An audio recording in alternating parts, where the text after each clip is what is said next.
Welcome to my private garden.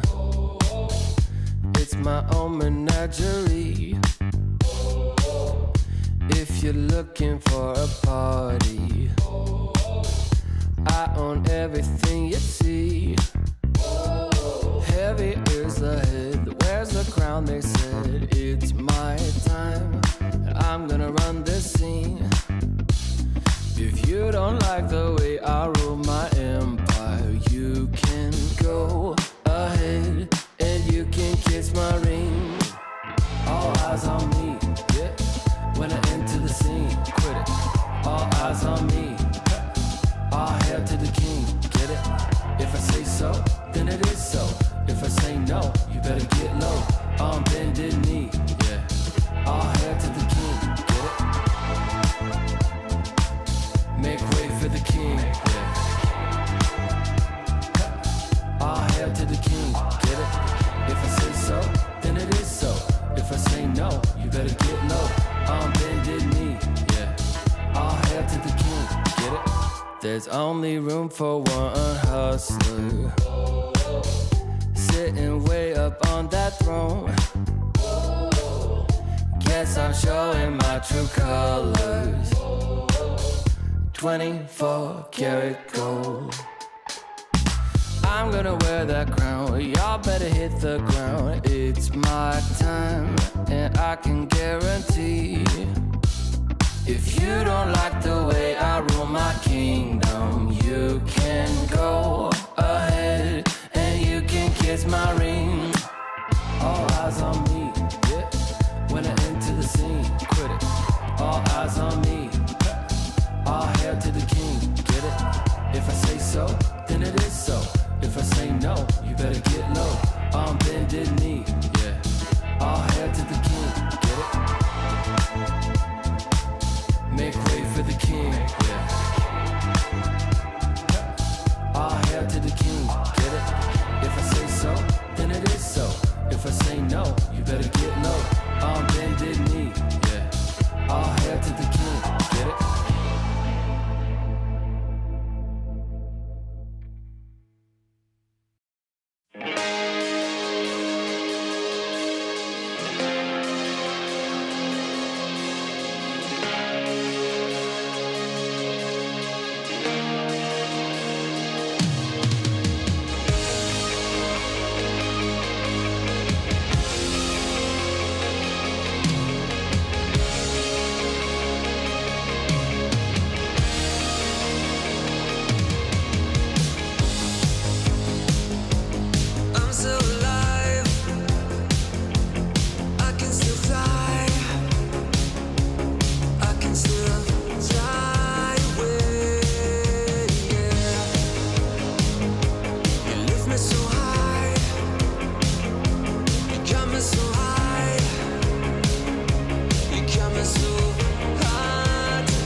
When I feel that pressure, I deliver. I'm unstoppable.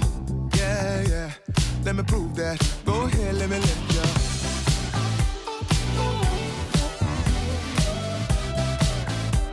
Oh, yeah, yeah, I can lift ya.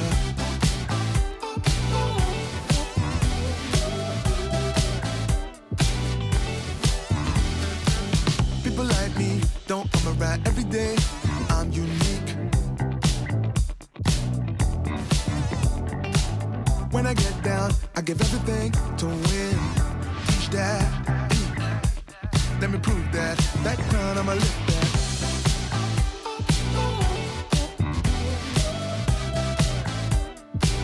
Yeah, that love, I'ma pay back.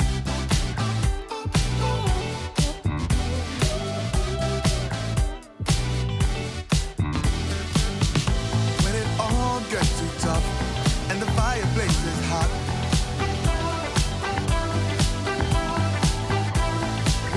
all you got, and it's time to take that shot.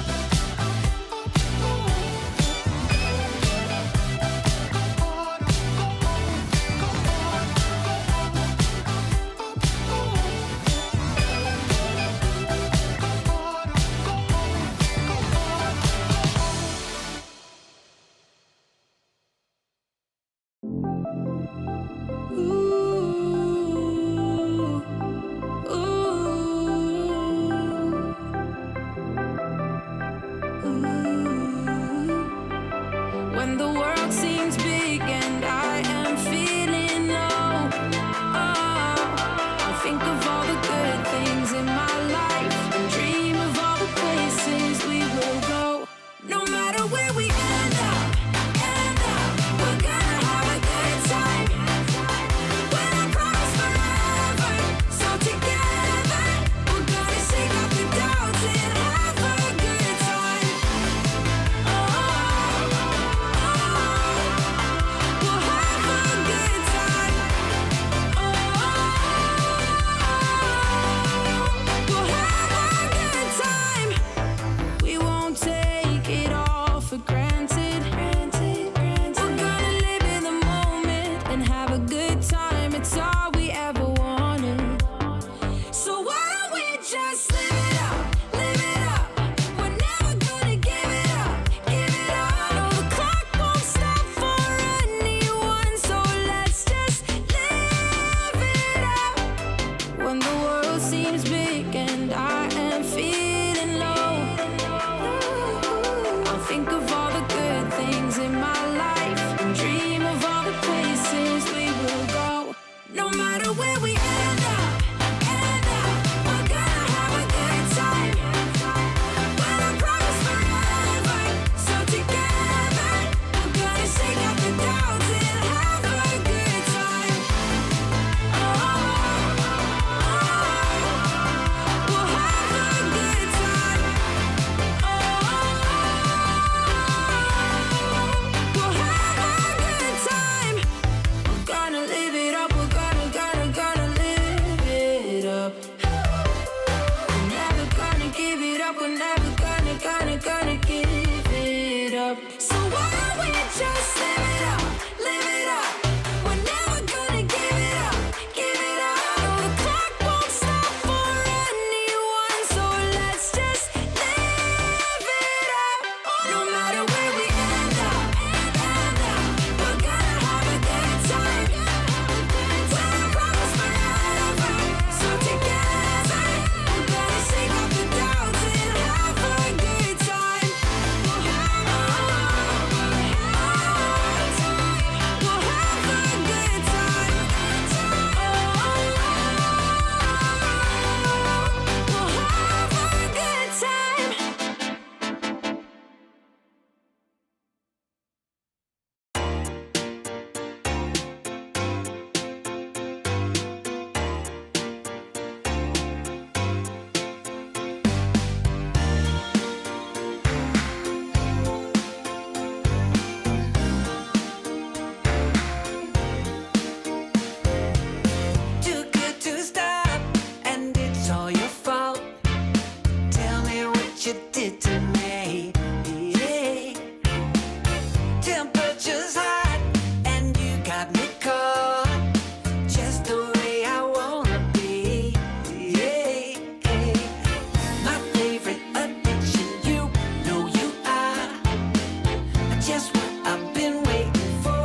can feel the rush. Here it comes. The spring is hot, yeah. Ready, set, here we go. Come on, come on, come on, come on. I just can't get enough. I can't get enough. I just can't get enough. Come on, come on, come on, come on. Can you feel the rush? I can't get enough. I just can't get enough. Hey, I just can't get enough. I just can't get enough. Hey, can you feel the rush? I just can't get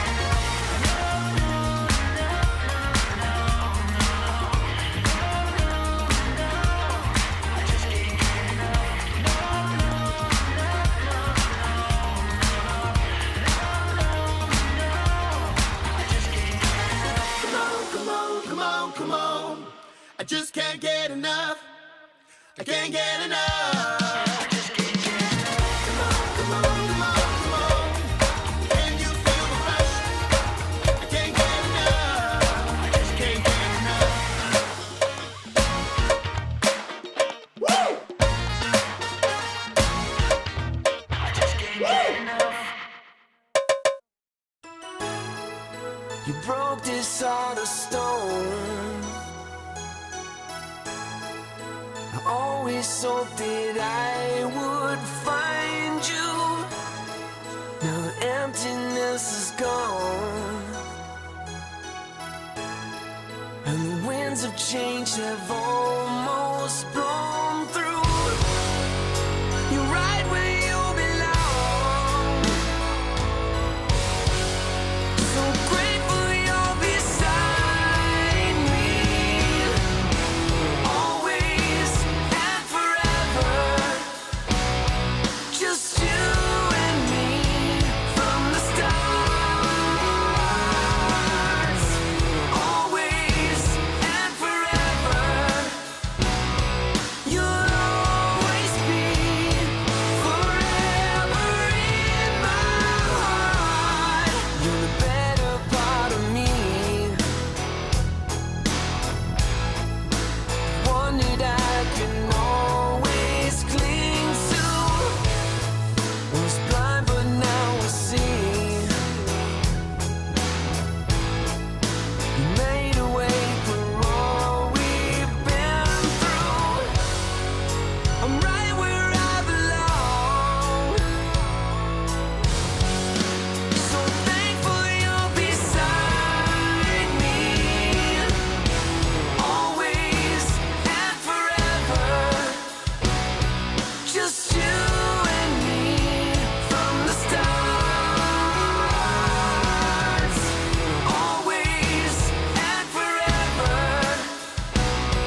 You'll always be forever in my heart.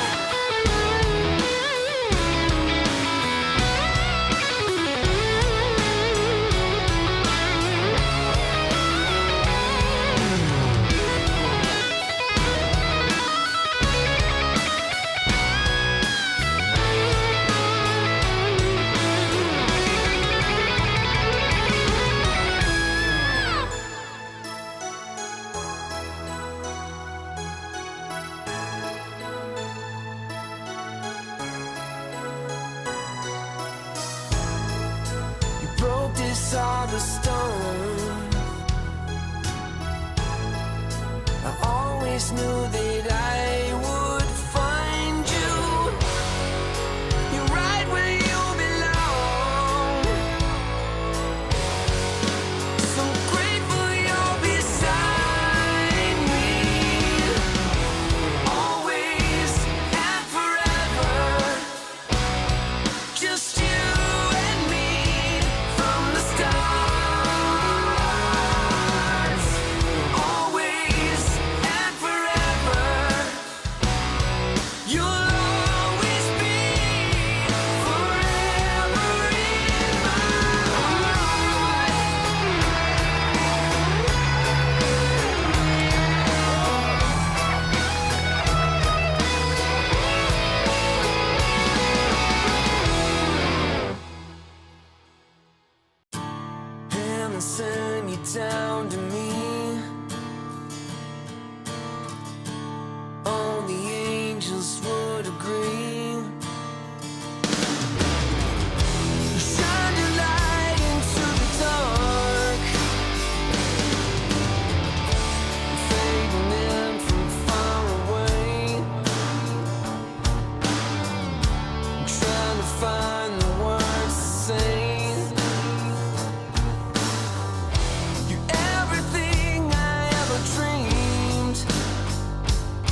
DreamLeague Season 24 is brought to you in part by Intel Arc, Acer Predator, DHL, Kadia, Monster Energy, 1xBet, and the United States Air Force. Now, technically, we've finished most of Group Stage 2, but there's still one match that remains to determine who's going to go to upper bracket and who's going to go to a lower bracket. My friends, Pari Vision versus Spirit have a lot of unsettled beef still, and we need to settle it today. Just one series left here. Let's get into it with the PogChamp Pandas.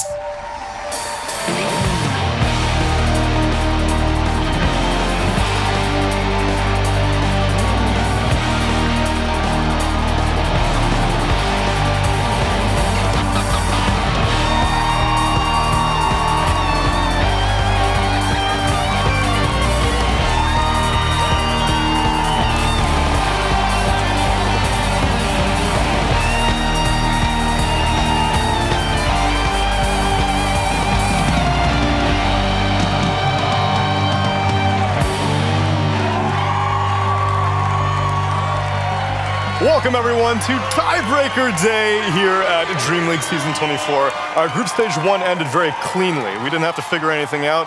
All the teams resolved themselves organically. But now, here in Group Stage 2, we've got two Eastern European teams clawing for a chance to go to upper bracket versus lower bracket. The winner of this series is going to go on to face a BetBoom team in that upper bracket, and the loser will go down to face Team Falcons. Everyone still remains in the tournament, but still, a bracket advantage, a double elimination advantage is always appreciated. Isn't that right, capitalist Dota? That's right, Neil. Thank you. Isn't that right, Effie Dota? Mm-hmm. Isn't that right, BSJ Dota? Yeah, wouldn't you just argue that this is like the first round of the upper bracket? Because they're both working with double elimination, right? I guess so. Today's just one of the potential elimination games. Yeah, this is like it's triple elimination almost for one of the teams. No, it's... Oh, no. No, it's double elimination, because the team that loses goes to the lower bracket. There you go. So we're just in like the first round of the upper bracket. I've masterminded this whole thing. Very good. You decided to say too much. I said very little with a lot of words. You betrayed me and Cap's bit. Mm-hmm. That was a betrayal. Sorry, yes. Yes, you ruined our bit. That was a betrayal. It was a great bit. Way to go, Brian. Sorry, my favorite bit is saying absolutely nothing and then just leaving the host to just flounder and fill the space. I like that bit. I ruined this. I'm sorry. I gave him some talking points, I think. Damn, it's tough. We forgive you. What if I just flip the coin on the head, huh? What if I don't give you anything to talk about? Then what are you going to do? Yeah, but the host is like responsible for the show. He's the person that has the most responsibility. So like, if things get weird, it's mostly your fault. And people recognize that. Mm-hmm. So if you're down to look like a failure, then, you know. Guys, we have a lot of stuff to discuss today on the pre-show, because normally Shiver's doing in the morning, but I'm here to guide you through all of the happenings of not just DreamLeague, but the entire Esports World Cup, friends. That's right. This DreamLeague is just one of many stops on the EWC road. You know what that means? What does it mean, Neil? It means that points are being awarded incrementally. Oh my God. To all of the stops here on the EWC. This is the EPT point distribution, aka the ESL Pro Tour. Oh, there's so many points, Neil. I know. It's just a veritable grab bag of points. And they get higher and higher. I just want to grab all of those points, as many as I can possibly fit in my hands. Then you got to do well at all of these events. Not just at the events, in each of the group stages as well, because we hand out bonus stage points depending on how well you do. BetBoom team already got themselves an extra 300 points for being top of this group stage 2. But this is just the first stop of many. ESL Bangkok comes up after that, then DreamLeague, then ESL 1 Spring, then DreamLeague Season 26. DreamLeague Season 26, but you know, this kind of visualization isn't adequate for me. What if it was in the form of a map? That sounds fantastic. I would love to see it in a map form. Beautiful. Look at I that. love it. Gee willikers, that sure is a lot of events, Neil. That's where you placed at those events, Cap, because you cared a lot about those points. You got all those first. Look at that. Nice. First place. And then you make it to Riyadh. With the white flag where you wave it. And then I get last, because that's what every Dota team does. That's true. Get first at all the smaller events, and then You get like 6th. bomb out at the last one. You gotta hit your peak at just the right moment. Yeah, true. The road is a long and difficult one. It is. But some of the teams are now going to get a slightly easier path because every single team that is currently still competing in a Dream League Season 24 gets directly invited to ESL 1 Bangkok. And I would like to directly invite someone to the couch as well. Please welcome Cinderin! Where's my coach hat?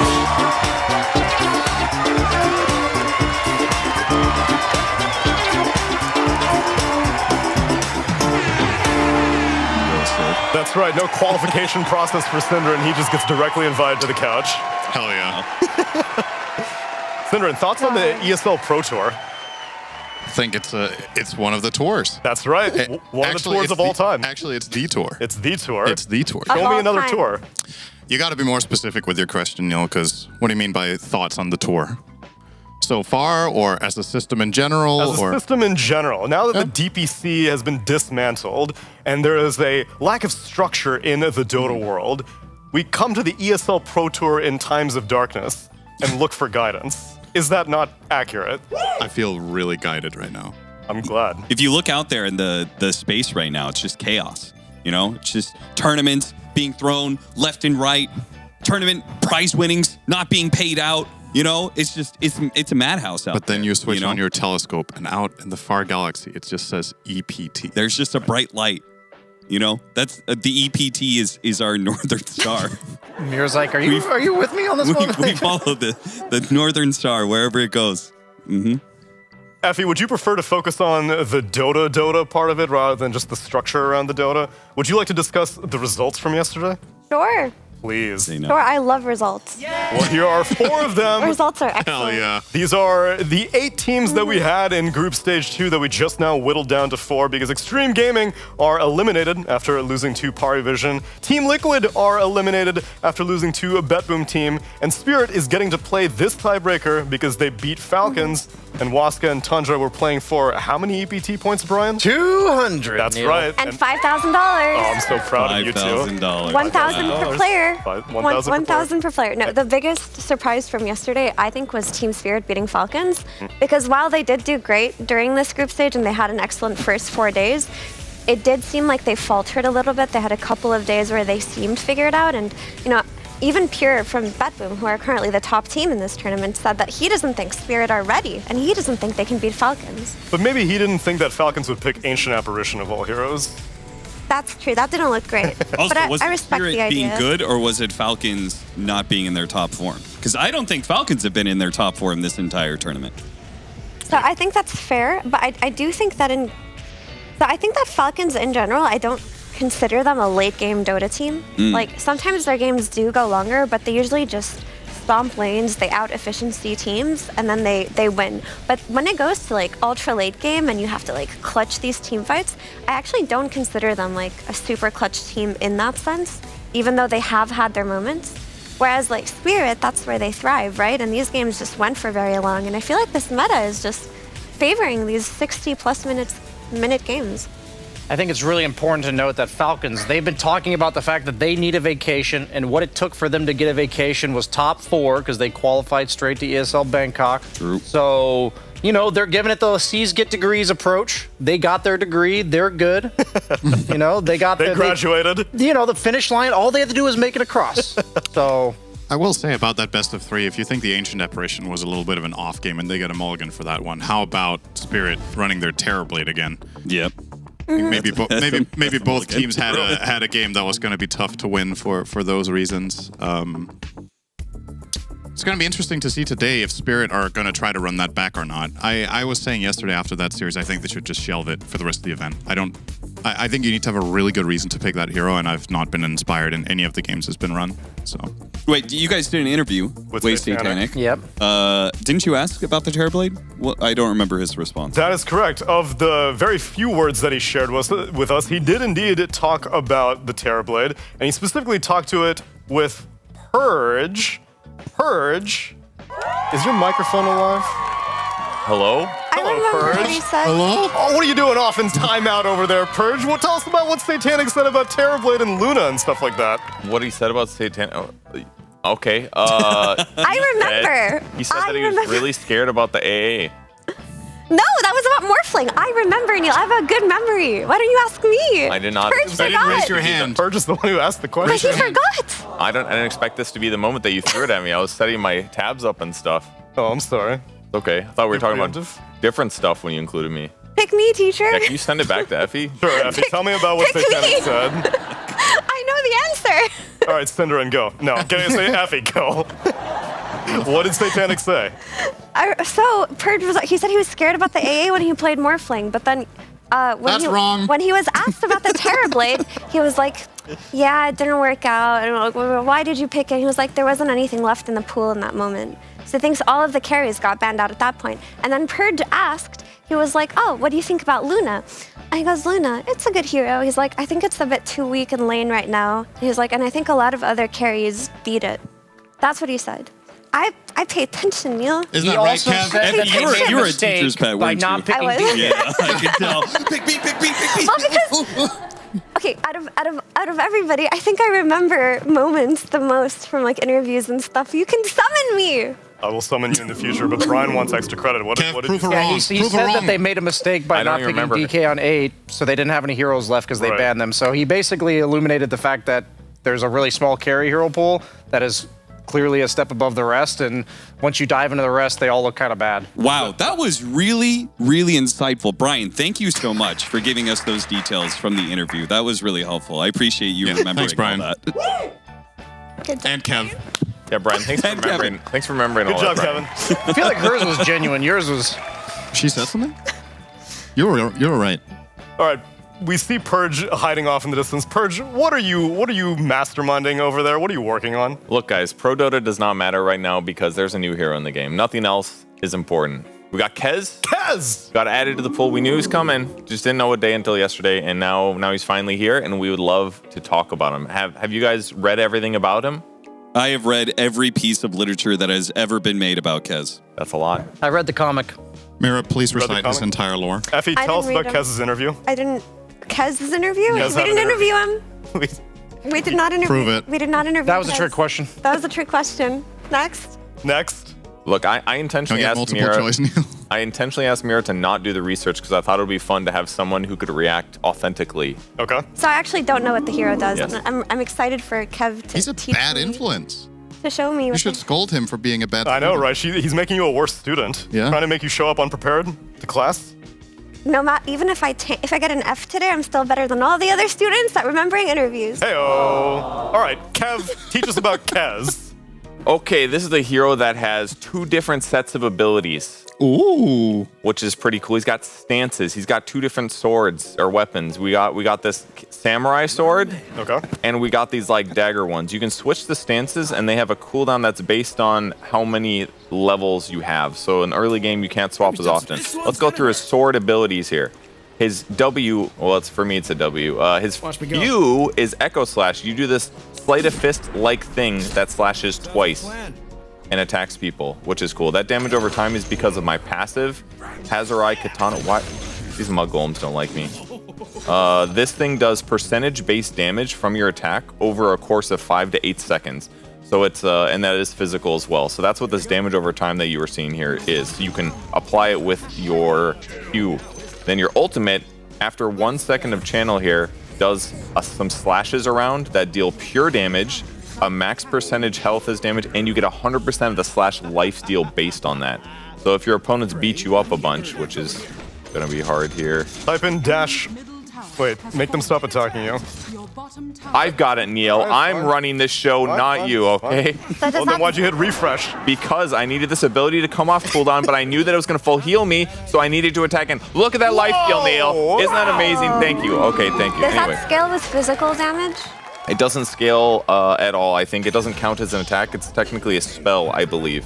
So this doesn't scale other than their HP going up. And it's pure Yeah, it damage. says Pure damage damage. type It does pure. 2 pure damage, exactly. All right, on the other one, again, you can keep in mind that these abilities in the same category share cooldowns. So if you use one and switch to the other one, that first ability is on cooldown. So this ability is quite good. Falcon Rush. Let's say this guy's running away from you at a high rate of speed. Well, Falcon Rush allows you to chase him. I'm going to use it now and right-click. And then you get a double attack. Whoa. And a stun? Well, the stun is because of my passive, but it makes you basically chase them and do a double attack every time you attack. Your attack speed scale is worse than normal when this is active, but it's effectively 2 attacks. It's very, very good. This skill throws a little dagger out, a little cheeky dagger, that does a slow and a nuke, and that's it. 6-second cooldown, and then your passive gives you a chance to get a proc, and once the proc hits, your next attack will do a stun and a crit. This guy is just not proccing, not good. Unlucky, unlucky. Oh, so it's a random chance. There it one is. of these like after 5 attack type things. And then when you hit him, it does a stun and a crit. It's pretty mini stun-like, but it's a 17% chance naturally. However, you can also use it a different way. You can activate it in a certain direction to do a parry. And if your opponent attacks you, they do get hit and stunned, and that sets up another stun crit bash. He has a parry. He has a parry. Deadlock is coming and into you can Dota. use this while you're walking. It looks like it does make you slower, but hypothetically, it'd be a good thing to set up a kill. And then Raven's Veil, the ultimate, you press this, it hits them with these proc thingies, which you can use, and then you're invisible and you run faster, and then what else does it do? Yeah, just bonus movement speed, a duration, so you could use it basically in team fights too. Say like, oh, they're going on me, I'm gonna press this, and then I'm gonna press this, and hit everybody. So, Are you invisible like Slark, or are you just invisible where you can get dusted? good question. I think it's just regular invisibility. Okay. How long is the silence on the second spell? 2.5 seconds. At all levels? Nope, 1.75 to 2.5. Okay. And this cooldown, or the damage is 75 to 225. So, you guys want to know the meta? Sure. I want Yes. Ame play this hero a little Tell bit. me how to win with this hero. He basically uses Falcon Rush all the time. He went I only watched one of his games, but he went a Battle Fury build with like treads, and he basically turned on Falcon Rush, he switched to sword, and he just double attack farmed. Oh. 'Cause you can just basically kill camps at a good rate of speed when it's up, and then it comes off cooldown, and you use it again. Press that, switch back to sword, because the sword you have lower BAT, but you do more damage. And generally he likes it because of the skill that I completely forgot to tell you guys about, Grappling Claw. What? What is that? It's the sword. It was the second ability I was supposed to show you. I just didn't do it. That's Anyways, literally Yamato. you Yep. can jump to an enemy hero, and it does a attack that does 100% life Top of steal. the hero. And get this, it's a 6-second cooldown, and you can use it on trees that you can't even see. So watch this. Wow. Does that look powerful? It's very powerful. So the question is, the chicken and the egg discussion, was Yamato first or was Kez first? Wait, so Yamato, if she latches on to something in deadlock and they're like running away or dashing away, she still chases them. Does his claw do the same thing? That's Where, a like- good question. like, It's going to so be a when you little hard grapple- without a mouse pad, but I'll try. And they blink away. Yeah, try that. Da, da, da, da, da. Okay, You give yourself like Aether Lens or the thing if you Oops, want more. sorry, You gotta wrong, press Wrong faster. wrong stance. stance. My bad. Sorry. Any second. you guys are- Classic Kez mistake. I'm gonna wait for that to Please run come out. on. Wrong stance. Kez noob. I didn't do it fast enough. Sorry, guys. Kevin! Does It's the the mouse pad. does the impact of the grappling hook do any damage, or once I Kez looked- connects? You attack her. You attack him with it. Yeah, but like on Make impact, on sure- projectile impact. Yeah, but I'm There saying we go. that's when you attack, yeah. I see. I'm left clicking the character. Give and it's yourself not- an Ether Lens and a Seer Stone. I'm left clicking the extra character, cast. and it's not selecting the freaking hero because it's a demo mode. I swear to God. Yeah, give yourself an Aether Lens so you have more time. Do it to on gyrocopter. move. It's selecting because No, it All right, doesn't the, pursue. the blink Okay. did work. I don't know where he went, but I double tapped it or something. But what about Force Staff, Kevin? Yeah, you know what? I think I'm done failing on stream. Is there anything simpler to execute that you guys Yes. want? There's an Ag Scepter, by the way. Does the stance switching have any cast animation, or is it completely instant? It's just completely instant that you switch You weapons. guys are asking a bunch of annoying questions, but no, it's completely instant. Okay, so you can even do it while moving. So how Probably does his damage scale for each stance? Like, so he has like the utility stance, the second one. That's the one that silences and goes invis and stuff, right? They both have utility, I would say. I mean, there's probably more utility in the dagger stance, yes, because there's silence and mini stun, but the other one also slows too. wait, What the Is it- heck? is- do you have a? Is it spell damage though, or physical for the second stance, the one that silences? That is magical damage. Yep. And the first stance, is that physical damage? That is physical damage. Yep. Oh. So he basically has like a spellcasting stance in a sense. Where I don't know if I would call it that, no. What's But you're the- right that it does do magic and the other one does do physical. You have an Aghanim But this does Scepter. pure. What's your the- ags do? The Ags, I believe, I just found out about this 3 minutes ago. The He's a shard also. Yeah, he's a shard. Casting any weapon ability refreshes the cooldown of switch discipline, which would be this. So hypothetically, you could do this, and then switch. And did that do anything? Any weapon ability refreshes the cooldown. Oh, it wasn't on cooldown. That's why. So... Was this like a Phantom Assassin Ags type let's thing? say I switch over here and I press this. That would allow me to then switch back. Oh. Whereas before, that would be on cooldown. There's probably some broken combos with that. There is 100% broken combos. I was scrolling through Reddit and people are like, here's my Kez combo. Does 15,000 damage with just an Aghanims BKB. And I'm like, what the hell? Really?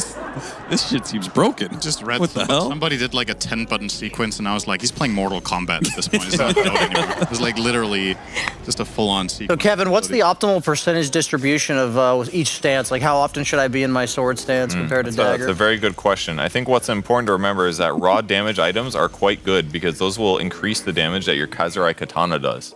So does that mean my percentage of time in samurai stance will be increasing as I get more damage? Sources are still out on that one. We're doing a research study on that any moment. But all right, thank you, Kevin. If I parry a Monkey King attack when he has charges running on Jingo Mastery, does he lose the charge or does the attack just not count? I think that that's actually an interesting question. Is it going to stop the attack entirely? Well, 1 second. I'll set this up, guys. You guys want to fill the 15 seconds? parry? You can do Nyx Assassin. Make him Vendetta a parry. How long is the parry animation? Is it? I think it's like 2 seconds that you can be parried for. No, but the parry animation where he's doing the, because he can't move while he's parrying, right? Yes, he can move. He It's can like move. reduced move speed. It's kind of like the third skill on Mars, like this, where you lock one Got direction. it. Very similar. That's why he was using Mars. Yeah. Yeah, totally. But you can't attack while you're parrying, right? Yes, correct. Kevin, if you TP to base while parrying, does your hero turn around or does it keep its facing like Mars? Ooh, that's a great question. Kevin, if I parry and No, Ember's you parry cancel the this, parry. does he get hit by the counter? Sorry, what was that, Cap? If I parry and Ember uses Sleight of Fist, does he get hit by the parry? Probably not, because he's in a vulnerable state when he slashes you. Oh, he's got you there. Are you sure, Kevin? Any other dumb questions? No, I gotta. Does he have facets or innates? He does not have a facet right now, but he does have an innate. What's his innate do? It's called Switch Discipline. I just talked about it for 20 minutes. Oh, that is his innate. Okay. Yeah. Kevin, can you explain why the hero can parry while it's disarmed? How does that make any sense? If you're disarmed, you don't have weapons. Because you're choosing to parry and not attack. Yeah, but how are you disarmed when you're holding your weapons? Apparently, it looks like a Being new status. disarmed means you don't have your weapon. It's a new status That is- effect. It that says is the- parrying. That's true. This makes no sense. What's the backswing for his abilities? Like, if he casts one, like, can you like shift Q to instantly cast another, or like, is there like an animation after the? Look, I love gaming laptops, so this is a little hard to do on a gaming laptop. How dare you besmirch the good name of Acer Predator? But that's a normal question, though. Can we look at it? Yeah, I believe it is. I'm just saying it's hard to do on a gaming laptop mirror. What do you mean? You just press the button. What are you talking about? Just press Shift Q. Okay, let me just press Shift Q. I did it. Impressive work, Kevin. I don't even know what the hell you're asking. I'm gonna be honest. I'm saying when heroes cast spells in Yep. Dota, She's saying, can you they play have an Tinker? animation, The right? When they backswing complete, animation? they have an Okay. animation when they complete the spell. So sometimes you have to make a command to cancel the animation. You know how like Bloodseeker casts Blood Right, and These then you are have all to pretty fast right click healing. so you can stop his like thing that he does with his arms. This one's fast. Look. Watch how Friends. fast I move after I press it. If anyone's watching, be sure to @FEDota with the answer to this, because as much as I love Kez, he's not in captain's mode, unfortunately. Oh. He is locked to pubs. I keep my focus on the competitive Dota. Kevin, thank you very much for the demonstration, but I gotta get into a tiebreaker right about now. Are you ready, Cap? Oh, I'm ready. Because you gotta cast it. Oh. I thought I was co-host for today. No. I thought Effie was going to cast today. You want Do to you want swap? to cast it? Sure. We'll cast. Oh, shit. But you have to do play-by-play. Okay. All It's right. really hard to be Cap. I'm gonna stick to the existing Your duos job's easy, though. for right now. Let's not do any more experimentation outside of demo mode, because we gotta get into our tiebreaker series of Pari Vision versus Spirit.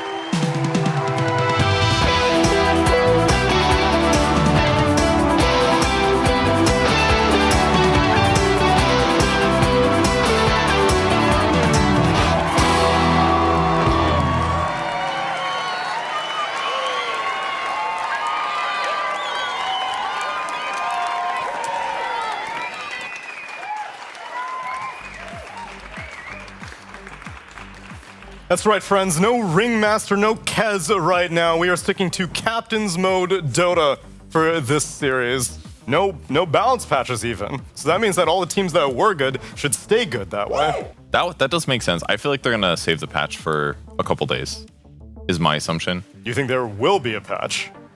I think so, yeah. Okay. A couple months, maybe. Give it a Possible. year. I mean, there's got to be more. I mean, they've been working on the in-game stuff, and there's new in-game things to unlock, is what I understand from reading the website, but... I mean, historically, Valve has always interrupted Dream Leagues with balance patches. In fact, the entire map expansion happened during a Dream League, and Gaming Gladiators continued to win throughout the entire thing. That's a really good point. And so, who knows? But for right now, there are plenty of new toys to play with. But what about what we know about these two teams? Purge, we've been watching Parivision, we've been watching Spirit. What have you learned about them? Well, I dug through some of Parivision's replays because I hadn't checked them out in a couple days, a lot of morning shifts. And what I found was there's some crucial mistakes made by some of their players. And I just want to take a look at them. Mistakes? Yeah, I mean, Crystallis in game 2, he was playing Dragon Knight here. He got Twin Gate rotated by a Phoenix and a Tusk and a Sand and that's a lot of magic damage. That's really, really difficult to survive through. And then he TP'd back to the lane immediately, and they actually just stayed, and they're like, you know what, son, we're just gonna kill you a second time. It's kind of a bit of a mistake here by Crystals, because there was something really obvious that he could have done to ensure that he won in that circumstance, and that is pick Kez, actually, and press your ultimate when you're low HP. Watch this gank. This is Ame playing it in a pub earlier today. Gets Snowball safe. He looks dead as hell. Check this out. He presses his ultimate, and he's just full HP. Lifesteal? Why didn't he pick Kez, Neil? Bro, it's like he has a satanic built into his hero. Yeah, exactly. It was just really bad. And watch this. Paravision, they're just getting dumpster on the map right. We're 17 minutes, and they are poking high ground and killing this Pangolier with Orchid and 4 different heroes. What do you do in this situation? DM really just needed to pick a different hero, I'm going to be honest. It really just should have been Kez. Watch this. Ame here playing Kez, goes on his opponents. He gets hooked across the map, ultied. He looks extremely dead, right? Nah, he just jumped to a tree on a cliff that he couldn't see. Should have picked Kez. He could have gotten out of that one. It would have been way more effective. And then Crystallis basically was just AFK farming the map, praying to God to finish his BKB in time, 18 minutes into the game. You know, I did spend a lot of time watching his perspective, and I was like, oh, this game's not going that bad for Parivision. They're behind 10K. And that's because Dragon Knight does not farm as fast as Kez does, Neil. Kez is a quick farmer. You get that Battle Fury, you get that double hit. But DK has the cleave built in. You're telling me Kez farms faster than a built-in cleave? He does need to buy a Battle Fury, but Kez can fight and do other things. Look at this engagement. Kez chasing after this Viper. Do you see that charge range? The dance. Yeah, look at it. And now he's like, oh, I'm a little bit low. I'm going to press a heal. Then I'm going to zip after this guy. He's getting a double hit every single time. That's a lot of damage. I mean, who needs cleave when you got 2 times single target damage? You buy the Battle Fury. That's a better tool. Wait, so what size stance spells is he ever using? I feel like he's always using sword stance. Yeah, he basically was not using the size stance much at all. I see. He just wanted that double attack because it gives you chase. There's a +2 second 15 right talent that makes it last longer. Gives you double damage more or less with a little bit of attack speed reductions. Gives him chase. And then he never used the sword slash thing to farm much. He used it on some creep waves, but doesn't scale as good. Just the Battle Fury build seemed pretty sick. So Kez fits in with all the other top tier heroes who don't use half their spells this patch. You know, who needs Feast of Souls? Who needs a stance swap? I'm sure as you play the hero more, it becomes more natural to swap stances, but while you're learning it, like you can just identify that one is a farming carry stance and the other is like more utility oriented, and you can do one at a time, you know? There was poetic justice in what we just watched. His Viper's name was Kez and my team equals AFK, and he lost to Kez. Yeah, that was satisfying to watch, yeah. Getting beat by Ame on the new hero, even though he thinks it's bad. But I saw some other player playing it. He built like a Maelstrom, and I was like, that's just not good. Your damage scales based on your damage, not this lightning proc thing. I think Ember Spirit. Ame's just trying to channel out his Juggernaut fantasies. After losing so much on Jug, he's like, okay, fine, there's a new samurai in town. Maybe I can get some wins on him. It's fair. And he finally did. Yeah. Yep, he just needs that release before next Dream League. Fingers crossed. Or before Bangkok qualifiers. True. Because that's what everyone's really playing for, is the EPT points. So that covers, I guess, Parivision's mistakes. Yeah. We're messing up. It's obvious. How about Spirit? Which one are you favoring right now in this matchup, Effie? Because these two teams have already faced off against each other in a group stage 2. Has anything changed since then? I don't know. I think Spirit definitely learned some valuable lessons, but I think like stylistically, Paravision's a very bad matchup for Spirit, because Spirit are playing 4 Protect 1 late game oriented Dota, where like Satanic is their ultra carry, who they kind of build around, whereas Paravision is playing for that like 25 to 30-minute timing. They pick Chen. They like to run heroes over. They like to play early aggression carries like Razor and Monkey King. And I think that's why last time they faced each other, they got 2-0'd so quickly. But, you know, it's been a couple of days. There are definitely changes that they can make and lessons to be learned. Yeah, I guess against weaker teams, Spirit's style ends up prevailing, because if you make a few mistakes with a high-tempo draft, then it's going to slip back into the late-game carry's favor. But Paravision don't slip up. Yeah, but mentioning that, like, the funny stat that I found in Team Spirit's Group Stage 2 is that they only lost to the 2 teams technically tied or above them. So, like, the order of operations there checked out. But their 2 losses were 2-0. Like, they got wiped in those series. And then their 5 wins were all 2-1. So, for me, it fits that narrative that, yeah, they kind of rely on the enemy team to mess up a little bit, but they'll capitalize on that mess up. And 1 out of 3 games, the other teams, even if they were weaker in the group, beat them without messing up. So, I'll just say that I think Team Spirit's always been a team that's always about stalling it out to the late game, even if they have 3 new players. But yeah, I agree with Mira that stylistically against Paravision, he likes to play like Monkey King and Razor on Chrysalis. Like, he's all about that tempo, and I think that we've seen, like at EWC and TI, these teams like Team Liquid and Game and Gladiators, who are all tempo based, they had Spirit's number for the last few months.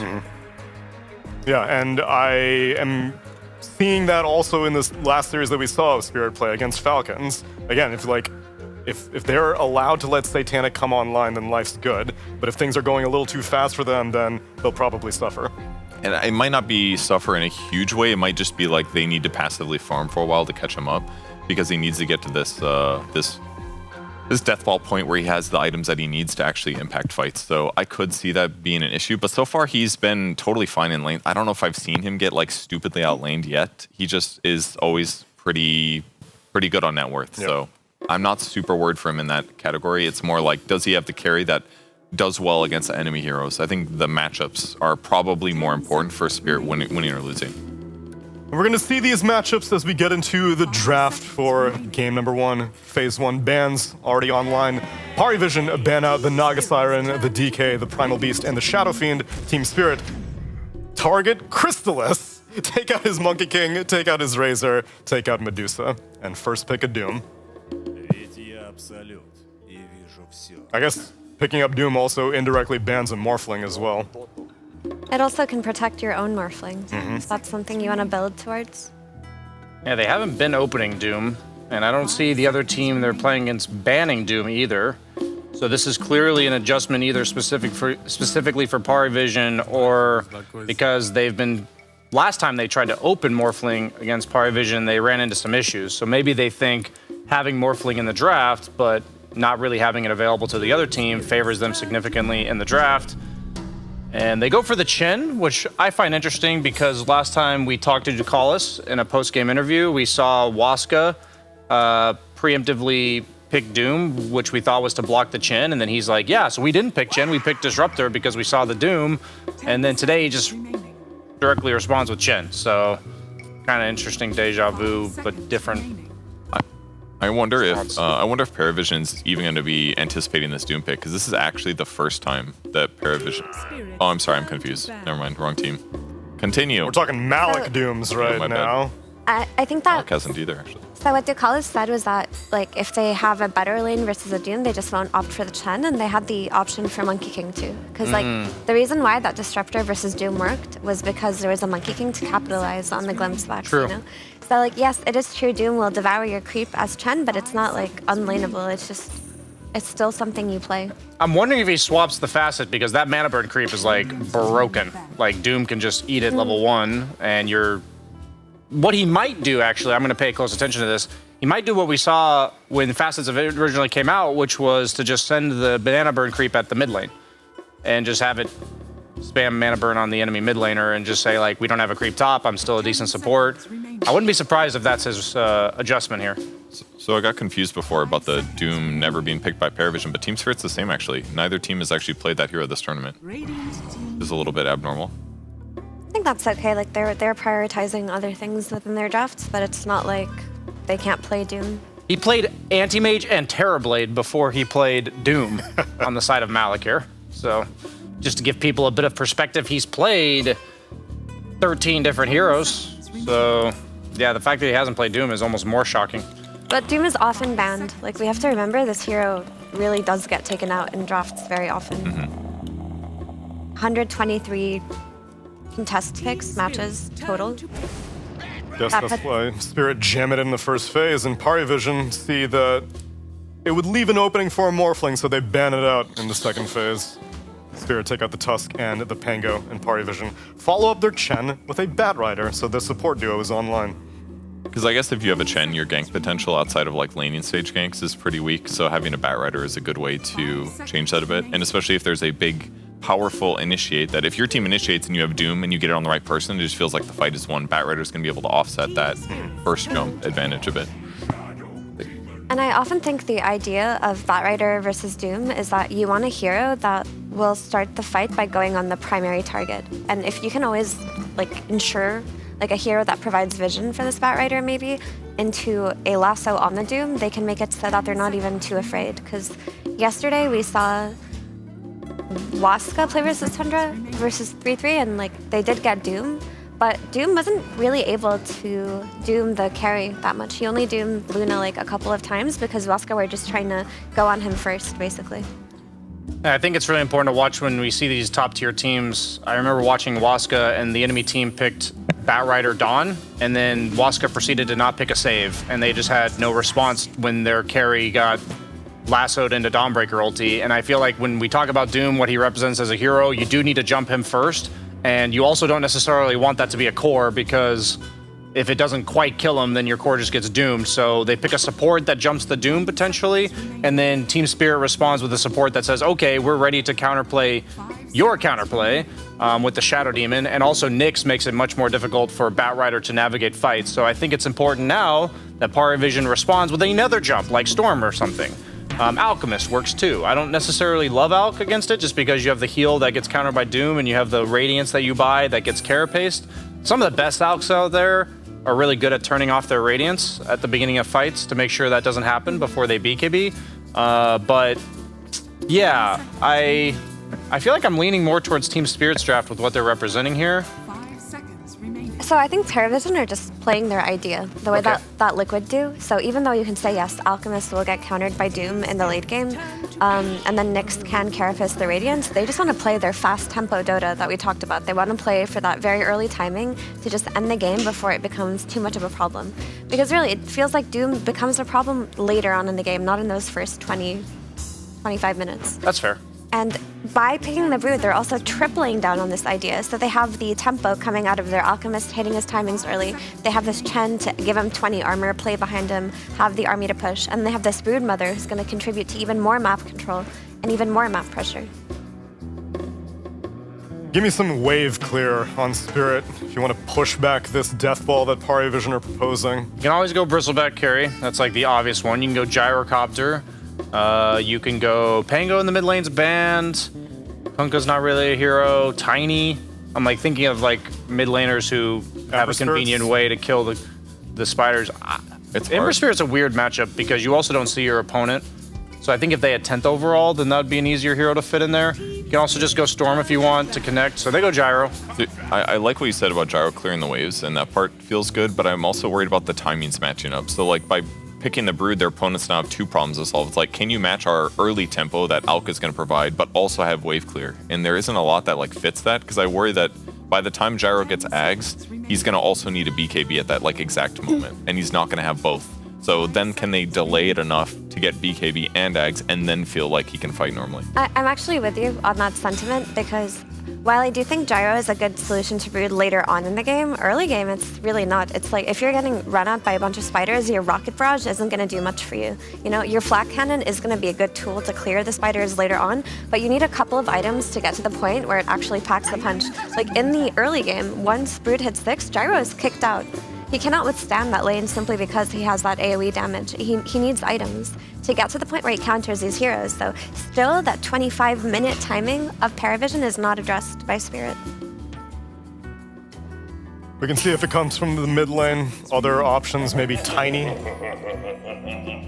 You have to pick a hero that follows up on Nyx, because Yeah. right now, Nyx is going to give you a lot of information, but Gyro's not going to close the gap. Doom doesn't feel comfortable committing, so I'm almost a bit surprised they picked Gyro there. Maybe it's a remnant of like yesterday or the day before it was, where Satanic's hero pool got banned out, so he picked Terrorblade, and he felt like there's very few options left in the carry, because as long as they have a third option, I think it's like Storm +1, like they already banned the Storm, but it's like these gap closers that you need to, that will help burst the Nyx target, that maybe Earthshaker, like Broodmother, we saw Liquid own that with it. You have to say, we see the Spider on lane, and right now he can just run away from anything he sees, and that can't be the case, because everything you're saying, like Brood's gonna be up in their face, taking the tier 1 tower, booting Gyro out, collapsing on mid lane, and you have to at some point see the Brood jungling a camp and kill him. So if that doesn't happen, I think Team Spirit has made a grave mistake with their overall draft.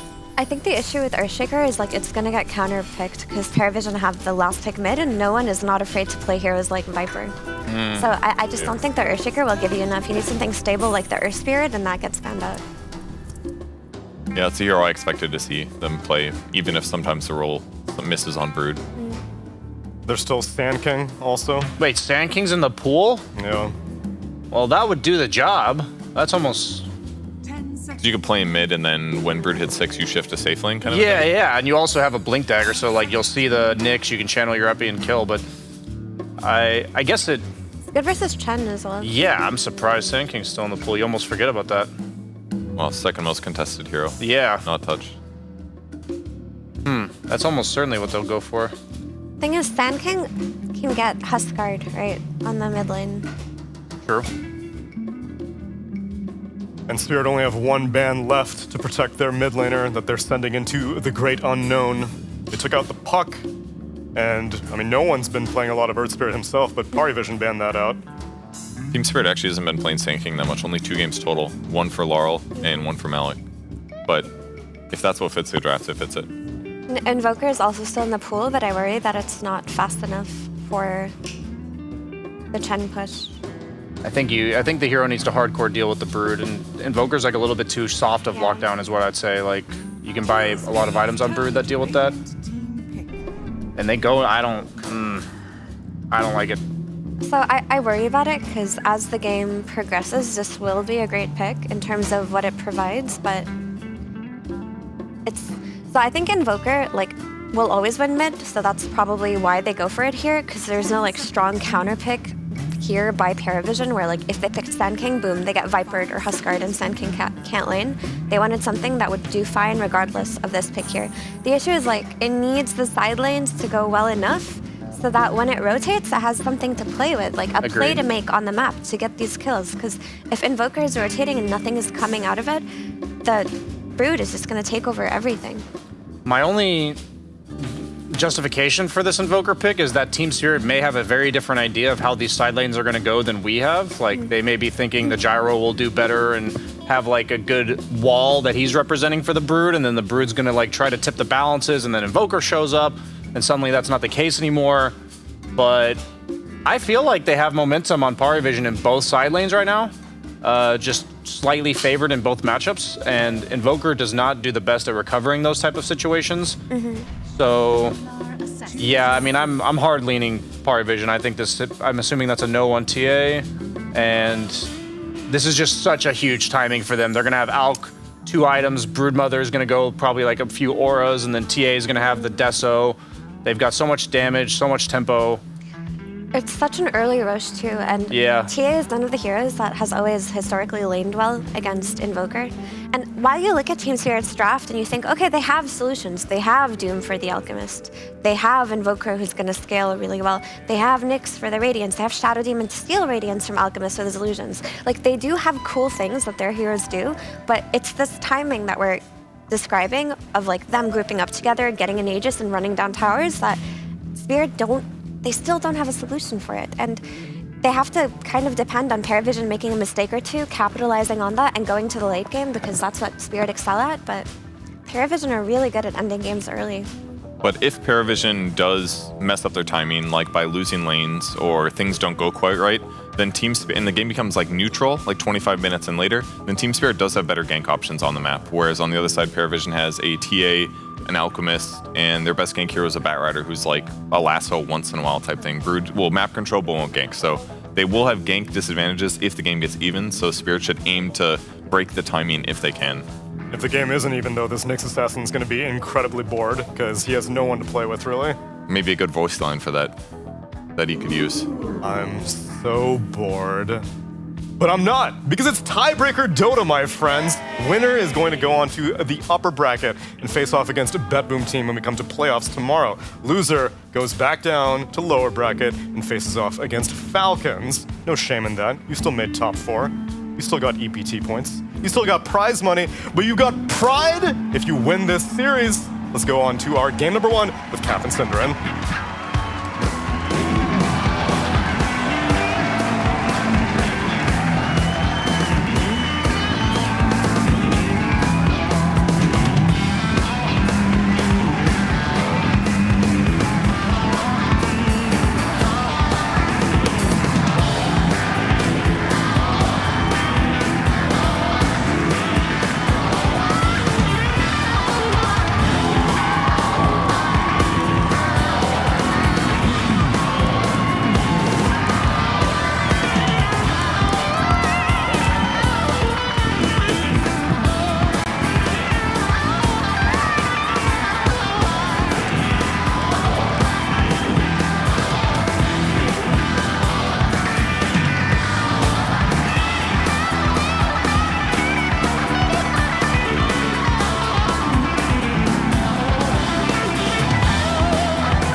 I always had a band that filled up the pause time at the start of a game. That is a sick way to do things. Welcome, everybody, to the Tiebreaker Day. Paravision versus Team Spirit.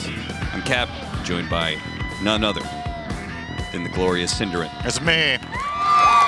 Thank you. Thank you very much. That's right. The person who has the dubious honor of having attended every single TI is either a player or a commentator. Why is this the intro to this game? It's in your Wikipedia. Okay. It's in the fun facts about you. You want to know your other fun fact? No. That Synderen means the culprit in Danish. Oh, really? Yeah. Oh, that's nice. I didn't know that. Why did you choose that? It's a pretty boring story. Unlike this game, Cap, this would be a fun story. Yes. Because we have a very polarizing lineup, I would say. The Radiant strategy versus the Dire here are two complete clashes of styles, where the Paravision lineup is very early oriented with this Chen Brood putting pressure around the map together with Batrider. They mix in obviously the scaling heroes of TA and Alchemist with some minus armor and that mid-game prowess. On the side of Spirit, maybe a little bit slower, also good lanes, but they're very good at skirmishing. The Dire lineup is incredible at 2v2s, 3v3s. The team fighting can be great too, especially because of the Doom being able to prevent the Chen from saving targets and from Alk from healing. But so much in this game, in my opinion, is down to the early laning stage, because if Team Spirit get off the ground running and they just keep skirmishing around the map, Paravision might not get comfortable and hit their stride. But if things go well for them, they could be looking at a completely ridiculous mid-game on the Radiant side. So interesting to see what's going to happen early. Now, Team Spirit did get their hands on Doom, a hero that Malik has not played at this tournament. Is one of his most played heroes, but he's been playing so many other heroes at this DreamLeague that apparently he just hadn't gotten his hand on Doom, and what a great Doom game. matched up against an Alchemist, I feel like you got to be happy, right? Yeah, that matchup in itself is great, of course. The downside to Doom here is you're playing against a lot of minus armor, and your hero is actually classically countered by this. We saw yesterday Waska tried to run a Slardar as well against 33's Doom. Didn't win, but you saw some moments of, okay, this is why this used to be a thing, where the Doom is just deceptively frail when he gets all that minus armor applied. And on top of that, you're playing into, obviously, the Bat Rider who can reposition you into these physical damage heroes. So definitely got to be a bit careful, but it's a glass half full, glass half empty kind of situation. What do you want to focus on? Because the positives of the hero are definitely clear as well, of being able to counter the Alk and also the Chen. So it's kind of a double whammy here. I feel like as long as there's positives, then it's always kind of good for Doom, because the negatives you can itemize out of, right? That's fair. Which is something that Doom, specifically alongside Alchemists, are better heroes at it, because they just naturally generate more gold than other people. Slowed down a bit, though. And here comes some of that physical damage. Rue's going to try and come in and dissuade them from finishing off Malik. He does have some stick charges, so he turns around and punishes Crystallis a little bit. Now, the trade-off there, they almost killed the Doom, but they did manage to get a successful hard camp pull, which will pull the creep wave back and maybe even force them to miss some CS. So all around, still good for Spirit, I would say. Yeah, I think when you're playing Doom Nyx, if you kind of float the lane, they are losing it, which I think is to be expected despite the Nyx being good against Chen and the Alk being good against Chen. It's just, you're good at, how to say, negating impact of the enemy 5, but you don't put any pressure yourselves onto Alk. Yeah. Nyx Doom is, on paper, a very weak and greedy lane, so the fact that it's doing okay is honestly fine. Like, they don't need to do great. Our mid matchup. How's this matchup supposed to go? Historically, this was a great lane for TA. Nowadays, it's actually... Oh, that's important for no one that he missed there. That's a nice little extra bottle value. Actually, can't say with confidence how this lane goes right now. I want to say it's relatively even, but maybe TA still pulls ahead at level 5. Malik, they're fighting out in the bottom lane. Malik is getting very, very low. Does have a Lotus on Crystallis, so they do have the advantage on the side of Power Vision. That's why they're trying to get aggressive. They forced a Blood Grenade out of Rue there to slow down the Alk, so that's also a little win. No one preparing for a Water Rune. Let's see if Larl lets him get it. Does he have Tornado already? He does. Tornado Cold Snap is ready to go, so is he going to Tornado and go for the Wisdom Rune to pick it up? Or deny it? Like, is he going to Tornado him, deny it so he can't get the refill on his bottle? Because it's probably the way you win this matchup. It was a bad matchup before, but I assume Invoker, if he does win it, is through harassing the Templar Assassin and keeping him out of getting refills on the bottle. Yeah, if TA runs out of mana, this is an Invoker favored lane. So that's your ultimate goal. And I do think there is a play here where you Tornado and deny the rune. I agree. I think if you Tornado and try to take it, it's probably a bit... You get very compromised on position. We'll see. Laurel, Tornado, and there's the deny. Well played. No refill for no one. And the other side is going to be taken by 9 class. Yeah. So now... The best thing that could happen to no one is that one of his teammates dies, so they can TP refill his bottle. For his individual game, obviously that's not necessarily great for the overall game. Oh, got him! That's your first blood. Rue just barely got sniped by Ducalis there for the final bit of damage. So the Alchemist lane continues to win 26-5, so pretty much even with the Gyrocopter, who's also free farming. But they're going to get aggressive here and see if they can kick Malik as the creep wave is going to die under tower, see if they can push him away. Rue is going to deal with the Chen creep while he can and try and drag some of these creeps back, but now they're both a little bit low, though Crystallis has dove in pretty deep, and with the healing salve going in, now the Blood Grenade, they're just wanting to get some punishment on Crystallis, and they'll get a good amount. Some decent damage. Don't think there's any way they could kill him. But surprised Rue backed out from that. He had Impale the whole time. If he would have pursued that, I think that might have been a kill there. But perhaps a little bit worried about the counterplay. That would have been really, really nice for their lane to find that comeback, but I guess forcing Alchemist to run back to base is almost as good. Yeah. He's missing a similar amount of time. You just don't get the gold and experience influx on your heroes, but he's losing the same, more or less. Malik gets to play a little bit of time in the lane solo, which is nice. Sooner we can get level 6, the more you threaten the Alchemist, and the less the Alchemist can threaten you in return. Gonna go for the Chen. Crystallis is back into play though, chasing after Rue. It looks like they've got him. Fairly easy, to be honest. Yeah. Though maybe Malik with the creep wave pushing in, he could get access to Lotus, which again, not the worst thing in the world, honestly. If this Doom is getting solo experience and Lotuses and stuff like that. I'm surprised Malik hasn't devoured anything. Oh, he hasn't killed any neutral creeps? Yeah, that's weird. Can't he just devour Chen's mana burn creep? I assume that creep is not level 4? Otherwise, yeah, I would. Anybody know what level? Chen's Mind Stealer is level 4, it looks like. Okay. So yeah, he can't devour that one. So yeah, okay, fair enough. What would he have had access to then? Devour level 1 is, it says creep max level 4. Oh yeah. So he could have. Maybe he just hasn't been able to get close enough for it? I feel like there's been plenty of opportunities. Maybe there's something here I don't know about this interaction, but I would have expected. Well, surely he takes one of these two, right? The Mind Stealer or the extra movement speed? Oh, he has cooldown now, so no choice. Oh, yeah. He devoured a creep in the lane. But yeah, you would think that if he could devour the mana burn creep, that would have changed the outcome of the entire lane. Because getting that aura for himself and the Nyx, and having the mana burn against Alk would have been really good. Huh.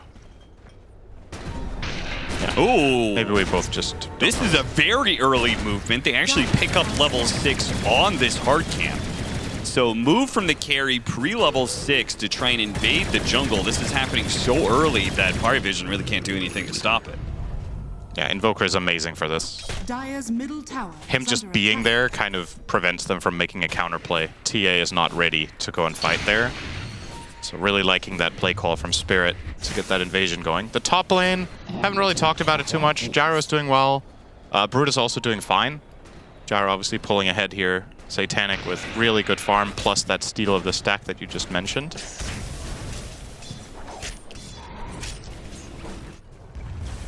And he'll have Alacrity too. This is going to be a nasty Gyro later down the line. All right, good play from Ticalis. He reads the fact that they want to go through the gate because it's a level 6 Doom. So you want to use that Doom, but you probably can't do it alone. You need a little bit of help. So if they were to have gone through the gate, could have easily sandwiched the Alchemist and gotten a kill for it, but just the Chen being there dissuades all that. Tornado EMP coming out. Invis Rune going to be snatched away by Rue. Hits the Impale. They burn through the Refraction. Now Malik is going to join in. Immediate Doom is going to be used. No one tries to get the kill on Rue in return. Will kill his courier, failing on the hero. DM, meanwhile, going in for a dive at top lane. Satanic. He's bailed out by Miposhka, and with the help of Laurel now TPing in, they're going to chase after Ticalis, slow him down with another Blood Grenade. This one should help them get the kill. Satanic, he backs away. He's not going to die. DM gets hit by the Tornado as well, so he even cops a bit of damage. Oh, Crystallis came through the gate and chased after the Gyrocopter. So DM and Crystallis were able to get the kill on the carry towards the end of it all. Miposhka, he stacked up some poison. That's all he's going to do before he dies. Great rotations. All around, really. The Doom move onto the TA was nice. This move from Paravision just as good. Playing with the numbers and the angles. In the meantime, they also managed to... Oh, actually, he didn't manage to stack the Ancients. They're only the hard camp. Laurel is thinking about maybe getting in there. He'll at least take half the experience from TA on those camps. Yeah, that would be pretty nice. Malik, who no longer has Doom, no longer that much of a threat. And Crystallis wants to show him he's not scared of the big man. Disruption into Tornado EMP, interrupting no one as he was trying to farm up the triangle, take some of those stacks. Oh, Rue. Awkward timing there on the Spike Carapace. Doesn't turn around the melt hit, and as a result, he's gonna die here. Trade out for the Templar Assassin, though. Still good for Spirit. I wonder if they're gonna find a way to steal these stacks. Miposhka was maybe thinking about it, starting to Shadow Poison them up, but decides it's too risky. Satanic just wants to get back to lane. Running the 3-0-3 build on Gyro. I feel like we usually see 2-0-4 or 4-0-2, right? Or actually rather 4-1. Now that I think about it, I guess it's... You generally max out Flat Cannon as fast as you can on carry Gyro. I think that's the most common thing. So it's 1-1-4 or 2-0-4. But this time he went 3 in the barrage. So Yeah. interesting to see that. Very much laning focus, particularly since he's against a Broodmother, right? You figure you want as many flat cannon shots as possible. You could also make the argument that it's really valuable to have the barrage because then Brood cannot go on you with insatiable hunger. You're just too overpowering. Sure. So maybe that's part of the plan here. Or we're theory crafting the crap out of it and he misclicked. No, I'm sure this, I'm sure it helped them like win the lane early on against a Broodmother, right? Yeah.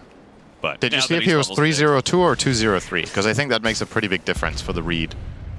If he wasn't 3-0-2, I would be way more likely to think it was a mistake. But he skilled it. I did not see. Rue running around with his invis is under the sight of 2 different sentries. They're trying to bait him right now. Rue is not going to take that bait. He's going to try and go in around the other side. Malik drops the Doom on the Batrider here and is trying to get out from underneath the flames. Now a disruption, demonic purge. Tornado's coming in. Is that going to be enough? It doesn't actually land, but Malik is still able to get away somehow. How did that unstable concoction not finish him off? That was so close, but Pari Vision going to be heavily countered in this bottom lane. Team Spirit bring this full swing of heroes to help out Malik's Doom. That was such a short concoction. He held it for like half a second, and he had to throw it there because he saw Invoker come in from the left. And if he gets tornadoed, he'll never be able to land it. Yeah, playing on the margins there, Spirit, very nice. They get those kills. They're going to try to turn it into some tower pressure as well with their Gyro and Invoker down there. In the meantime, Rue is just going to maintain... He's going to stay a thorn in Chen's side for the foreseeable future. Now Vendetting up. What's the plan? Looking to maybe find an angle onto no one. This time there's no sentry. With the Broodmother coming in, it's not as simple as just going on the Chen. It's getting them a lot of info. Might be able to hit. Oh no! Oh, the tornado hit! It still landed. EMP. They have a lot of damage to follow that up, and the Broodmother is dead.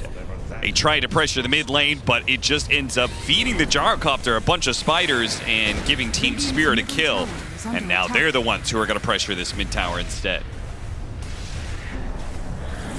Satanic being super active on this Gyrocopter. Really like seeing it. Disruption into Impale.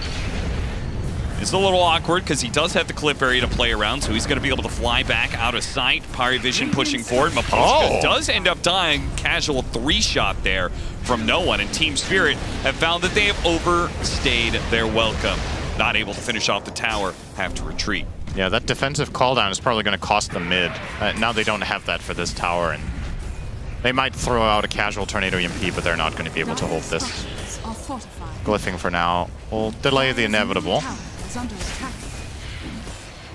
This belongs to Paravision. Starting to open up the map now with 2 towers taken with this Brood Chen combo minute 13. Not out of the ordinary. It's not really cause for major concern for Spirit. It's more about what happens in the next few minutes with this pressure all around. So what starts being a problem? What would be a really bad sight for Team Spirit in these next couple of minutes? What does Pari Vision want to get done? I think if they can kill DM once or twice with this Nyx Invoker combo, that's going to alleviate a ton of pressure, because the main issues I see revolve around the Brood. So far, so good. It's... Oh, the Centaur stun comes through. Got aggroed off of the flat cannons, and then he was surrounded by spiders. A little bonus, too. Very nice. Inside of Spirit. Yeah. Team Spirit's just playing grouped up a lot and are finding extra kills all the time off of it. The concern that you could have in this stage of the game is if Brood gets comfortable up there and there's also TA traps, that it's hard to navigate the map. Oh, that is not going to work for Malik, I think. I mean, he burned him out of mana, so he can't TP out. But... Oh. He's like... Okay. Well... the Batrider's like, oh, he's going to come back down. Becomes a guessing game there. He just stayed up That's funny. He was dead regardless. I think Invoker and Nyx were coming through the gate, but yeah. Now he didn't get that info, I think. That's true. Made the rotation. This move might find a second kill. At least waiting around on. Oh, Elk is going to TP in. If they see this somehow, Rue doesn't have ulti though, but he does have the Watcher. He has the Watcher. Scan. And, yeah, good scan. Chrysalis knows. So maybe instead, and mid tower is still really low. Look how defensively he's farming. He's just hiding under his tower with Radiance, not even hitting the creeps. Yeah. Finally goes for one swing there and will head north. That is the part that's really dangerous, right? It's a Nyx assassin who's out there, and he could just lead with Spike Carapace stun. Yes. Because you have Radiance, so. 9 class. He'll see Nyx here. And runs away. Yeah. And so does Rue. Rue doing, I think, a really good job. I think he's making a good read of where sentries are. I feel like this is multiple times that he has been near a sentry trap and and now he caught. Now sentry's gonna get dropped, but it doesn't matter. Rue, he may have missed the impale, but they still have the Spike Carapace, and Mal comes in to clean up the kill.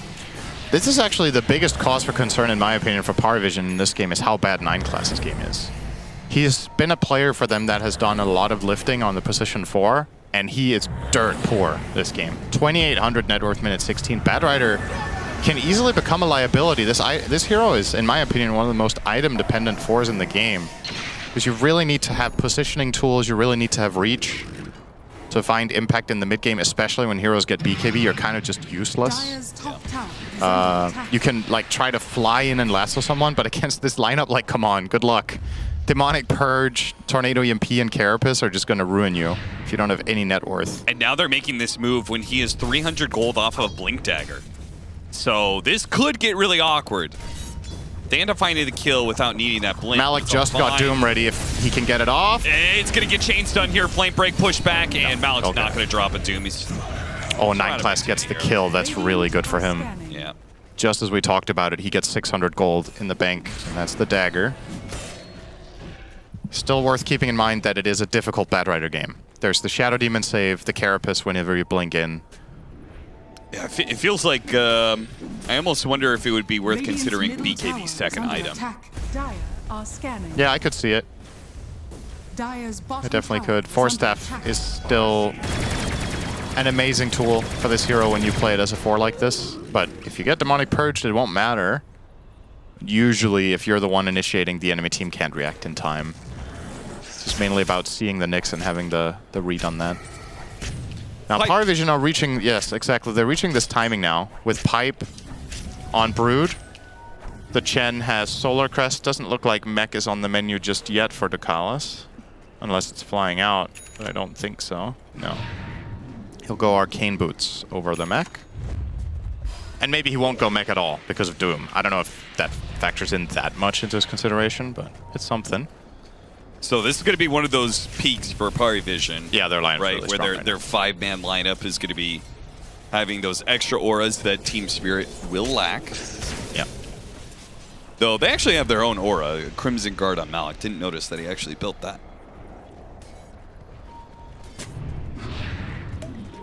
It's a good item this game, that's for Broke sure. the smoke.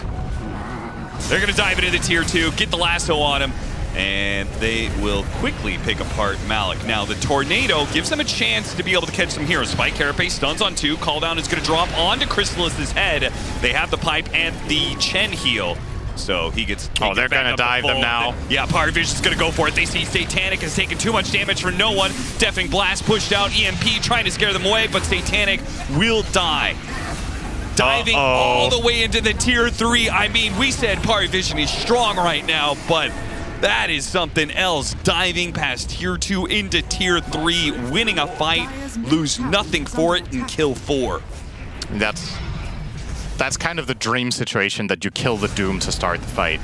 He pops the Crimson. This is the big team fight item that Spirit have, and he uses it to protect his own skin, and it doesn't even work. So now this is a 5v4 where the enemy team has no auras, and you come in here with a Pipe, Hand of God, and a billion spiders. I know who I'm favoring. The Shadow Demon matchup is really difficult against Brood once you get compromised on positioning. You can see he's just getting hounded and run down there off the screen while having to also save his Gyro from the Alk. I would imagine Powervision just go for Roche now. I don't see any reason why they wouldn't. They're in a really dominant position. It'll swap to the Radiant side in 20 seconds. So you have the outpost advantage. You have really good Roche taking lineup with TA and Alk and Brood. Now with Boots of Bearing as well, that's going to be a really nice way for them to disengage away after Tornado EMP. It's going to be a nice way to get away from Call Down, maybe escape the Doom. And when you hit a timing like this, it feels like you just keep on hitting new big items. Yeah. Like the BKB on the Alchemist, the Templar Assassin is going to get a damage item soon, I imagine, in the Deso. So it's just like, if you lose that first fight, it turns into the next round of items. Then the next team fight is going to be even harder.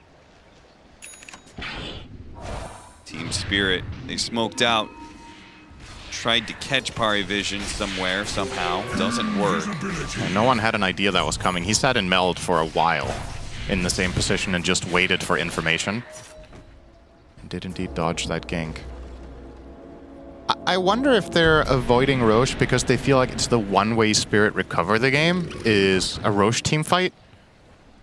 But I just feel like you're so inherently favored down there if you get there first. You set up TA traps, you have Chen creeps for vision, you have Bat Rider for vision, you have Broodmother who can get all sorts of angles down there. Maybe wait for the Deso so it's just Yeah, faster. that might just be it. And I guess you have no concern that Spirit are going to take it themselves. Sure. Their lineup is not particularly great at roshing, so it will be very obvious if they go for it because they need to be off the map for like 30 seconds on every hero. So And they'll do it now. All right. we have now reached the point where I feel like it happens a lot for Team Spirit, where they need to draw out the game by split pushing and getting pickoffs, which is what their lineup can do very well. Are they gating? Not really. Rue was thinking about it, but nah. I just do not see how they could team fight No. for the next. Honestly, even after the Aegis, pretty tough. But Poshka showed for he a was moment. under a deep lane ward. That one right there spotted him. While Baposhka certainly knows there was vision there now. It's too late. It was Parivision vision. Good at that. Yeah. Dire's bottom tower BKB for the gyrocopter. Radiant's middle tower is under attack. This could be high ground, actually. We're looking at that potential here 22 minutes in. You have so many advantages. Chen, Pipe, Aegis, Alk BKB.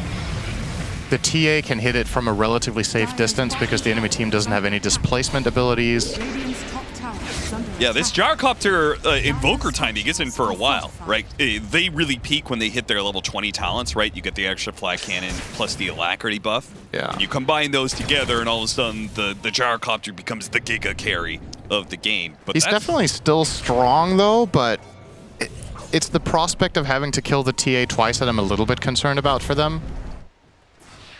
That Aegis would be really valuable, but they're actually not even going to take the tier 2. That one for me is a bit surprising. It's okay that they don't want to go high ground, but I really thought they would stick around for a little bit more advantage after stealing the enemy Tormentor. But they'll settle for taking their own, I believe. No one will head over here. Actually, did they already take it? They already took it. I'm just tripping. I killed it earlier. Yeah, Chen has his, Batrider has his. Then I assume no one bought his shard. Yeah, it seems like every TA does that right now. Yeah, I fully agree with it. Yeah. The two carries in Dota that buy this every game are TA and Monkey King, right? Just seems... Yeah. They just seem like no-brainers. Most carry heroes don't buy shard because, obviously, for carries a lot of the time, utility is inferior to output.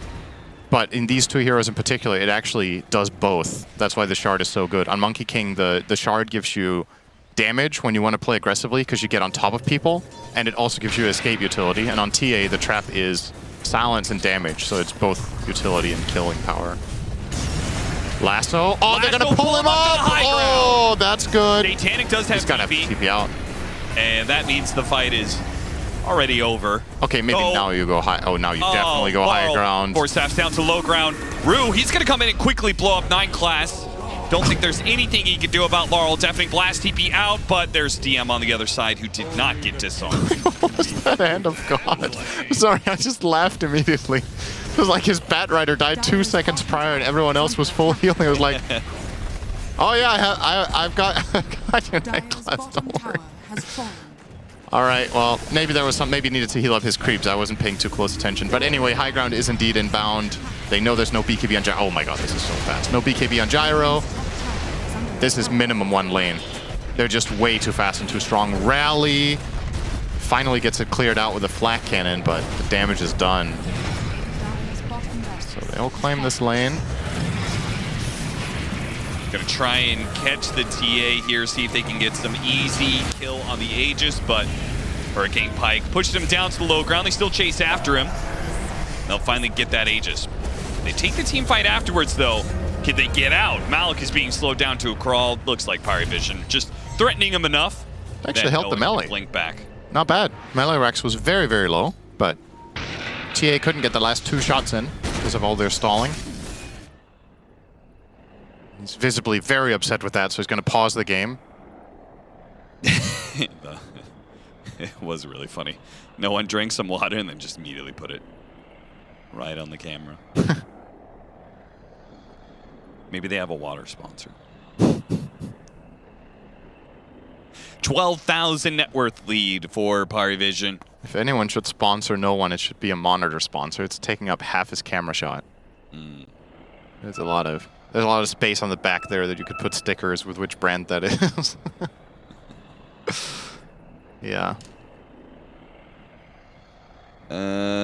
AC is gonna be next for the Alchemist. Auras on Auras are gonna start stacking up.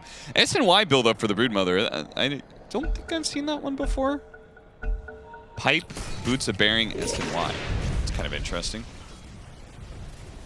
Yeah, that's a bit unusual. I don't know if he's expecting that he will, if this is some sort of a hybrid solution to potentially becoming the Doom target later on or whatever, and just having status resist against the stuns to reliably get off your stuff. But yeah, this was not on my build card for Brood. Generally speaking, if you want to become a carry later, BKB is usually where you go. So the Sanjin Yasha definitely unusual. He can't buy AC because Alk is getting that. If they have Chen buying Vlad's, that could have also been a consideration. So yeah, I guess you just build for yourself now. Just be selfish. The team has what it needs. Oh, is he going to finish off that melee barracks? No, Satanic. He's keeping a close eye on it. Now trying to hunt DM. Miposhka looking for the find here, but not quite. Oh, what a good grab it would have been. He has Gem. That's actually such a good read from DM to disengage this far right there. Instead of just sticking around and maybe taking the Ancients. Could have died. Oh no, he shows right as Chrysalis rounds the corner. Great stun, but it doesn't last long enough. Can't TP away.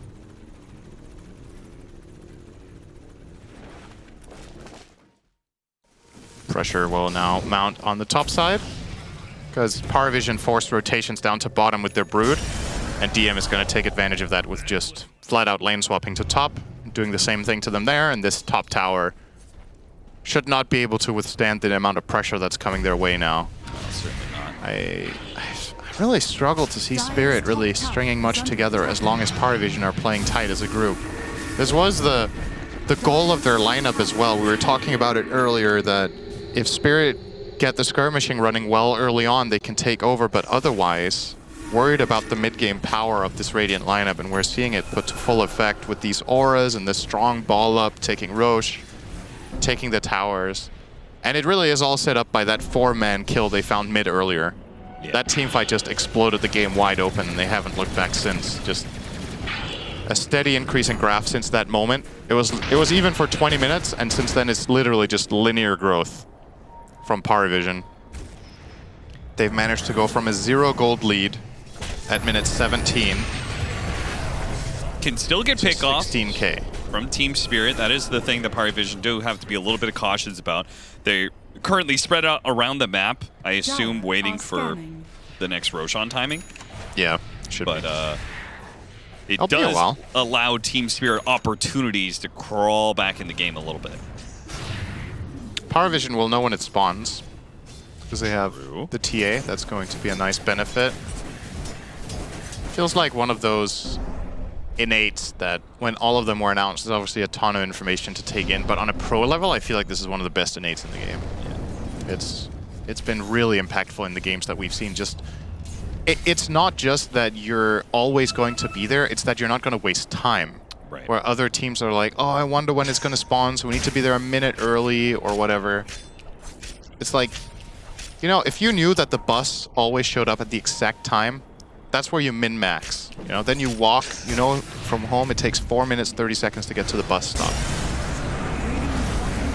That class is slowed down by the demonic purge. Titanic is going to have an opportunity to throw out whatever damage he wants. Good reactions from Maposhka, slowing down the Bat Rider so he can't actually drag him back off the lasso. He was still holding on to the disruption for whenever it was needed. So Parivision actually make a little slip up there. Yeah, they do manage to have... I think the hero they've countered the best this game on the side of Spirit is that Bat Rider. Yeah. 9 class has definitely been struggling, but it is also he is also a lightning rod. This one will Trying to be get one way pick off bigger into though. 2, burn through that refraction, and you've got him. He That's used huge. the BKB on the mid-fight, and Team Spirit knew that and said, this is our best opportunity, the best window to be able to kill this Templar Assassin. You will not have a better chance. And he also used his pike poorly. He turned around somehow before piking. He was maybe hoping to get to the low ground. I don't know if he would have survived regardless, but it's a little bit awkward for no one, and that's a pretty costly death. This one is more valuable than like 3 Bat Rider kills. Because of the map control you're getting out of this and the pressure you can put now as Spirit, can try to get out some aggressive vision and maybe get even extra kills. And it's a pretty early Roche. Unusual for the games we've had. Oh, that's a good find though, Miposhka. Yeah, Brew. Taken out easy. He was coming in. Oh, he got spotted. Got dusted. He's so damn faster thanks to this facet for that window of time where he freshly popped the Vendetta. Oh, he's still going to be found though. Do they have any more detection? Okay, yeah, they can drop a sentry. They spot him now. 2 supports will die, and Roshan is going to be up right now. So they have 7 seconds till Templar Assassin's back up. You've got plenty of time where the supports are dead. This should be a second Roshan. And I feel like the second Roshan is the end of the game Roshan for Parivision. Maybe the game doesn't actually end, but they... Yeah. I feel like they'll get such an insurmountable lead that, you know, it'll be like one of those 95-5 games. Theoretically, this one finishes the game. Because what you would imagine is what Parivision can do. They place the TA and have her hit the tower, and the only way that Spirit really kill her is if you have good positioning and you use the saves well, she's going to be tough to kill without using Doom, or without blinking in multiple heroes and using BKBs and whatever, or running them in and committing key cooldowns, and then on her second life, that's when you can just absolutely overwhelm the opponent with all the advantages that you have. So Satanic definitely has his work cut out for him here. It's going to be really important that he has Alacrity at the right moment, and that you connect the stuns. He does have his level 20, so we have the extra flat cannon shots, which is a massive upgrade. Don't have the level 20 on the Invoker, but still, Alacrity is going to do a lot for him. The Gyro one is the bigger one, I would say. Yeah. Having more shots. When you're playing against Brood Chen, you just want to make sure you can just keep cleaving off everything. Just get rid of all the trash. And he has maxed out Exort, so yeah, you're still getting most of the damage. An extra 94 damage right now.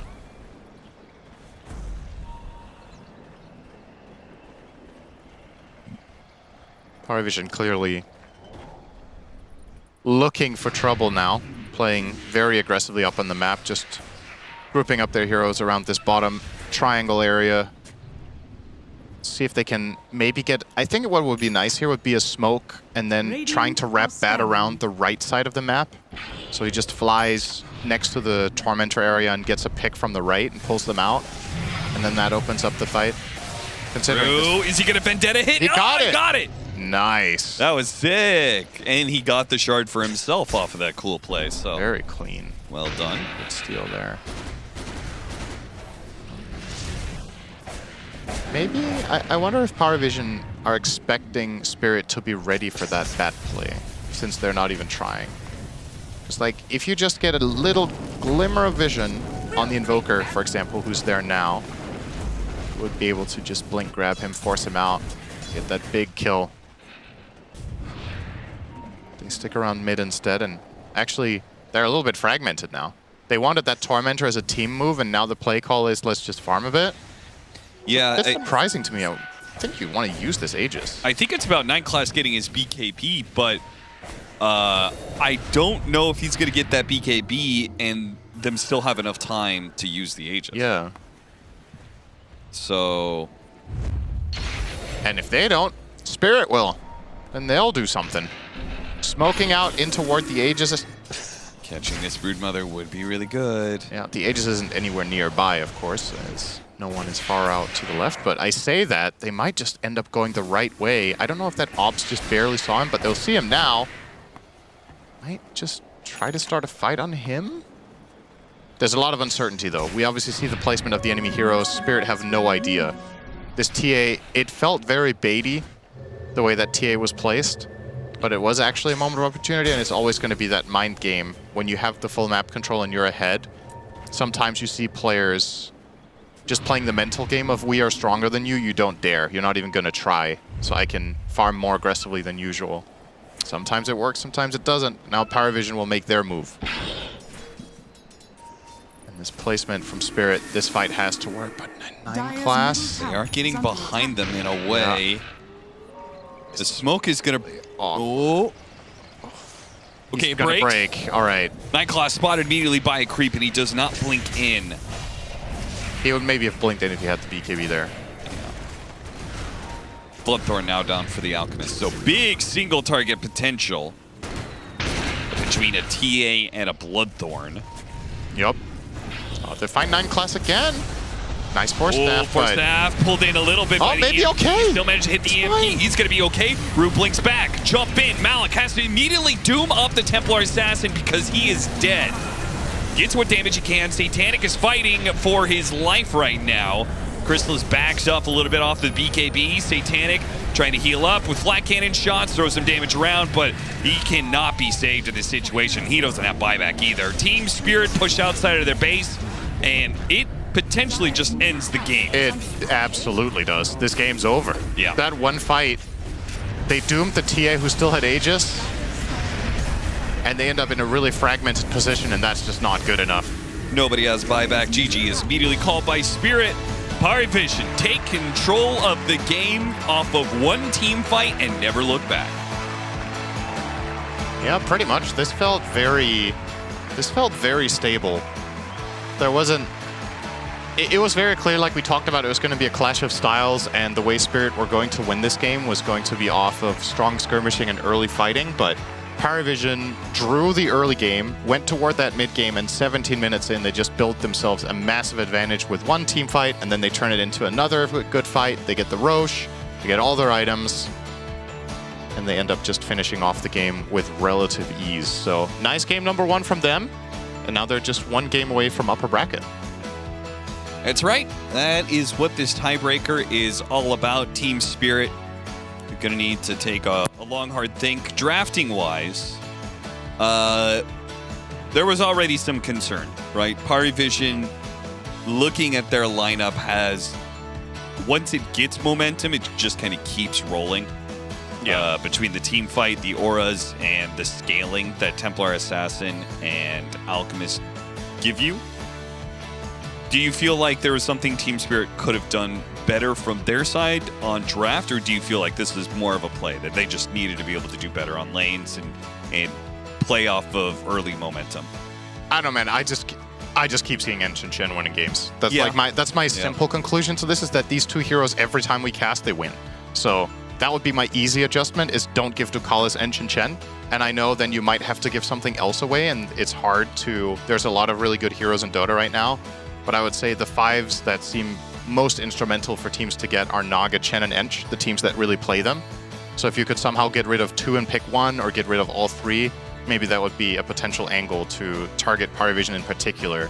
Because Ducalis on Chen, I don't know if Paravision have even lost a game with it. They just look so dominant every time they have it.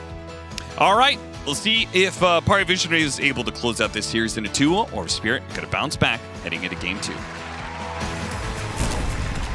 Well, if past history is left to be believed, then it seems like Paravision might just have a 4-0 victory over Team Spirit, a 2-0 in Group Stage 2, and maybe another 2-0 here, because they stuck to their guns. High speed versus 4 Protect 1.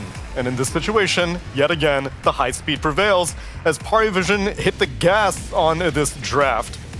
An Alchemist, a Chen, a Broodmother, and a last pick Templar Assassin for that Desolator cherry on top. Paravision is just really good at playing this liquid style, high tempo gameplay. It's what they dominated with in Group Stage 1. It's when they've looked most impressive in Group Stage 2, with the exception of Crystallis's Razor, where they also look really impressive, where they play for late game. But this is their bread and butter. It's why they 2-0'd Spirit last time. They did the same exact thing. They drafted tempo, they played to end early, and they ended early. Spirit, I thought, actually did a pretty good job of like mitigating the bleeding in the early game. Their lanes went fine. They made some really aggressive moves. But the second Paravision just grouped up one time, got the pick on Doom, their tempo just began. You know, they got the Aegis, the push started, and there was no map for Spirit. Yeah, I think a lot of drafting is we predict who we think is going to win based on how many mistakes each team can make and still win the game. And it felt like Spirit was making a lot of good moves early game. We were like, wow, they're shutting them down. We didn't think these kills would happen. And 9 Class was finding DM a few times. But then that one play Mira mentioned, and completely, like, the whole game plan just goes out the window. And that's what we saw when we saw the draft. And that is represented from that Chen. I think that was a response to the Doom, right? They picked that in the second pick of the first round. So I guess, yeah, like Synderen said, it might really be as simple as you're a 4 Protect 1 team, your goal on Team Spirit is to stall the game out. They are going to do this to you with Chen and Enchantress as their supports. I think, like you said, Mira, this matchup's horrible for Team Spirit just stylistically between the two teams, and they might have to like overcompensate and let them have some standard meta heroes that are just not tempo. So then you think maybe first phases would be ban Naga, because everyone has to ban Naga, ban Chen, ban Enchantress. Yep, and just pick your poison from all the rest of them. Yeah. That might be the play. I don't think you have to ban Enchantress. I think if you want to play Nyx, you're fine. Like, they jammed Nyx into the draft anyway. I think you should always ban Chen versus Paravision. That's like the one hero out of those 3 that I think is high priority. His win rate's insane. It's like 18-5 for the entire event or something like this. So whoever is picking Chen, whenever they pick it, and in this case, literal first round, it's winning. So now's the do or die upper bracket. We're effectively in the first round of the double elimination playoffs. True. Loser of this goes lower brackets. So I guess you have, the chance to come back after this, but I don't want to be against Falcons in first round of lower brackets, so. Well, they did beat Falcons to get to this tiebreaker. True, so but that was also a nail-biter. It was a nail-biter. It was a 2-1 that could have gone either way at any point. And especially if Parivision keep exposing Spirit like this, that they're proving that this Spirit does not really know how to deal with high-speed drafts, then I imagine other teams will pick up on that. I think we've seen Spirit falter in this scenario where teams do like turn the pace up, but it's just like Paravision's specialty. Like their specialty draft is this Chen with this Alchemist. Like it feels like the way that they play it right now it's probably the hardest matchup for Team Spirit out of all of the other teams. Like I would imagine that even other teams who try to replicate the style don't do it as well as Paravision do it right now. And we had seen the standings, and it showed that Spirit were only losing to the teams that are currently higher in the group, which is BetBoom and Parivision. So BetBoom not necessarily following this same dynamic, but BetBoom's just insanely They're good. just on fire right now. Yeah. I think for Spirit, it is so funny to see their identity be almost identical to previous Spirit with 40% of their roster. We've talked about that throughout the course of this tournament. Satanic, like if you just plastered the word Yatoro on his name tag, people wouldn't see much of a difference in terms of playstyle and hero pool. But that's what they were losing to at EWC and TI. I'll say it again, like it was just different teams doing it to them. Parivision's a new roster, and I think of DM as like the cheese pick guy. I think of no one as the outskill you mid guy. Crystallis has always been a tempo carry player, and Ducalis obviously plays all these tempo supports. So it's cool to see another team do it, and it's funny to see a new patch where the teams that used to do it successfully are now no longer at this level. Team Liquid and Gaming is who I'm talking about, but now Parivision, Team Spirit maybe thought they escaped this, All the teams. It's still lurking there underneath the surface, looking at you, such as looking at you like a Kadia ward of the game. And I was also looking under the surface at the wards, much like the wards are watching other people. It's a lot of things watching things. And what they're looking for is supports to murder. Because once they got this gold advantage, what they wanted to do is get nice pickoffs. And this ward here spots Satanic rotating the bot lane to farm. And that's going to give them a good 10, 20 seconds ahead of time to prep for this gank. And they even TP'd in Shadow Demon to try to protect him. But with that vision, they're able to spot the Shadow Demon on the back line. They're able to split these two up. There's no protecting Satanic. He's forced to TP back.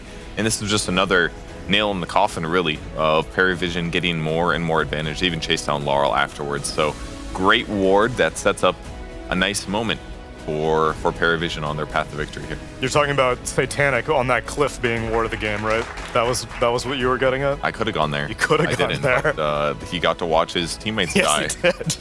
On his castle on the mountaintop, invulnerable to all worries in the world. Is nice to have. He was up there in that ivory tower, but it wasn't protecting him from the speed that Perivision were presenting in this game number 1. Intensity, momentum coming out of this Perivision team. Can Spirit stop it? I don't know. It's going to be difficult for them to finally change history, but maybe they can do it in our game number 2. Catch you after the break.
All right, guys, welcome back to another round of Guess the Talent pictures. Now we have to guess which other talent outside of us sent in really cool pictures and who it is, so let's go. All right, first picture. Ah, it's a nice picture. What is it? A bathroom? It's not a bathroom. Well, you guys, we need to look at it. Okay, sorry. It looks like bathroom tiles. Yes. But what is this? You know who it's him. I'll explain why. Oh, no, I think I know why. All right, we guessed. Font. Mr. J, a.k.a. the J-Man, a.k.a. Jenkins, a.k.a. I'll explain Bathroom why. Master. It's definitely J-Man, and he took the picture, sent it to a guy who needs to the plumber? repair it. Yeah, the plumber needs to repair it, and because something was not working. So there we go. That's the reason. We're saying font. That's OD Pixel. What is wrong with that? Man, OD Pixel is a really weird guy, huh? Okay, anyway. Next picture. Does this look like New York? Then it could be Flukas, otherwise it's not. This is not New York. It's not Flukas. It could be upstate New York, of course. No. No, we're not listening to you, so. Okay. It's not. You don't think so? I'm going with you. But he was there for a bit during the I think it's him. Team Bozo. Hey, relax over there. Calm down and write down. Let's see what happens in the future game that we will play against you. We're going to win this. We're ready to lock in our answer? We've gone with Kevin. Mr. P, aka Purge. Dude, it is New York. Why stop doubting? It's not his house. We're misdirected. But why is he taking pictures of other people's houses? This guy is a freak as well. Him and OD Pixel, man. No wonder they work so well together. Well, apparently we're at picture. What the Froge picture? Oh, I know this one. That's the BTS. This is beyond the summit, but it's old. Isn't it old? That's the second BTS. Who has this in their phone? Big one. All right, ready. We've gone for Sheaves. What the? Oh, no, it's a Banana Man Super Jammer. It's Tsunami. Oh. Dude! Wait, Tsunami has 3 already. 2 pictures. I wouldn't have guessed him anyway. I don't want to play this. Walk out. Come on, we got 2 left, 3 left. Let's go. Burn this picture. All right, yeah, we'll flip. Go on. Flip me off, Ted. Well, it is Tsunami again. I mean, I'm not kidding. You guys should put that down. Wait, it's ice cream below. No, it's like spaghetti ice cream. What is something? Who knows? I've already guessed. guessed. Is that a bread? What is that on the side? I've already guessed. This is disgusting. Okay, here we go. We're ready. We've guessed. So have we. Is it Tsunami again? Sheaves. We've guessed Cinderin. It's Shiver. You did? Yes. Yeah, I did. I told you. Yes. My bad. That was literally, bam, straight away. Nailed it. Michelin star round 40, 45. It's Gordon Ramsay's restaurant. I've been in this one. What are you writing down? Is that a poem? What is that? I'm ready. Ready? We've gone for Cinderin.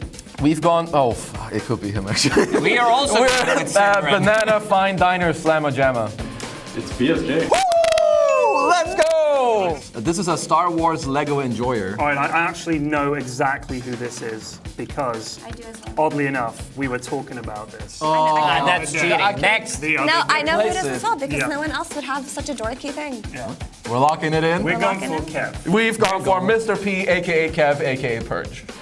It was Purge. Yeah, I saw a picture of it on his phone. We found ourselves in a tiebreaker situation, so there will be a playoff round. This is the first picture. That's a meat enjoyer. I know. Just keep it. Keep it. Let me write it down.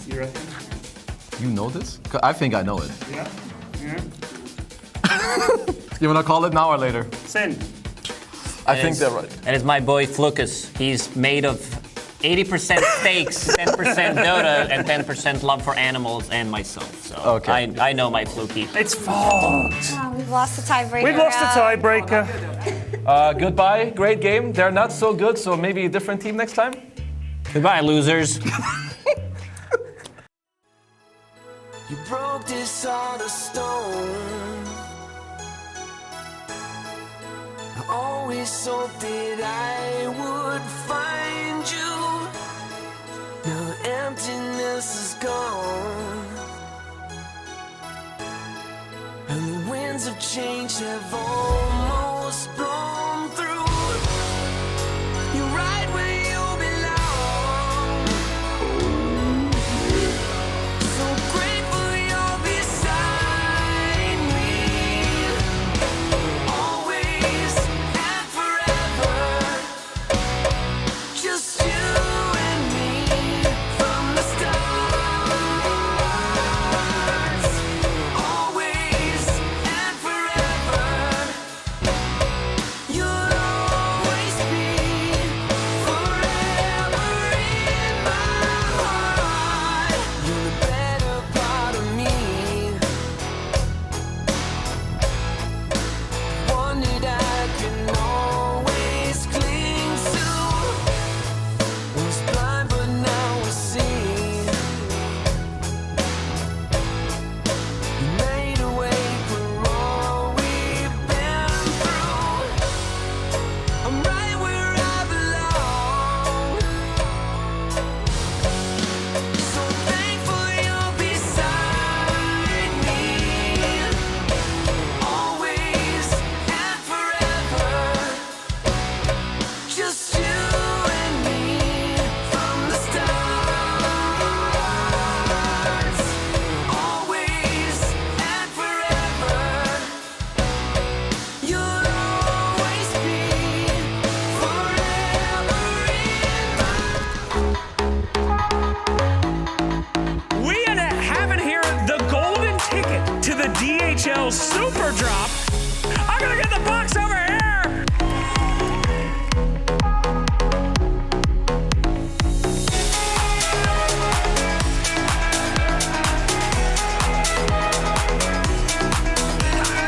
Choose your own adventure, man.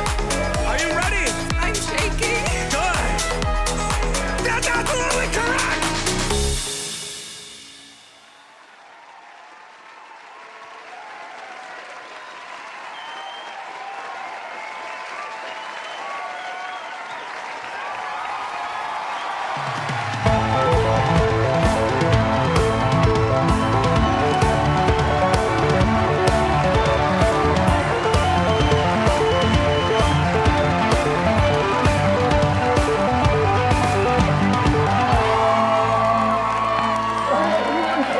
Okay, pandas. That was pretty good. But can you do that at double time?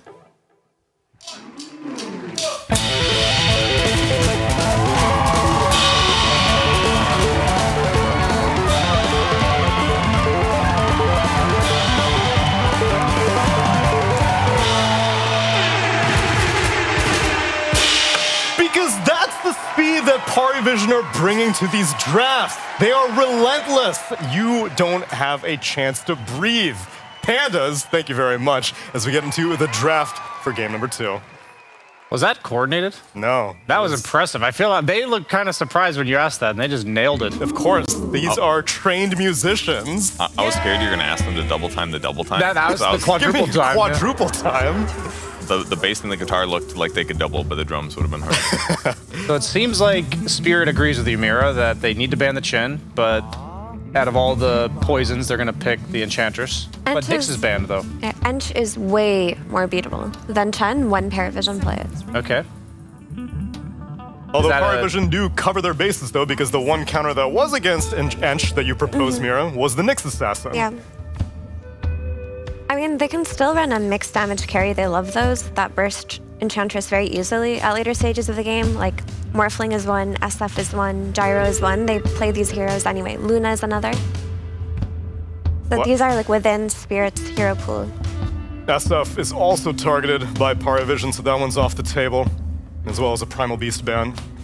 And all of Spirit's bans were the Naga, the Monkey King, the Pugna, and the Chen, which means that Razor does remain in the pool, as well as the Medusa they had first phase banned in game 1. I assume that Team Spirit is considering picking Morph and banning Doom here. That's something they do sometimes in their second pick position. They do pick cores here, but there's a lot of supports as well. It could be Pangolier, could be Tusk. There's a variety of heroes. They're probably not going to go for the Hoodwink, I assume, since it's already a bit counter, but they go for something different. They haven't opened bat ever this tournament, it looks like. This is something new. Perhaps inspired after seeing the performance that Parivision put on with the hero last game. Or wait, no, they had that. No, it was against the Nyx. Yeah, Parivision's performance. Yeah, Parivision had the bat last game. Yeah, he did die a lot in the at some point in the game. Synderen pointed out his low net worth, but it didn't really matter that much. He eventually got his items. He participated in the fights effectively. Bat's just a good hero versus Ench. Like, he has a lot of magic damage, and that's what you kill her with. The interesting dynamic I see in the first round of bans is that I was noticing in the group stage 2 that Primal Beast was having a lot of success against Pugna. Pugna was kind of the premier support towards the end of group stage 1, and then Primal's Trample just absolutely owned you. So I'm fascinated by the fact that these heroes that weren't previously first round banned, I think they kind of go in tandem with each other. Like, okay, one team bans the Primal, and then they think they're more likely to pick Pugna because of that, so we ban that. And that just opens up a lot of other heroes that we no longer get to see, like the Sand Kings, that got completely ignored in game 1. I would love to see one of these teams pick it up. Not even getting second phase banned out yet. 10 seconds remaining. It's just a good flex, especially if your last pick, which Team Spirit is. So I wouldn't be too surprised if they pick it here, but usually Monkey King is the hero that causes it the most amount of issues because it's a carry and a mid, so it can mirror you in lanes. But with that out of the pool, I think heroes like Sand King that flex melee offlane mid are much more viable. There's also just a lot of supports to choose from, like Tusk, Clock, Shadow Demon. I feel like Clock's fallen off a little bit. At the start of the tournament, it was like highest win rate support, most picked hero, but teams are just phasing it out a little bit in preference for others. Feels like Tusk replaced it a little bit. Yeah, I think Shadow Demon, though, is always a hero that you look at, especially when you're playing against Batrider. Because of the disruption versus the lasso. Yeah, Lasso is such a good skill at like guaranteeing chain stuns, basically. So Disruption being able to break that up does sound pretty good. Ban Razor. Could be the Sand King still. That was the only other hero I could think of that teams did respond to Sand King with sometimes because there was flex potential. And we also seen Crystallis as Razor. Yeah. Yeah, that shit slaps. They banned it in the first phase last game, so. Yeah, might not even be hero specific. Could just be like a Crystallis spoofy thing. That used to be an unplayable matchup, Bat versus Razor, but that was also back when Batrider was a core and would usually be able to gank you a bunch of times before you had BKB and he'd have Boots of Travel. So it's just fascinating to me to see how these matchups evolve over time, especially when a hero the hero's primary role shifts from core to support like this. And we see Tusk again, we've been mentioning that. I think it's also a bit of a deny pick because it is another save, like it gives them multiple options. But I guess Tusk has mainly been a 5 position this event, so it was unlikely that Power Vision was going to go that route. Is there any other logical choice than the Shadow Demon? Because they're almost certainly going to address the Bat, as you mentioned, Mira. Is there anything else you're seeing?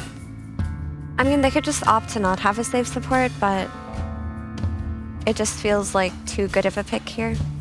It makes your, like if I'm a carry player, it makes my life much easier in terms of what I pick. But they're going for the Willow, so that's kind of a combo breaker, but not a save. I mean, in terms of like area denial, the hero's fantastic, obviously, because if you get some nice roots, it's harder for Tusk to like snowball save allies. For example, if you are trying to get aggressive in a Bramble Maze area as Bat Rider, there's upsides there too. And it also provides a lot of damage, which they were maybe lacking a bit with Enchant early. Yeah, I mean, Willow definitely creates problems for heroes like Tusk, but they probably just wanted more consistent damage coming out of their supports, or their position 4, and Shadow Demon does not give you damage. He gives you a lot, but not damage. Willow, on the other hand, does address that issue.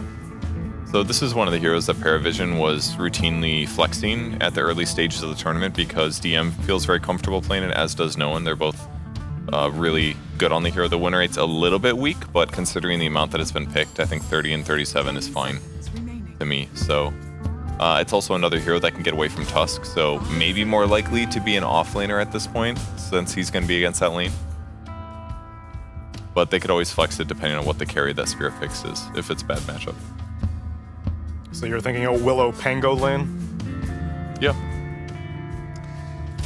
I don't know. I think it'll just depend on what comes out for Team Spirit here, because if they pick the carry early, then they can just try to counter it on 18. Like, they could pick an Enigma for DM, or they could pick a Beastmaster. Yep. You need BKB Piercing disabled if the carry comes out, and it does. So I think that's the route that they'll go.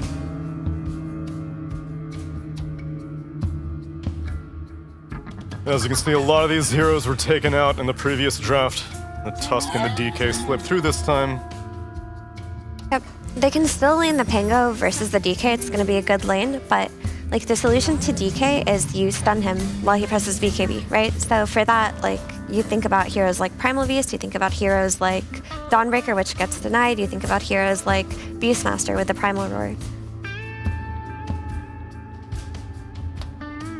I think Beastmaster would also just synergize very well with Enchantress.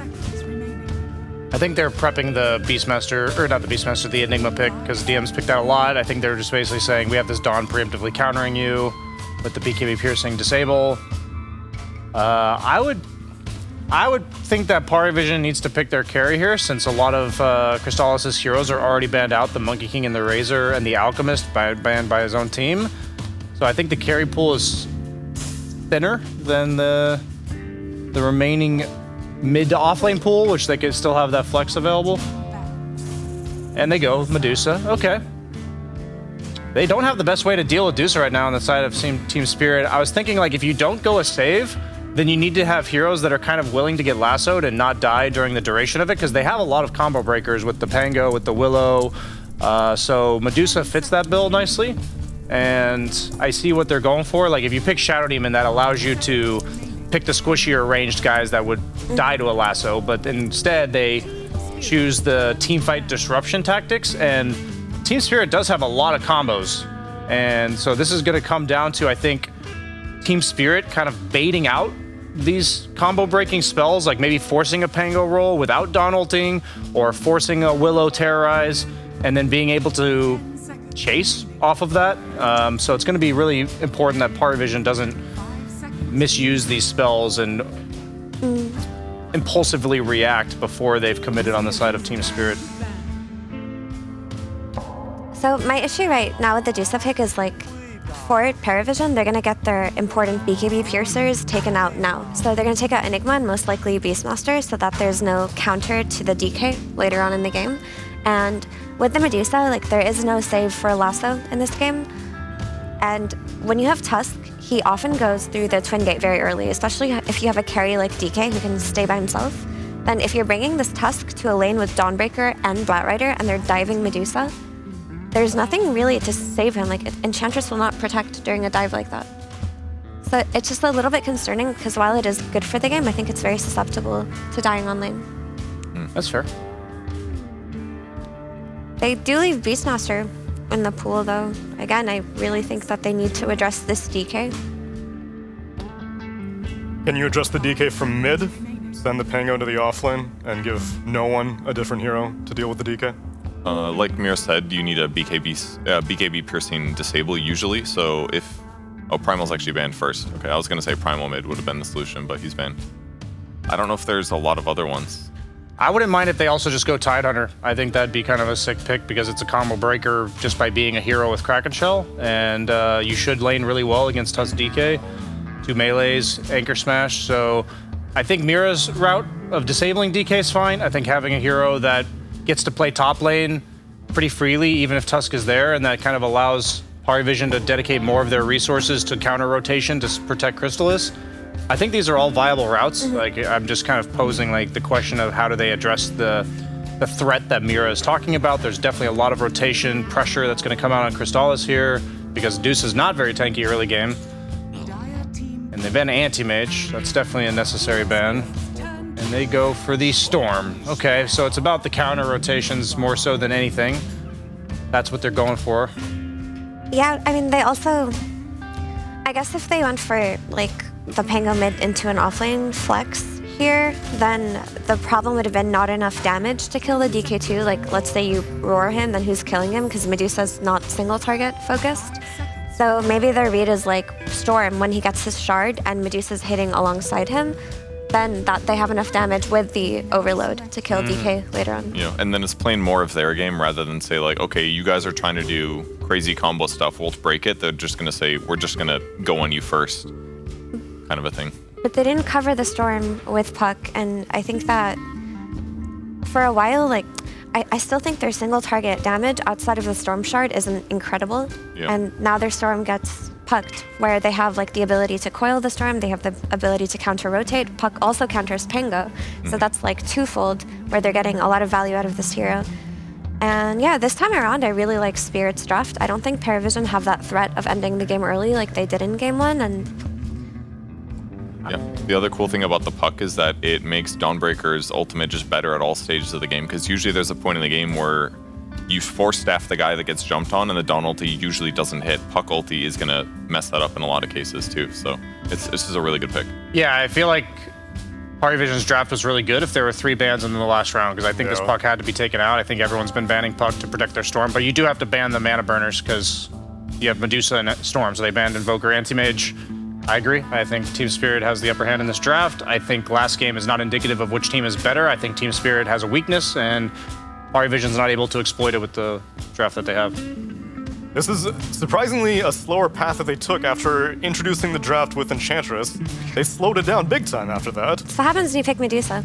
Like, I really think their 18 should have been Beastmaster, not Medusa, but like that's just my take on watching them. They obviously have a very different read, and maybe they thought that all of their carries would get banned out, and they weren't comfortable with putting Crystallis in a position like that.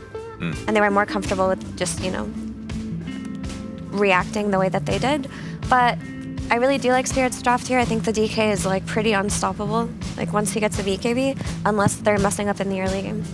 Well, let's see if Spirit's learning process will net them a 3-game series. Let's find out in game number 2 with Cap and Cinderin.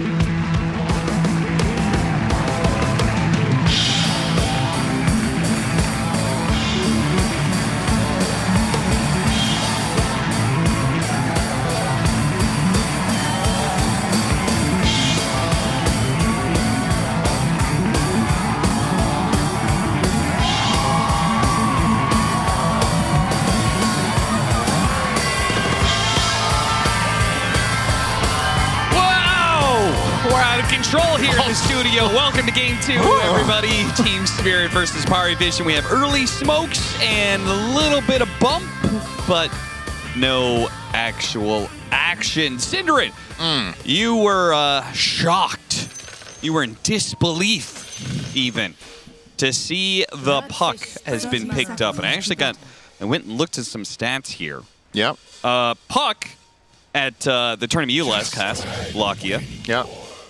Had a terrible win rate there, 38%. Yep. At Belgrade, got picked up around the same amount, went up to a 45% win rate. Okay. And now at this Dream League, we have had 22 matches. We've had a lot of matches, so it doesn't necessarily mean it's being picked more. But now at a 54% win rate. So that's good. Puck trending up. Puck stocks are the highest they've ever been. I didn't react to it in that way because I was like, wow, this is a terrible pick. It's just this hero was so picked and so good and just disappeared. Yeah. And I don't think we've casted this tournament, if I'm not mistaken. Maybe it's been one game that we've had a puck in, at least, and it was in Group Stage 1 in that case. It's definitely not been very popular in our games, but if you say it's been picked 22 times, that's surprising to me because I haven't seen it much. But this game against Storm, against Pango, what more can you ask for? A lot of matches were in the first group stage, not the second one. So,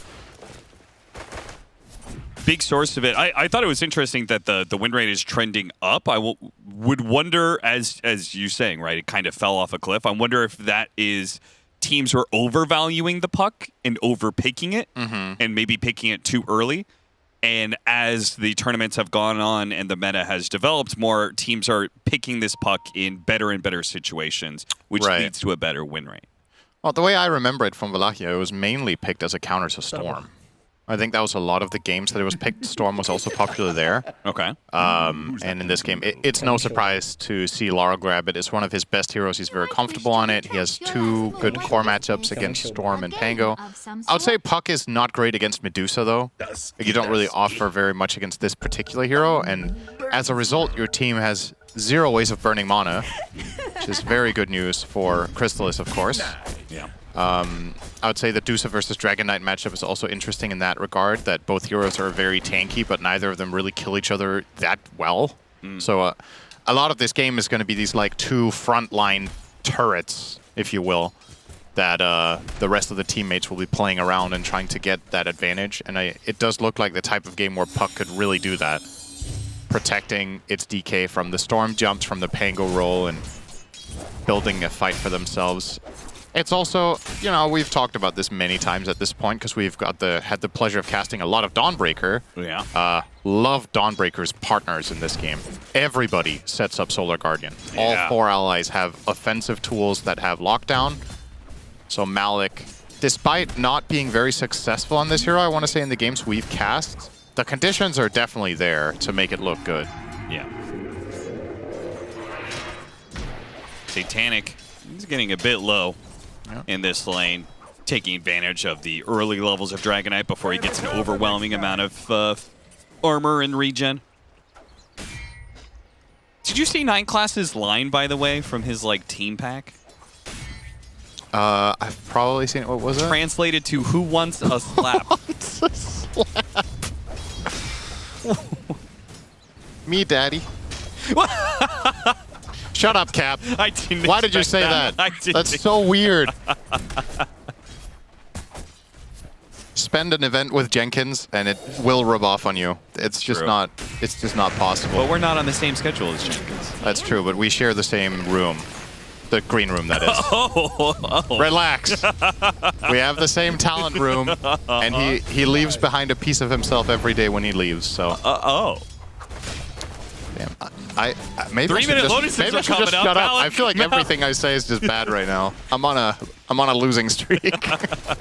A verbal losing streak. Oh, down bad. Well, it's a good thing you're a commentator where saying the worst things is perfect. Or you can get away with everything. Is that what you're saying? I wouldn't test that. I don't think that's the right conclusion here. Oh my God. Lanes 20-3 for no one, 17-0. So Laurel, I find it so funny when pucks do that, where they just intentionally walk into take the tower hit so they can phase shift and get a little bit of HP and mana. But it is such a silly mechanic.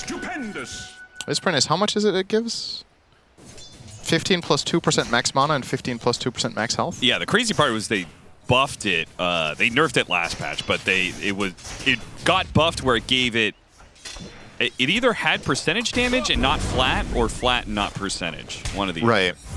And yeah, big damage onto Ducalis, but he's gonna outlive this. And the counterplay now, Malik. Malik is going to get quite low here. Feels- Chrysalis throws out the snake, but he does have stick charges and a Lotus and a healing salve and a Tango. He's got just loads and loads of regen. He's going to have to spend it all, though. Yeah. So the next pressure play from Paravision will probably lead to a good outcome. Already up 1,000 gold in just raw laning here. No kills. They're just getting the better exchanges, but Poshka looking to do something about that situation. Bump back into the Dragon Tail. Really good damage. It's adding up. DM has stick charges. They throw out a blood grenade to slow him down. Can he get one more hit? That's all he really needs. He tries to use the tree to block out the vision. He'll die anyway to Satanic's Breathe Fire, but in some ways, it does help get the kill on Poshka. So they trade out, but the winner of the situation, at least initially, was Spirit, but if Satanic is forced off of these creeps, he has to. That feels bad. Yeah, what are they going to do? Are they just going to send down a Tango pack and maybe he buys a salve himself here? I think you need to heal up fast against this lane of the Willow Pango, or they find a spell burst on you if you're just relying on Tangos to bring you back up. It will take a minute. I'm not sure if he has that minute. Dirty, filthy Harpy. They did bring him a salve, and that one is his own? Yeah, it's his own. Okay. It's a full one. So he'll be back to health.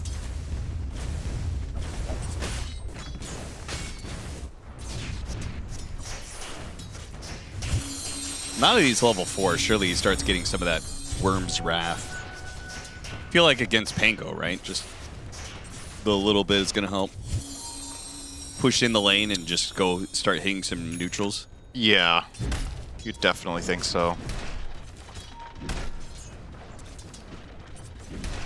He's holding the skill point for now. Oh, sweet. Maybe he didn't want to have the cleave in the tower to mess up CS. Yeah. He still hasn't skilled it though. Huh. Interesting. 6-minute power rune. Invis. Not the biggest one, but still refill. No one will enjoy that.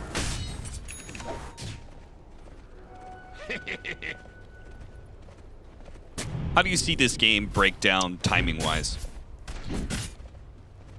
Radiant's courier has been killed. Honestly, it's a little bit hard to predict because I think there's so much room for outplay from both teams that it's not like as straightforward as the last one where one team's playing skirmish, the other one's playing 5-man heavier.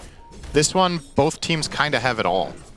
The Paravision lineup, I would say, could theoretically have the better early laning stage, which is what has happened, but it's not by such a meaningful amount that they can easily convert this into, all right, we're going to take tower into tower with Ench, and then build that advantage, because the Spirit lineup has ridiculous counterplay. Puck is one of the best TP defense heroes. You have Dawn ulti soon. So this one would be nice to steal for no one, but nicely done by Rue. He's in position, and this is going to cost no one his entire resources, so he has to send himself back to base. Which is great for the Puck. He is just pushing in the lane, hitting the tower. Yeah, now Laurel has equalized the mid lane despite being behind earlier. So very good news for him. He just double orbs the wave, again pushes under tower, just really trying to maximize the amount of creeps that die while the Storm Spirit is out of lane. So no one gets that Golder experience. Aggression onto Crystallis. TP is coming in, but Crystallis has already lost most of his mana. Bumped back by the Flame Break and blocked in by the Shard, but they can't quite commit. Maybe Poshka will try. They have a snowball on him. Oh, is he going to be able to finish him off? Rue is quite low. The hammer comes in, and that'll just smack the Deuce in the face and take her out. This isn't now over they're yet, slam though. onto 9 class with Satanic coming in from behind. They get the extra kill. Still traded out. Support for support, but in the end, it is still the carry of Paravision dying, and Satanic coming through that gate, being a part of a fight and going back through again. See this from Satanic. We also saw it last game, very active on the gyro. I think this is an adjustment that Spirit have made as a team in the last couple of days. Agreed. That they really want to have Satanic contribute more in the early stage. It is going to cost him a little bit on the bottom line because he won't be farming as effectively, but in total game progression sense, I think this is the better way of playing right now. So happy to see him get more involved. And if he's joining that and getting kills, then it's just a flat-out net win across the board. But if he's getting the assists, he will be a little bit poorer, but they're enabling their team better. Nice find here onto DM. No chance. Long setup from Rue. He was very patient about it, called in his allies, and they responded appropriately, and they get an invasion immediately to take a hard camp stack. I feel like Team Spirit, they just keep on taking stacks, manage to get the coil, and now the Dawnbreaker ultimate's going to chain the... Oh, that was sick! Oh my god, if he would have lived, that would have been so good. Oh, I wanted him to live, I'll be honest. I feel like you should get rewarded for such a cool play, but no one. He dies anyway. DM now going to come in and see if he can get the counter kill on Rue, and he doesn't even have to use the Rolling Thunder for it. May choose to use Rolling Thunder to chase after Miposhka, or maybe Miposhka is so slowed down that DM... Oh, silenced. Right as he maybe could have gone for it with Swashbuckle, Laurel intercepts. Can we get a replay of that illusion play? I think he even dodged the Dawn ulti, right? Yeah, I think he did, yeah. He timed it to perfection, so he places his hero perfectly. Oh my god, that's so good. That's actually so clutch, but no reward. That is everything he could have done to live. Yep. Perfect hero placement, gets lucky that the illusion pushes him to high ground. Frame perfect dodges the Dawn ulti explosion. My god. That's otherworldly. It turns to daytime. Satanic sees two supports in his jungle, and he says, okay, it's time for me to vacate this area. They want to pressure the safe lane. That's fine. I'll do the same to them. Crystallis is a tough cookie, though. He could, with some backup, potentially defend this tower if the side of Parivision wanted to do it. But looks like they'll just accept defeat there and take the trade. I mean, they come through the gate, but they are far too late. This is too late. And they go back through the gate. So in comparison to game number 1, this is kind of similar. Both teams were very even in the earlier portions of the game, and then we reached minute 15 to 20, and that's when Parivision just started really winning out. It was a totally different type of strategy. I don't foresee the same development here, that they are just going to find that magical team fight and just keep winning and winning and winning more. Without having the Chen and the Brood to push out the lanes and put that map pressure constantly, it's going to be easier for Spirit to navigate the map and take fights on their own terms instead. Right. Call is just going to steal that Centaur, wait for some efficiency. Bruce trying to get his level 6. He's going to work Blink, and he's already queued up an Aghanim Scepter. So he says this is going to be the game, kind of game it is, and obviously he's got a great combo with the coil. Will get caught, trying to rotate out. Really good shards, but the Storm Spirit is here to collect. Who's going to get the kill? No one takes it, and a galvanized stack Will for he him. get the power rune too? No. That one belongs to Laurel. Amplify damage. Opens up for another potential storm kill. Amp damage rune plus Dawn. I think they can kill him, just the two of them, with the mage, or excluding the Witchblade. Got the coil onto DM. Centaur stun, misses. Dawnbreaker ultimate coming in. It'll land. Oh, thankfully, that flame break hits him right as he was going for a shield crash or a swashbuckle away. Nicely timed by Miposhka. He's doing very well for himself. I mean, compared to what 9 class had on the Bat Rider last game. Yeah. He is top net worth of the supports in this one. This is going to be a mid-tower minute 12 now. 12:30 for Laurel as well. I feel like this game is looking really good for Spirit. Not just in the current game state, but also in the nature of how they've been losing to this team. It doesn't feel like Parivision can necessarily do the same thing to them again, but they'll try. They're going to smoke up now as 3. Storm is in reach as well. I guess Laurel would be a cool pick, but it's not an easy jump. As long as he has his spells, no one can't really initiate first. He's just going to orb coil out, or orb jaunt, that is. Yeah. Maybe they'll still try, though. That Spirits seem like they're aware that this is happening. They're even going to scan as well, so nicely done. I was about to say, the test here was whether or not Satanic would walk into the triangle, and he doesn't even want to go on his side of the map through the triangle. Not even like the most safest way to do so. But Poshka's going to scout things out for him. He is going to get hit by the Rolling Thunder, but Team Spirit, they are collapsing on this area. And they're certainly going to get something out of this, though the snowball hits onto Rolling Thunder back into this one. Terrorize goes out, but not in time to save DM. Yeah, that was DM's own choice. Yeah. They already had the bat kill. They could have called the play there and been like, that's good enough, but maybe he felt like they could gun for more with the storm coming in. But Spirit, they're in numbers and ready. And that's the balance that you need to strike here as Power Vision is your carry is not going to be involved. The Deuce needs to farm a lot. So when you're making these moves, you always need to look at how far can we extend the fight before the counterplay becomes overwhelming. There's always the Dawn ulti threat, there's always the snowball save that you have to worry about. So generally speaking, I feel like their lineup should look for hidden runs right now. They just get one kill and then leave. Because I don't really favor them in extended fights that don't involve the Dusa, and she is not showing up. You can trust that. Crystallis is probably not joining his team for the next 10 minutes, if I had to guess. Curious what kind of build he goes as well. Like, does he just go the super hard carry route, or does he try that build that we saw trending a little bit with Aghanim's Kaya Sanj? I think he should go hard carry. I think so too, because he doesn't have...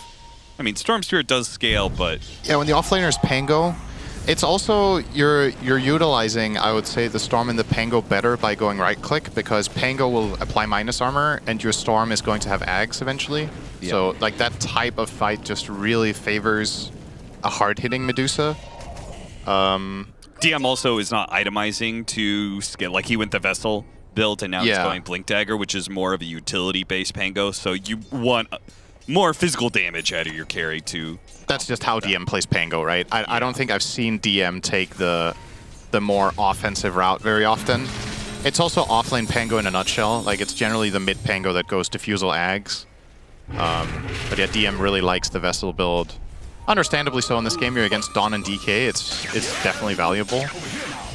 But again, it's under the condition that you're actually taking fights and getting those charges and using them. And no one also going Orchid. This is an aggressive angle from Parivision. You really want to find fights now that you have these items, but if Spirit can play keep away, all right, that's one fine, but he needs to leave. Oh, yeah, with the TP coming in, he says, I only have so much mana, and I gotta use what I have to escape rather than get a kill. I mean, the first Orchid reveal being on a support wasn't the best situation, but then not even getting the kill. Yeah. That's gotta feel bad for no one. And Spirit are gonna immediately counterplay now, because they know the Storm is out of mana, and they've got a lot of information about hero placements. They're assuming that if no one jumped the Bat Rider down there, he wasn't alone. So they know there's more heroes in the bottom half. Not necessarily how many, but even if it's just one other hero, it makes this trio going for an aggressive move very likely to be successful. The one hero they don't want to find is Dusa, I think. They can't kill... maybe with Dawn? They have Dawnbreaker ult and BKB, so... I mean, it's kind of close still. They don't have the best Dawn, or the best Dusa killing heroes. But I guess Crystal isn't full mana. Oh, the timing is flawless. He's gonna get away right as the smoke breaks. He sees them, and he still gets the TP out. Best of both worlds for Parivision. Perfect map read from him. If he does get jumped there, I think there's a world where he lives with a TP from the Willow. Because the kill will take some time, and just a Terrorize will be enough to get him out of trouble. Sure. But this is way better. Now you didn't have to use anything. And you're going to continue farming up your Dusa.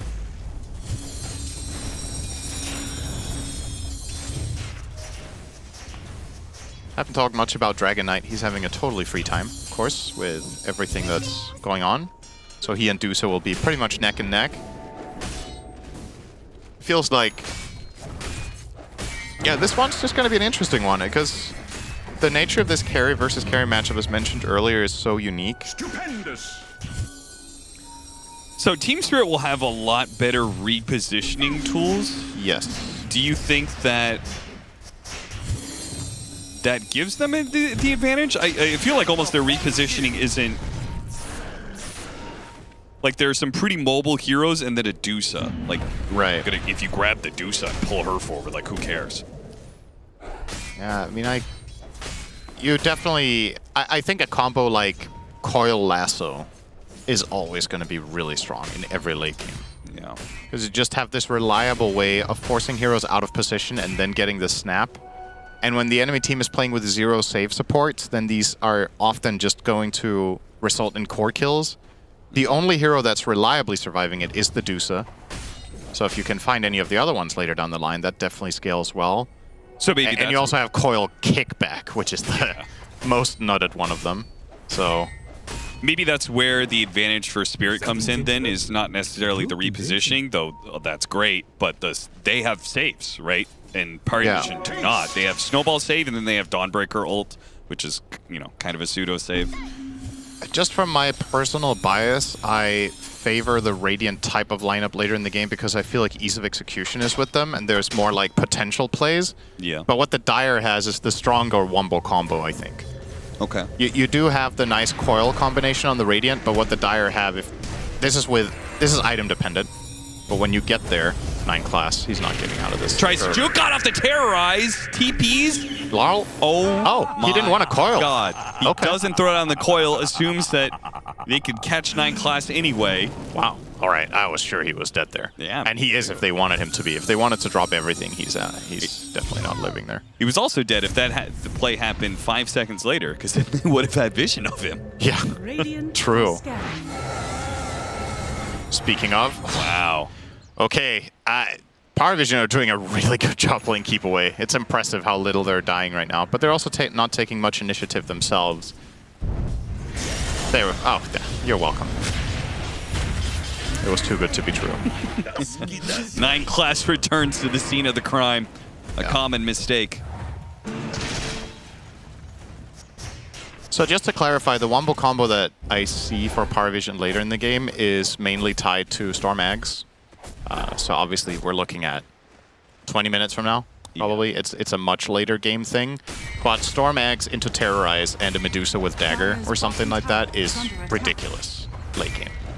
And you have the Pango for the X Factor with countering out potential saves from Tusk and getting more physical damage in there, both for himself and for the Dusa.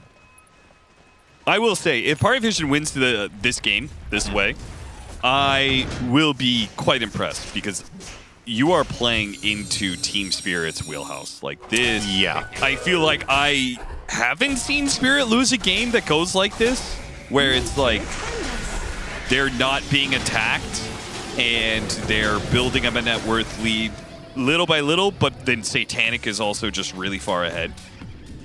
Maybe he's not that far ahead of the Dusa, but he is free farming, right? Yeah. That's their bread and butter. That's their best strat. The reason I don't want to focus too much on the gold is that this is also something we've had a conversation a couple times in previous games this tournament. Pango can have a deceptively high impact to net worth ratio. Sure. So even if he is 2,000 behind the Dawn, I could easily see him do more in a team fight, even with an item less. If you find the right angle and you land your spells properly, the hero itself by design just does a lot. Yeah. The bigger concern for me is if Storm doesn't start picking up the pace a little bit. Okay. I think that hero needs net worth to make big plays, and there's the BKB. Could be the start of something for no one. Simultaneously, maybe the Storm isn't doing the best, but Ducalis is gotten a lot of far. That's true. And that a wild card. Very good against Dragonite. Yep. Right? Definitely a wild card for sure. And he's building to do it as well. Yep. He just rushed the Brown Boots Pike. Dire's bottom tower is under attack. Eyeing up a gem now, though. That'll slow down his progression unless he finds a couple of D-wards with it. That's a pretty expensive item. Got the lasso, pull back into the Dragon Tail. Very dead. It's going to happen eventually. You can't dodge this lineup forever. And I've been impressed with Power Vision's ability to do it so far, but you are going to slip up once in a while. And if you die close to your tower, that's the worst one. Then they will just take the collateral straight away with Satanic here. Team Spirit, for me, I think they're so strong right now. I would love to just see them jam the Roche. Yeah, I could see it. And you're not even going to lose that much on the map because you could keep Malik out there, right? Yep. So that seems to be the idea. Tag team will make this nice and quick. with Mask of Madness. Malik also with the Halberd is a nice line of protection against the potential Dusa fight. Genuinely feels like the only hero that you buy Halberd against reliably in Dota right now. I find myself almost exclusively disagreeing with purchasing that item except against Dusa. No one. Orchid and zip away while Malik is still trying to make this kill on a 9 class happen. Oh, that's such Not a good gonna happen, terrorize. though. Terrorize pushed into the brambles. Malik has to use his BKB. Okay. And keep on trucking. Oh. What happened here? Yeah, it looks like no one decided not to just get out. I mean, he was fighting Laurel at first. And then I guess Laurel caught up with the Blink Coil and forced no one's BKB. So Radiant's middle another tower is under attack. win for Spirit. Getting the Storm BKB duration reduced is going to become very valuable later in the game. Every second matters on that hero. Tell you what. Do they have the damage? Oh yeah. Lasso, they do chain the stuns a little bit, but they've already burned through his mana. No stone gaze possible. Biggest kill of the game, right there. Massive. And that was without Daedalus. The Daedalus is about to, yeah, there it is. So that would have been an even easier kill by significant magnitude. Laurel, is he going to get picked off here? Roll up, chain stun, nicely played. There goes the Aegis. And that's that hidden run. They can get the first kill, but they can't go for more. And the rest of Team Spirit, they group up, take another tower off the map.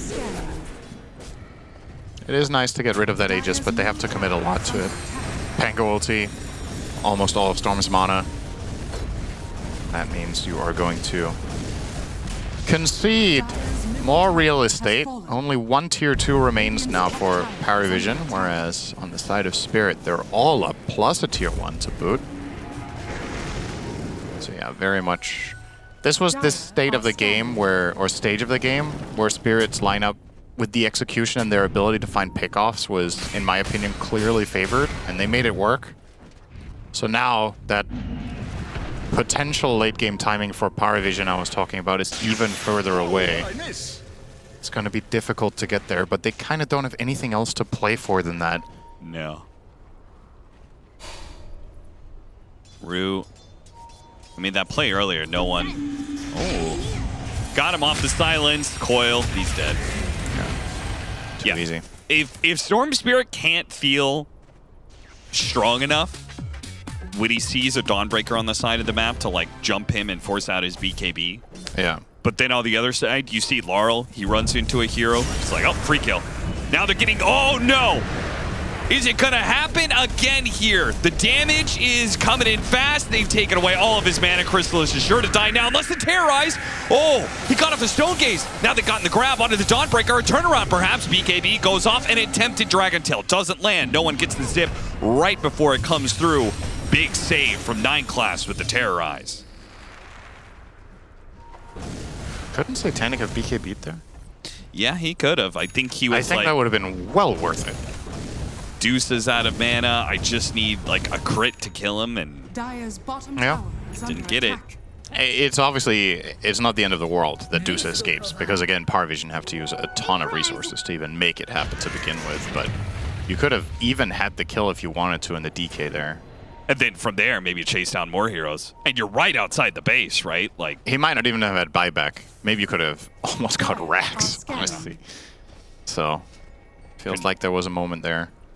Paravision gonna do their own, take fate into their own hands. They have Scotty now on Crystallis, so they really want to get something done. He does not get the blink off in time. Finally, for Paravision, something. When was their last kill? It's been a minute. Oh! Got him on the Wisdom Rune. Oh my god. That was a 900 damage crit in melee form. All right, you give me your best guess. When do you think Paravision's last kill was? Go into my mind palace here. View the footage. I'm gonna say 14 minutes. Oh, wow. Look at you. That was at 14 minutes. Was it really? That's crazy, that one. Pango killed Batman at 14. Damn. What a gamer. What a memory gamer. Yeah. He got the rune.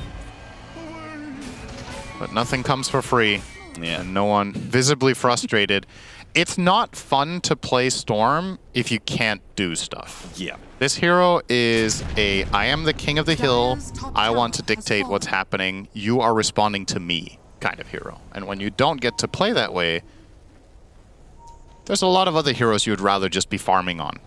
Yeah, when you haven't gotten a kill in 14 minutes, where are those galvanized stacks? Yeah. And then he dies. He's down to 3 galvanized stacks right now. This is not feeling great for him. He's going to go for a Lincoln's just to try and deal with this single target stun, but you know, Blasto and the Dragon Tail stun. It's still going to be a hard game for him, and that means that Aghanim Scepter that you were talking about of like where does Parry Vision's team fight come in late game? And it's going to be quite delayed. You also feel like likely Spirit will get the next Roche. Because if he's not even going to buy Ags, he's going Lincoln's next on Storm. I don't know. I feel like it's playing not to lose at that point. You got to itemize to win a fight here, not to stay alive. So I can't say I agree with that individual choice. And I know the Ags isn't... It's not like, oh, they're just going to stack up 4 heroes and we'll kill them all, but realistically speaking, maybe you can find a 2-man jump, and that can give you a Terrorize, and that can give you a Pango roll, and all the abilities of your lineup can kind of come together. Alec will probably have to BKB here against all the slow. And so what, he says. He has an AC. He's actually very farmed this game. Yeah. On the Dawn. Wait, did he have to BKB? Did he have to? Yeah. I think so. Yeah, just in case. I mean, it was just going to keep being slowed by Scotty perpetually until the rest of the Power Vision team shows up, and there was no tower for his allies to TP to and help him. They could have maybe baited him down to the outpost, but I don't think that's worth it versus just burning a charge and getting out of there. My goodness, the late game just continues. I feel like Team Spirit is getting all their late game right now. A coil stopping them from being able to get back to the base. Their tower is being demolished. Okay, they're going to be able to bring some heroes to defend in time here. Rolling Thunder is going to be used. Late on the Vessel. Got the blink away. Vessel comes in far too late. Tried to get a snowball save. Rue actually getting stunned. Chase after him. He's got to be careful. He does have that Aghanim Scepter. They're going to start with the lasso. Pull back on the Dusa. He's lost so much of his mana already. Walrus punched up, and he's dead. The cleave does too much damage, man. Oh, the splash attacks from this Dragon Knight just wiped Parry Vision. GG is called. Nothing happened in this game for Parry Vision. It was just a steady movement towards Team Spirit victory. Yeah, that's actually a really good summary of the game. Nothing happened, and then they lost. Just flat out didn't work what Parry Vision brought to the table in this game. Their laning went all right, and the early game was fine, but then in the mid game, they had to play keep away forever, and it's only going to last for so long before you break. They played a good 10 minutes of dodging, but Spirit start finding some picks with Puck, start finding some picks with Bat, and then the couple of kills they got on Medusa just flat out ended the game and made it look very, very easy. So nice adjustment after game number 1 where they kind of got rolled themselves. They completely switch up the draft and force Parry Vision in a different direction, and Effie was talking about this. I was saying, I think against Parry Vision, maybe you want to get rid of both the Ench and the Chen, and she said, you can give them Ench, just don't give them the Chen. It's too impactful when they have that. Ench is a different ball game, and in this game, absolutely she's right. Despite Ench actually being top hero damage in its team, which is a really, really bad look for Parry Vision, that Ducalis was the biggest damage dealer with 0, 1, and 5 Enchantress. They just got nothing done, really. Yeah. I mean, it's crazy. You went a Vessel on Pango, an Orchid on Storm. 2 cores built to get kills early on, and they just found nothing. Yep. Absolutely nothing. 17-5. They had 0 core deaths on Spirit. 0 cores died. Yeah. That's a rarity nowadays. An impressive game 2 by Team Spirit. We are headed to a game 3. Well. Seems like Spirit can switch it up on Parivision on demand as they finally get a win against this team after being 3 games defeated straight throughout this group stage 2. But maybe they had them right in the palm of their hand, Effie. They handed them the Enchantress. They go ahead, take it. I ain't afraid. I just think they look like a different team when they play Chen. Like, Chen is by far their best strategy. Obviously, they've won in other ways too, but I think versus Parivision, that's where you start, and that's what you build your drafts around, not giving away the Chen. In this game, I think Parivision lost the draft when they picked Medusa on 18. I don't think that was a good solution to DK. Medusa isn't the kind of core that scales well versus DK because she doesn't do much single target damage. It's not like she kills him in any capacity. Like, he has enough damage to kill her later on. She doesn't do anything when he presses BKB either. I think on 18, they definitely needed, I said it, but you either take Enigma or you take Beastmaster there. But I think Spirit did a great job in their draft by covering for that with picking Dawn early. That was pretty ingenious. For me, this game was one on draft for Spirit, but they played well anyway, right? They were picking off heroes left and right. Every time somebody showed on the side lane, they were getting lassoed, they were getting dragon-tailed. It made it so that Parivision could never go out on the map and farm. They were confined to their jungle, and they couldn't really show the entire game, and that's why they lost. Yeah, I think we're at the stage of the tournament where all the teams are good enough that the game is decided in the draft, and then if the drafts are close enough, the play itself is the tiebreaker. Like, in both of these games, I think Parivision hard outdrafted Team Spirit in game 1. It looked almost unplayable for Spirit. They made one mistake and the game's just over. And then in game 2, it didn't even feel like Parivision made any mistakes. If anything, they were making some sick mechanical plays like the Illusion Rune dodge and 9 class keeping out. But it's like, we have to assume that both teams are going to play well, so the team with the better draft is going to clean the execute like we just saw Spirit do. They made a lot of great plays on the map. And it's like, Parivision didn't just suddenly go from a stomping caliber team to doing literally nothing for the entire game. It's purely in the draft. So I hope in game 3 it's more even. I think both teams have gotten their hiccup in the draft, and both teams, I think in the second game is a lot of Team Spirit really doing a good job of identifying what went wrong in game 1, banning out the Chen, allowing them to pick their poison, giving them the one they thought they could stomach. And the Dawnbreaker pick, I think, was meant to deter the Enigmas and the Beastmasters. And what's so funny about that, I said it was to deter the Enigma, but then they banned Enigma anyway. So they were still kind of afraid of it. And I think that if I'm DM for game 3, that's the adjustment I'm making is, okay, fine, they pick a counter. This is our bread and butter. We're clearly better on these type of heroes. Let's just do that. And even if it's slightly bad against their draft, we'll make it work. But then even if they picked a tempo offlaner like the Beastmaster or Enigma, do you think that a Medusa could have fit in to that archetype of draft? Because again, in game 1, it was mid-game speed, early game speed coming out of Parivision, but I don't really associate Medusa with that type of draft. So I was just surprised about the Medusa altogether, regardless of what it got picked instead of. I mean, Medusa was good versus every other hero on the side of Team Spirit's draft, but she just doesn't, she can't fight DK. Imagine a hero with 80 armor, okay?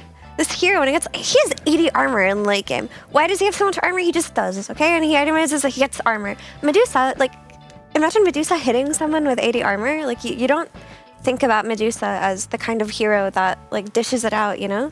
I think maybe, and Brian was saying that they pick on 18 the carry because they were worried that all of his hero pool gets banned out. But even if you're stuck picking between unconventional heroes, it would have probably been better to just secure a really strong offlane pick to counter the DK, and then you just slim pickings from whatever's left, just go for it. It would have given you much better options than trying to depend on a Medusa to outcarry DK, because she can't fight him. She doesn't kill him. Yeah, the only other reasoning I could think of is maybe they were trying to preserve the Pango flex, and so if they picked a mid laner on 18, then Pango's obviously going offlane, or maybe Pango's going mid and they pick the offlaner like the Beastmaster or the Enigma. Whatever the case, though, it seemed like flaws were definitely happening in the draft for Parivision, and solutions were coming up for Team Spirit. Now let's take a look at our Ace of Predator head-to-head for this game number 2. Thanks, Neil, for the Acer Predator head-to-head. I, again, want to talk about the carries because it was a big difference in terms of game impact here.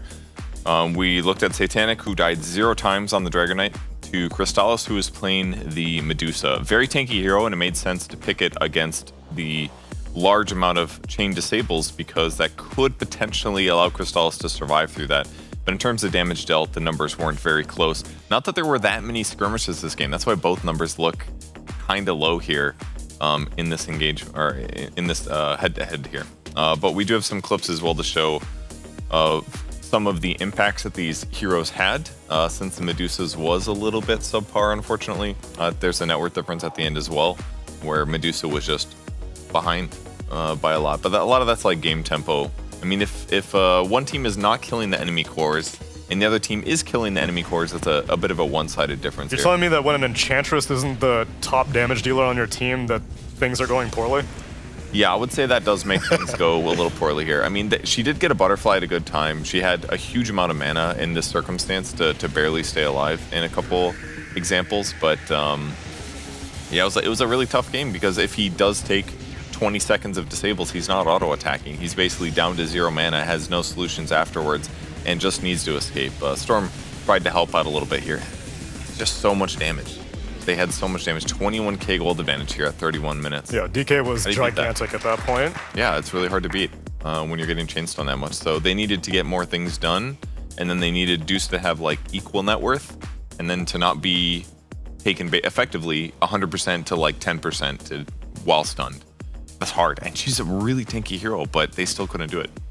Mainly because I guess they didn't have to worry about anyone else. Storm would burn himself out on mana, getting into the fight halfway the time because no one did not have a very good game. DM, on the other hand, also not able to do very much on the Pingo, so put all your eggs and focus on the Medusa. It didn't work out for Pari Vision in this game number 2, and just the way I like a tiebreaker. Not only is it a tiebreaker between series, but now we need to tiebreak this 1-1 series score. Game number 3 coming up after this.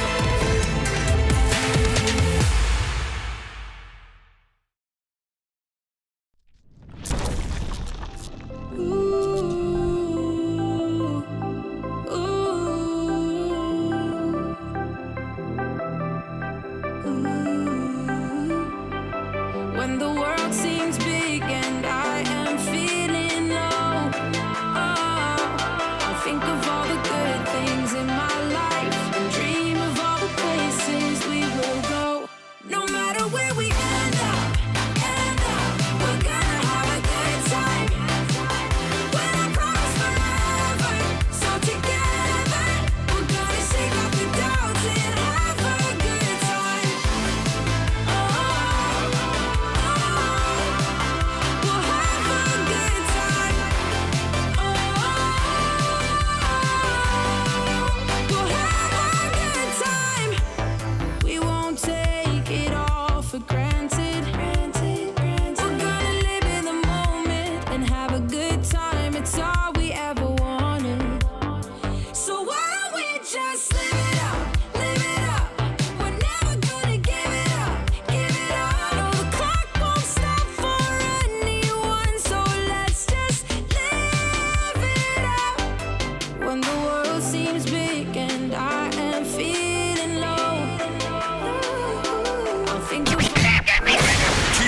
Booties on the dance floor. Yeah. You're partying with DJ Roddy P.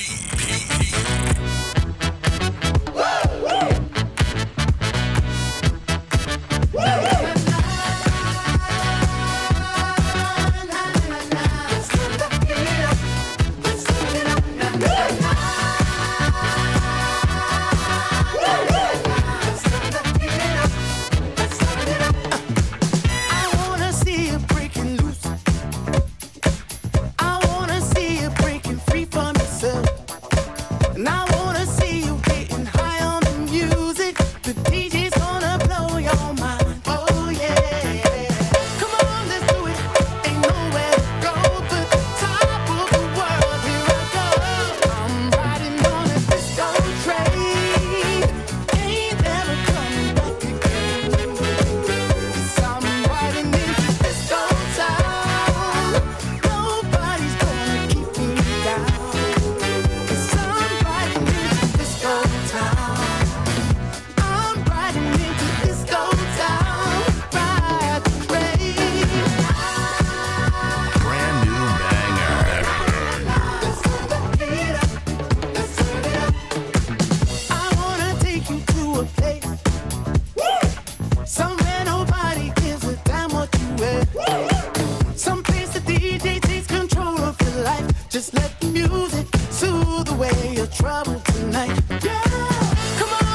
taking all the knobs off. Let's go. Go, go, go, go.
181 games of Dota have been played throughout DreamLeague Season 24, and now on this, the 182, we will conclude the group stage of this glorious tournament.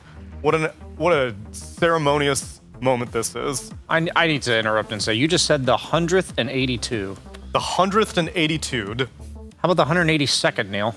The 184th. I like that one more. I like that one too. That Let's go with that sounds one. good. That's That sounds that's the tiebreaker right there. We gave two options in game one. Game three was the Torth. And now here we are on the Torth series, Torth game, Torth match. Towards the playoffs. The playoffs. Because the winner between this team and this team will go on to face BetBoom team in the upper bracket. And that'll be the 183rd. Fourth. 183 game. Faith. I have a hard time even saying that. That's why the English language is oftentimes noted for how simple it is. Do you even want to go play BetBoom? They're just going to beat you and knock you back down to the lower bracket. The way that it's looking, that's not a hot take. BetBoom team are the team to beat, and not very many teams can do it. One team did do it, though, because they had one loss. Who was it? That was Tundra. It was Tundra. Yeah, Tundra took the games off the two best teams in the groups for some reason. Of all the teams to be able to beat BetBoom team, it was indeed Tundra. And Waska as well. To get a game. They beat Waska also. Yeah, the Tundra beat the two best teams. Oh, right. Oh, Waska. I see what you mean there. The worst. But that's a whole Saturday weekend project for either of these two teams. Right now, they're focused on the here and now. And right here and right now, you're banning out Crystalist's heroes if you're Team Spirit, because they take out the Monkey King and the Razor in this game number 3. Wow. Ari Vision take out the Naga, the DK, the SF, and These the are EB. completely different bands than game one. Or game two, I mean. Yeah, now you're giving them the Chen and the Enchantress. Well, maybe not yet. We can see what Spirit opt to ban third. Probably the Chen. I would hope so.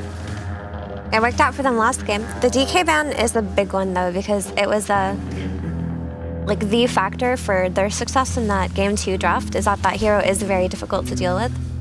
And they clearly did not have a good idea going into this series of how they would deal with it if Team Spirit does pick it up, because we were like, Medusa Storm, I feel like you don't kill that guy. And that was accurate. That was accurate. So I think that's a situation where since you had time to prep for this series, since you knew that Team Spirit does like picking DK and your solution response fell that flat, definitely just get it out for game 3 and figure it out for the playoffs when you have more time.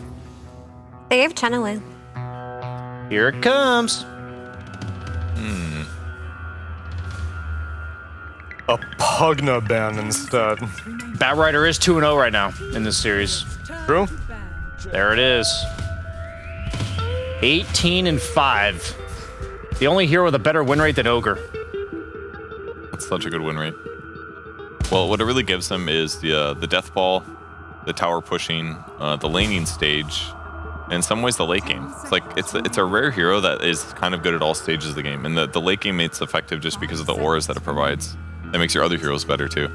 Sorry, I'm showing Brian Ducalis' win rate on Chen this tournament. What is it? Can you What guess? is it? 100%. 100%. 8-0. Wow. That's quite a. That means the hero's only 10-5 with other teams that aren't Paravision. Who has been losing on Chen? Name and shame.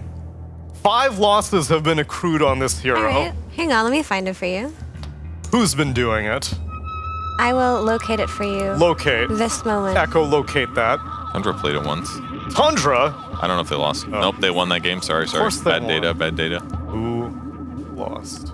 Meanwhile, Spirit ban out the Tusk and no one's Earth Spirit in Phase 2. And we'll see if Paravision are worried about the Nyx, if they think it's a issue for Chen or not. Seems like less of an issue for Chen because number one, you can summon a creep out of nothing, and so you don't necessarily even have to run as far. And number two, there are like weaker creeps anyway, so it's kind of like, oh, you killed my small creep. Too bad.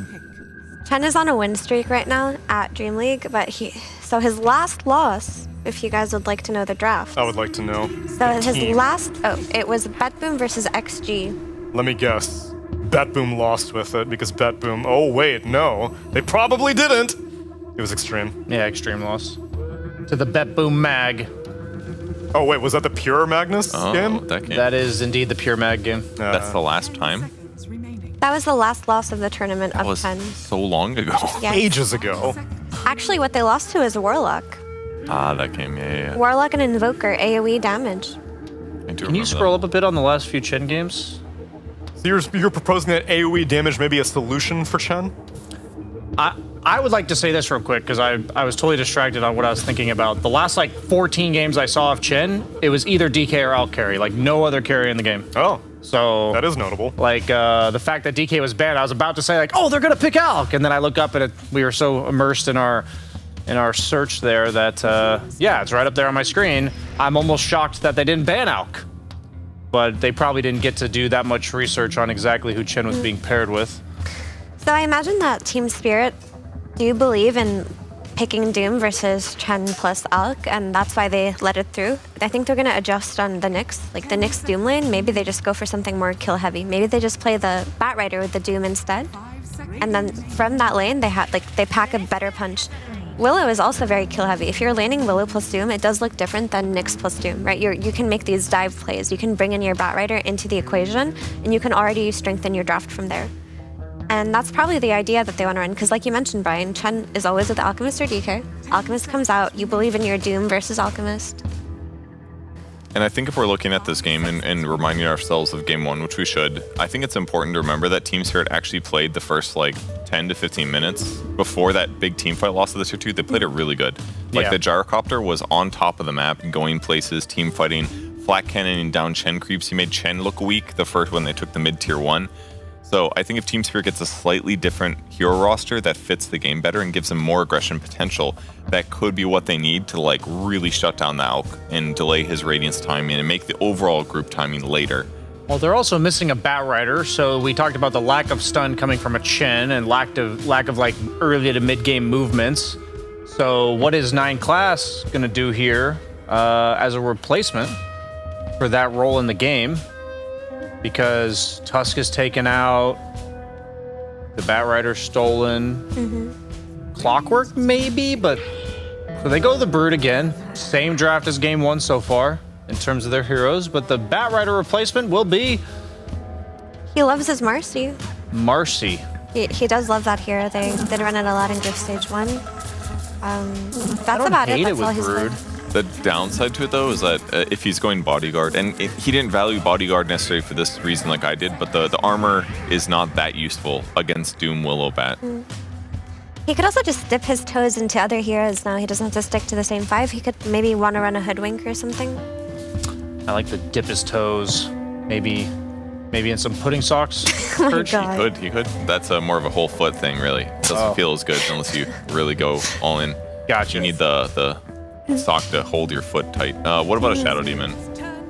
No, not too You go the Nyx again. They are literally... That's copying game... Or they're copying game 1 and using a bit of Team Spirit's game 1 draft against themselves here. That's his other hero too that he played. I didn't realize that it wasn't banned. So Yeah. of his hero pool, he's probably has the smallest of all the position 4s this tournament. It's Mercy, Bat, Willow, Tusk, and Nyx. Oh, you're right. It's only 5. Every other player has like 10 heroes for every single role. He should have at least 9. His name is just a facade. He used to be a big Muerta fan. I'm surprised that he hasn't been playing at this tournament. That's a good point. But no, Nyx Assassin always annoying for Batrider to deal with. Same with Doom, walking around with your AoE damage. And now, Spirit need to figure out how much more AoE do you need to put on the field to deal with a Chen and a Broodmother. Is it the gyro again? Do we want that for them? I mean, I thought it looked mostly good. They just lost that one fight really bad that Doom got jumped first. So I could argue that the gyro still can work. I thought that it accomplished its job in the first 10 minutes. And then later on, they were just really behind in net worth. So, and Nyx is going to be worse at grabbing a hero like Doom and helping burst him than a hero like Nyx is, even though Nyx is still good. So I could see it, but yeah, they're going to instead prioritize the Pango, which also gives them wave clear. And maybe they're thinking like, this is going to make our team fighting a lot stronger at that early mid fight. Showing your mid laner. Well, you can protect it here with these last 2 picks, but it's a good hero versus Chen as well. It like allows you to have that hero to go in first into the auras, into the army. What if they forget about the Puck? You know, that hero that we barely see this tournament. Or do you think they're going to ban it like every other game? Glaring. I think they'll probably ban it, but they might have to prioritize like a cheese pick, like a Huskar or something too, to protect Pango mid. 10 seconds remaining. I'm sorry, I can't. They only got one ban. They only got one ban left. Purge is a sly dog. He just. Yeah, the reason why Purge said that is because, you know, when Cinder and Cap were talking about where's Puck gone, where's Puck gone, we were all in the green room like he's banned every game in the last stage. I'm actually curious. I'm gonna look at how many times Puck has been banned, because it is a lot, I think. So they banned out the gyro on Terravision. Would have been like a run back carry in a maybe easier draft. I think Luna could maybe be a replacement hero as well for the gyro. Another hero actually that could work is this Sven, but I don't think many teams have wanted to practice their carry Sven in this tournament. What about Bristly back? I mean, it kind of works. You're going to get stunned a lot by Nyx, though. And you don't really clear the spiders that quickly. It's going to take like an Ags. Puck's been 77, right? Puck is the 11th most banned hero of the tournament. He's banned a lot. Yeah, 78 times. That's almost half the games. I found it. It's the 184th game. The Meepo ban. And an anti-mage ban. What, you picking Medusa right now? What's going on, Spirit? I think they're banning this anti-mage because that's like a hero that maybe they think Paravision really have on their radar for versus the Meepo, or they're just. It has to be. It has to be Medusa. That's kind of.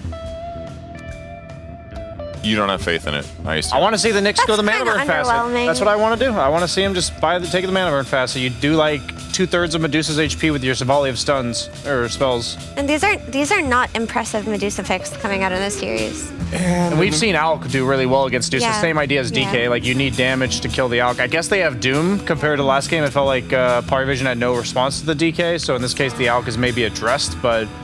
They did need one person to stand in the front. There's the Puck we never see. Wow. They did need a hero to stand. Most banned. They needed the Medusa to stand in front of the towers. I can hear Cinder and Cap yelling from the past they need a tanky hero to stand in front of these towers to stop them from dying. So in that way, they did kind of need a tanky carry like the Medusa. I think this is such an oversight again by teams. Yep. This series, like maybe I end up being wrong here, but I feel like this has been the most one-sided drafting series in the last week. Because it's been back and forth, right? I'm saying like both times or every single game is one-sided rather than one-sided towards one team specifically. I think Paravision has this one in the bag. I think letting this Puck through, especially if you're showing your mid Pango, is pretty wild. I think this Medusa looks better than last game's Medusa because there is the Doom to Doom the Alchemist, so it's not like you're going to run out of damage. Like, Doom is a hero with so much single target that he covers for Medusa's lack of it. So it makes sense. But like you mentioned, you can go the mana burn facet on Nyx. And there's also just like the early timing that Team Spirit have to endure. And can they do that when their Pango, who's their key hero, and taking them to the mid to late game, is countered by Puck? He hasn't gone it yet. We see Scuttle up there, so maybe 9 class is just too comfortable with that facet. It is pretty dang good, but man, we've seen that mana burn facet just destroy Medusa. I just don't know if they need that extra mana burn. It is really good against her, but I feel like Scuttle's also good because he's going to be scouting opponents. The second he sees them, he's going to press that and run up a cliff or something where they can't kill him. It gives him haste as well.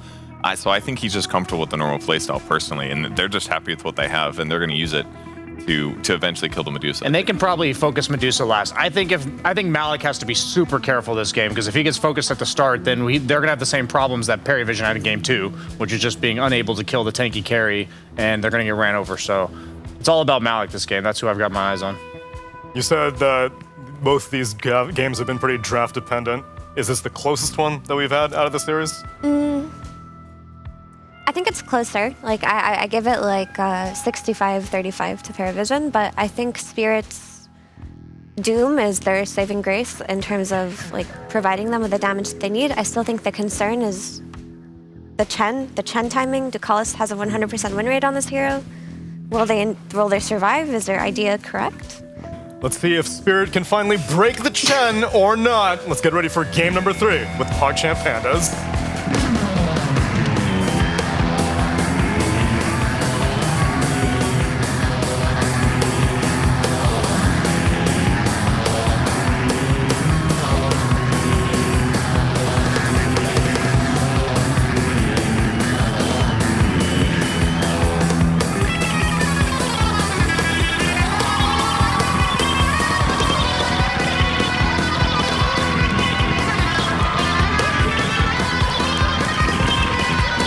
Welcome, everybody. It is game 3 of a tiebreaker, deciding which of these two teams is going to end up in the upper bracket and who's going to drop down to the lower bracket.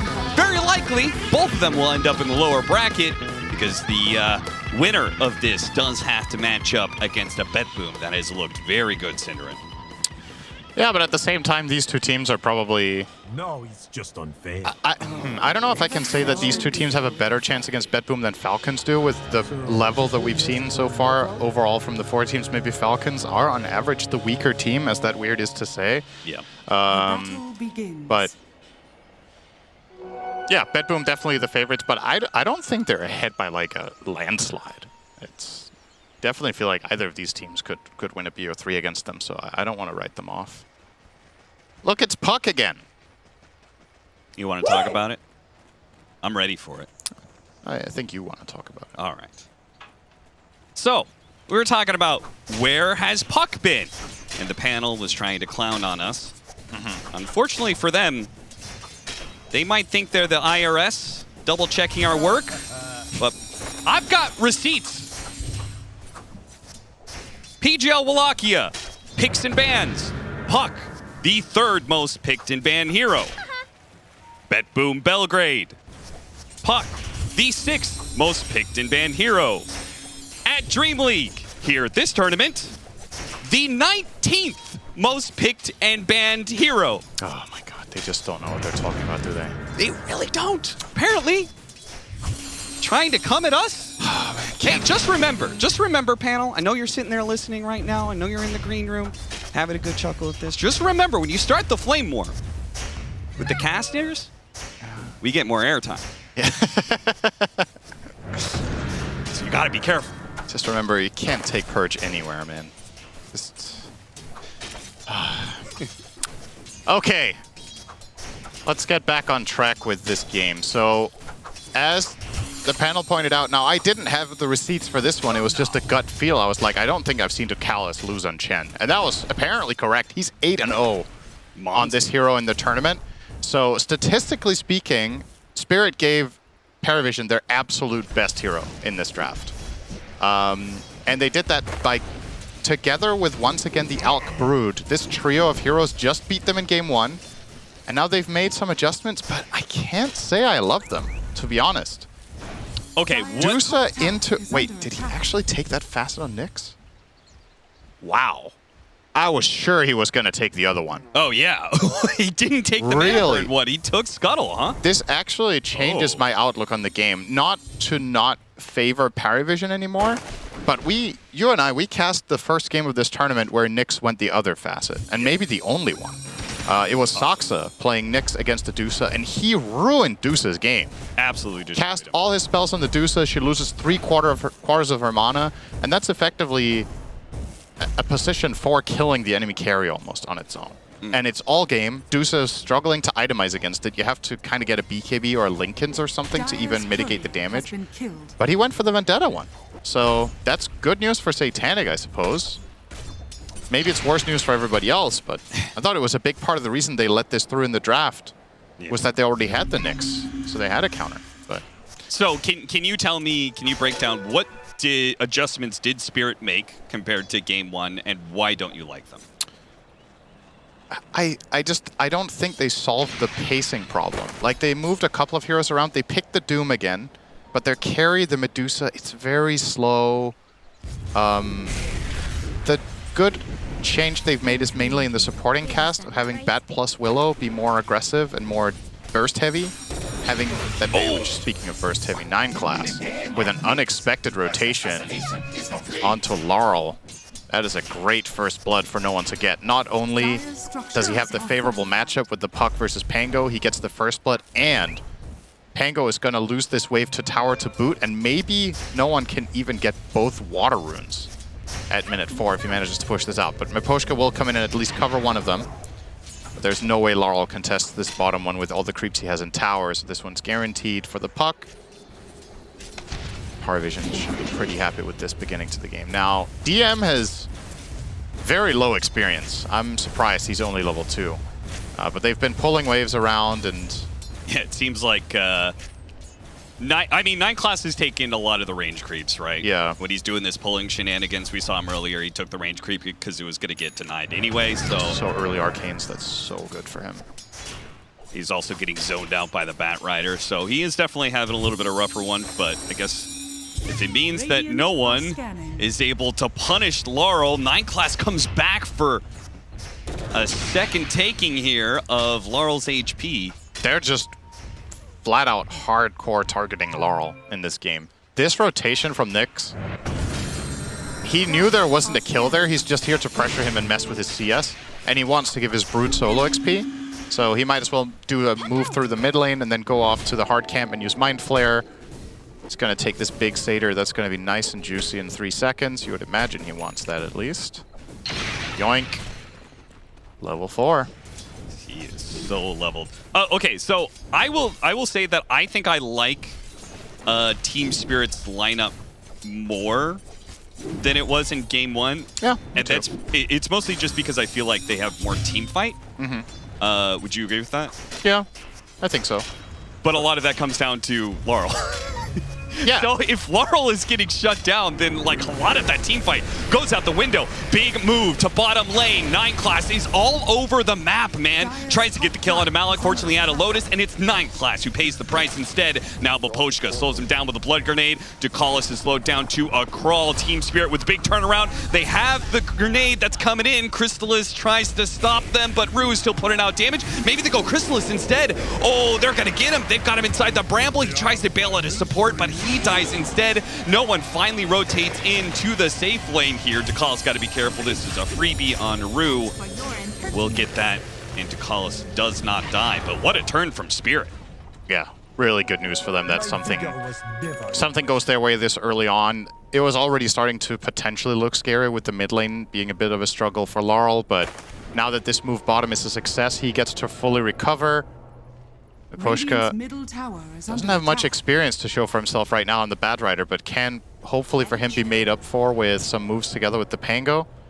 Oh, is Laurel gonna do the play we've talked about? The 7-minute roll onto the Wisdom Rune. He's here kind of early for it, but he might not even need to ult. Yeah, maybe. I mean, they did see the Nyx Assassin TP back to bottom, and they see him right now. So if there's no 4 position to take that Wisdom Rune, then it would require the Chen, and no Chen wants to be TPing like that, so it's just free for Laurel. He takes the Wisdom Rune, double Wisdoms for Spirit. He did use ult for it. He wanted to 100% guarantee that the Brood didn't interfere with it. Understandable. But well worth it. It's such a big grab. And so important. We were just talking about how Bad Rider was in Struggle City with experience. Problem solved. Miposhka is now level 4 in a moment. And Rue 4.5. So they've effectively caught up to the enemy supports more or less with that move from Law.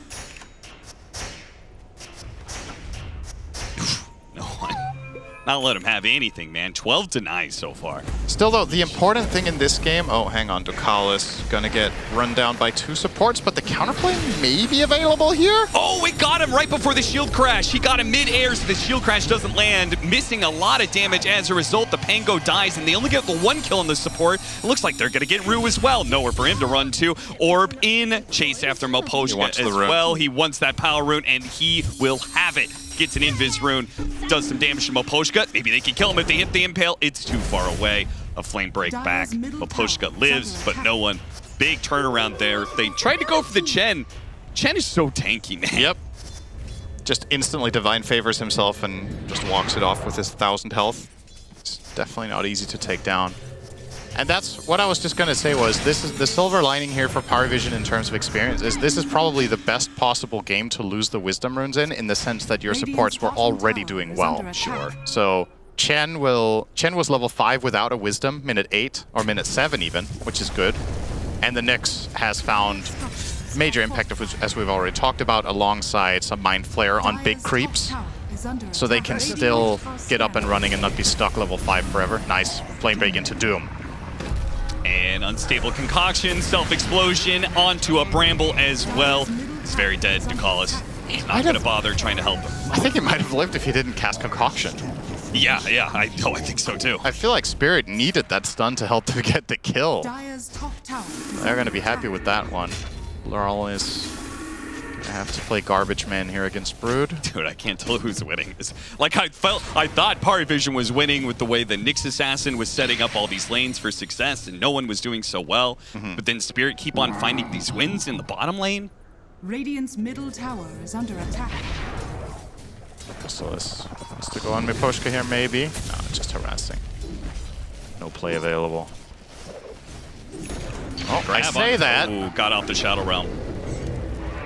Some decent damage, but it's a healing salve. Having level 6, like 9.5 minutes in without your Wisdom Rune. Yeah, it's impressive. He is gonna be going. Did he see that? Yeah, he found this. Yeah. They're gonna be like, how do they see it? The Nyx just standing on top of the ward to give the vision.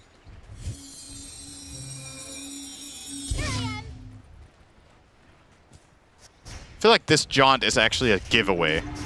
Yeah, wait, like that 9 classes here. Crazy aggro.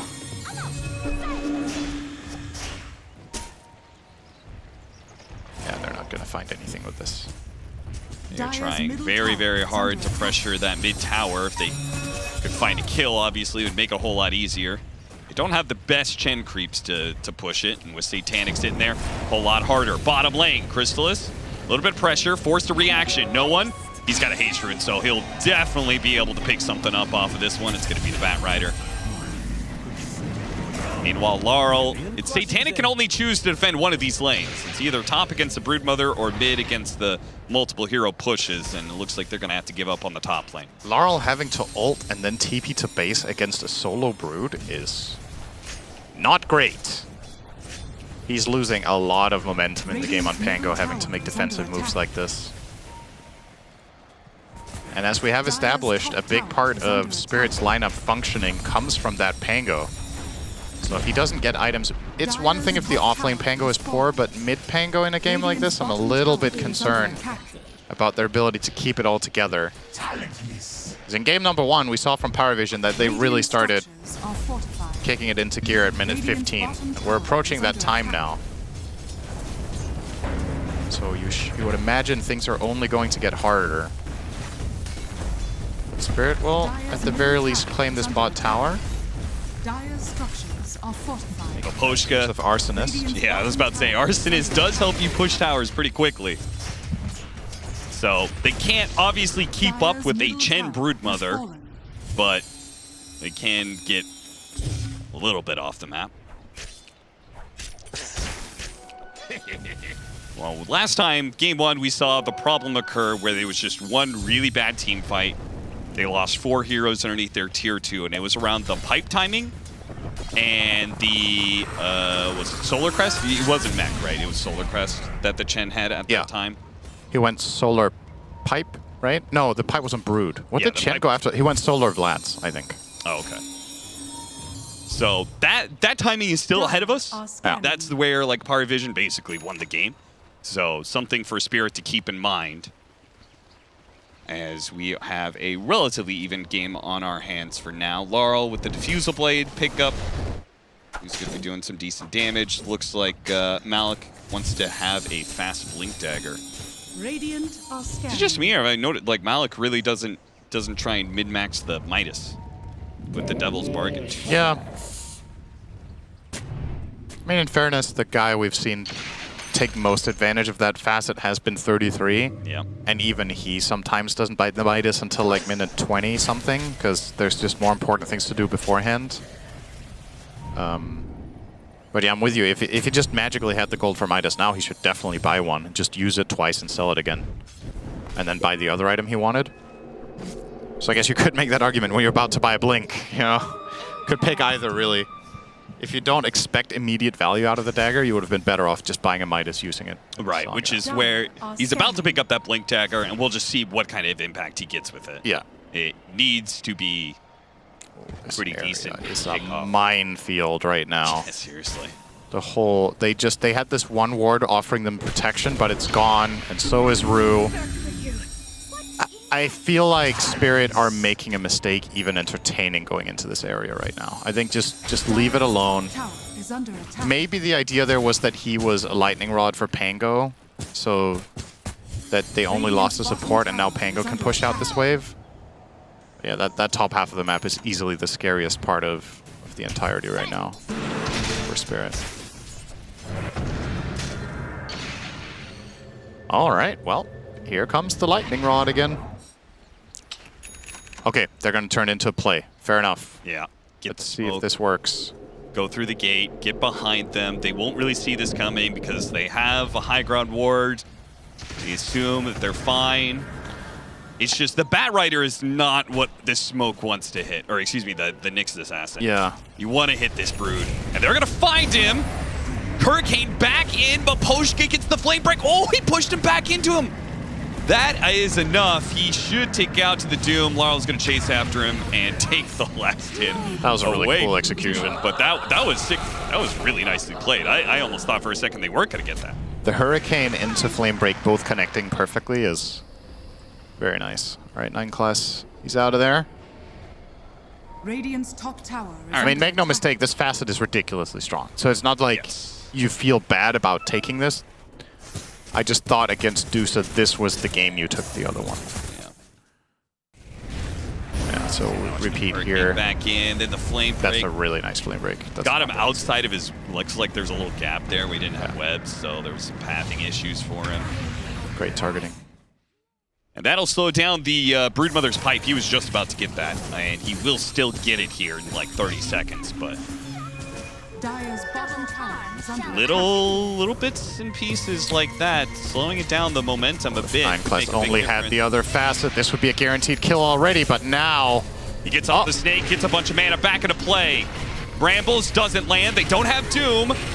They don't really have easy disables to catch this guy. They're going to drop the coil onto the Doom. Now the Terrorize being threatened. Does manage to hit 2. That's decent. Doesn't save Malik's life. Maybe it actually kills the Alchemist. They throw out a stun trying to stop the damage on a Chrysalis. He's regenning up a decent amount. And the backline, amp damage on the puck doing so much there. Chrysalis is dropping low though. The Deuce is trying to finish him off. The damage will eventually get there over the line with the Rolling Thunder. Now rolling out. No one with his amp damage is trying to get away. Doesn't get hit by the second round of the Rolling Thunder. Throws out an orb. Hit by the shield crash. He's protected. A pipe goes off. He has enough HP. It's Laurel who dies instead. And now Malik is going to get run down. It's Broodmother looks to catch up. Malik pushes himself farther away with the Hurricane and blinks away. Is under attack.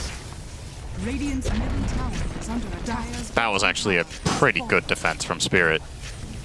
And it is worth noting that the way it starts is by burning a ton of resources on the Dusa, who then gets to turn around. So conditions not likely to get much better than that for Spirit is the concern, with the exception of Doom being unavailable, of course, but that's why they went for the play. Yeah. Was that they knew he couldn't Doom the Alk, so he could get a lot done. So it was a good hold from Spirit in an almost ideal situation, but like they kill the Alchemist, but they still ultimately lose out on the objective that Parivision was fighting for. Yeah. They get some kills, they take a tower. They're going in straight away. They have Coil again, so Miposhka. Oh, there's the bigger one, maybe. Got out the Stone Case. This is going to be much harder to go for. They kill the Bat Rider already, but Satanic is getting out. Once again, a fight right around this timing, around the mid-tier 2, but Spirit have changed their fate a bit. The map is just so small already. Yeah. It's really, they have some good vision out. Gotta commend them for that. Having these 4 wards, I guess one of them just expired there, but they've managed to get some good info that they can maybe play around. But the issue is some of the time these wards don't really offer much, because if the enemy team is playing on your half of the map, what do you really see then? They could manage to, they were set up to try and kill the Alchemist in the triangle. They had this high ground ward. He called for supports to be coming in, but he already moved to the other ancient area, and that's just too deep of an area to go for it. Instead, they'll try to go for the Broodmother, and they will get him. It looks like, oh, this time the Brambleton Hurricane. They have to use the Terrorize, and even still may not get the kill. Not even close. Catch up with the Bedlam. It's not close at all. You're right. The TP out.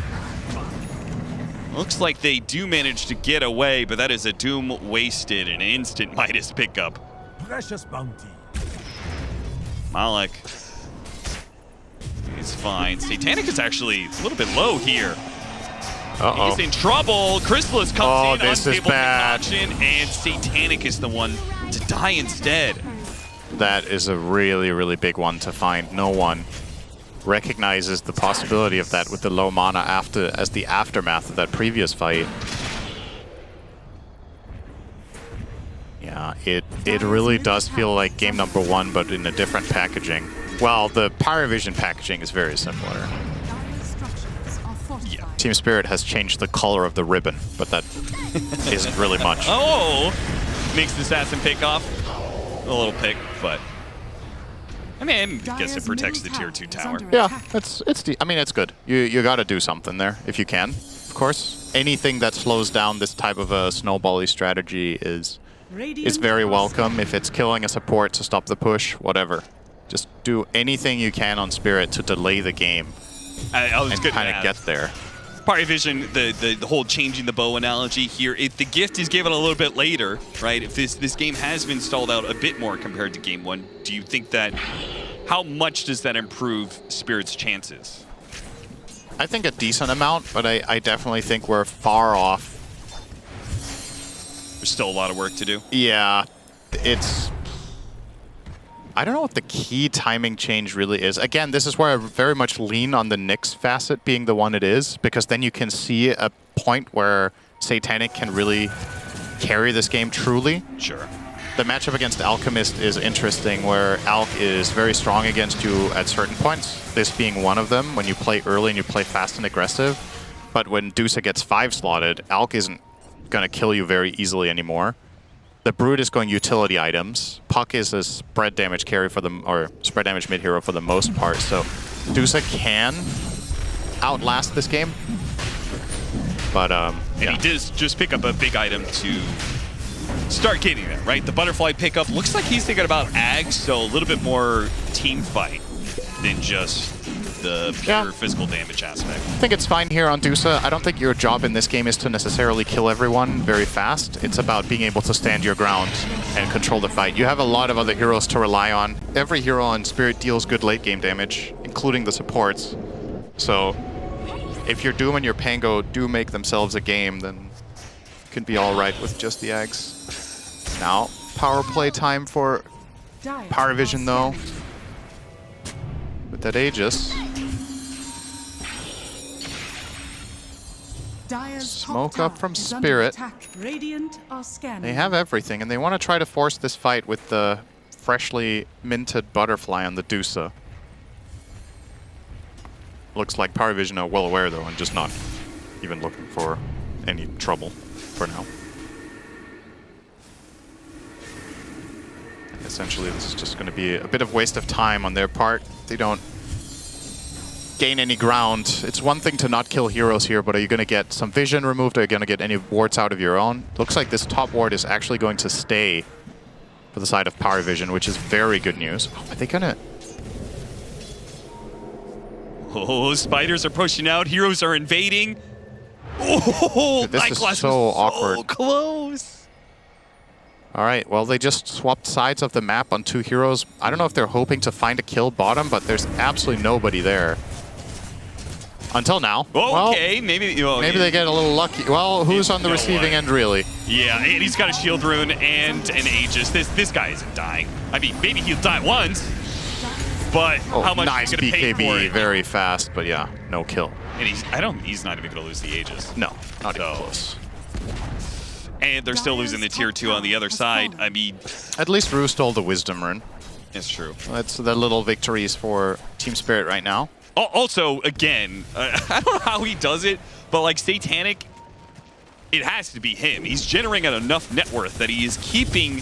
It does not feel like a 6K gold lead. It feels like Parivision is getting more off the map every minute that goes by, but that's not actually the case, at least in gold. Right. It's the question of whether you can convert the net worth into damage. Sure. And Medusa is the one hero right now that can do that, but it's under the condition that the fight is very controlled, and that's where it's problematic because the net worth on Power Vision is extremely valuable. The pipe, just Chen being there with his auras, and it's going to mitigate so much of what Spirit set up with that if Satanic has to do all the damage, that's just not happening. Like he needs the Pango and he needs the Doom to get in there and soften up the heroes a little bit so he can get finish off some of the kills. But, oh, this is a nice rune too. Parasma and Amplify damage. No one very strong in any upcoming engagement. He's just getting every power rune. Hurricane down to low ground, Malik. Nice move there. His BKB is coming up in 5. He's got a whip. He's trying to keep himself Probably ahead of BKB Chrysalis. TP here, I guess. Yeah, most likely. Another unstable concoction headed his way. He accepts it, doesn't pop his BKB. This will be a nice bit of restraint, the fact that he doesn't pop it. 9 class missing that stun might have cost them a BKB charge. Not the biggest of deals, though. Almost completed Halberd now for DM. So a new problem being introduced for Dusa. Yeah. Who... It would be a complete no-brainer to buy BKB if you were against the Nyx Facet plus Halberd. Now that it's just the Halberd, it probably feels kind of bad to spend that item slot and so much gold on that item. So I don't think Satanic will buy a BKB this game ever. And that makes this Halberd very, very valuable. Rue will die in a moment. Just waiting on Chrysalis to connect here. And he's gone. Wow, thanks for the help, Chrysalis. You actually didn't even damage him. It was emotional. It was nice of 9 class to wait so he could get some AoE gold there. That's true. Aghanim's done for Satanic. Yeah, I mean he's bringing in money, but can he keep this going? Can he do this? I mean, last time I thought like, okay, it's not just Satanic. Malik is going to get a decent amount of farm on the Doom, and that really never came to fruition. This time around, like with the Midas and stuff, I do think he's going to get there, but is he going to be helpful enough? Because Puck scales up really big, right? Like that hero late game is a different monster than it's ever been in Dota's history. Yeah, it's by no means a clear-cut win for Spirit if this goes to like an hour. Like even then, you're not guaranteed to win. Your team just has, I would argue, a better chance in 20 minutes than it does now by virtue of the heroes and the lineup you've drafted and the pacing of the game overall. So I still think you are playing to hold out, but you don't have in the back of your mind, all right, chill guys, we just need 20 minutes and we're good. Yeah, it's never going to be truly safe. Brood can also choose to scale later down the line. Nyx can be a monster late game as a support. The right items, he can assassinate enemy supports at the beginning of the fight. Spirit who might come in really big. They Here's Mapocha. finally get the mid-tier 1 tower at 27 minutes. Medusa musters up the courage to go and shoot 3 arrows and then back to the jungle. We did it, boys. Yeah. Like Successful smoke. It was such a big move from Spirit too. 5 heroes behind the Dusa, smoked up. It's like you're really mustering. You're like digging deep in your soul to get the courage to jump into the kiddie pool, you know? Yeah. I was envisioning the guy who's like talking to himself, hyping himself up in the mirror, in the bathroom mirror. He was like, come on, you can do this, you can do this. Under attack. And then it's to brush his teeth. Oh, Rue, we've seen this one before.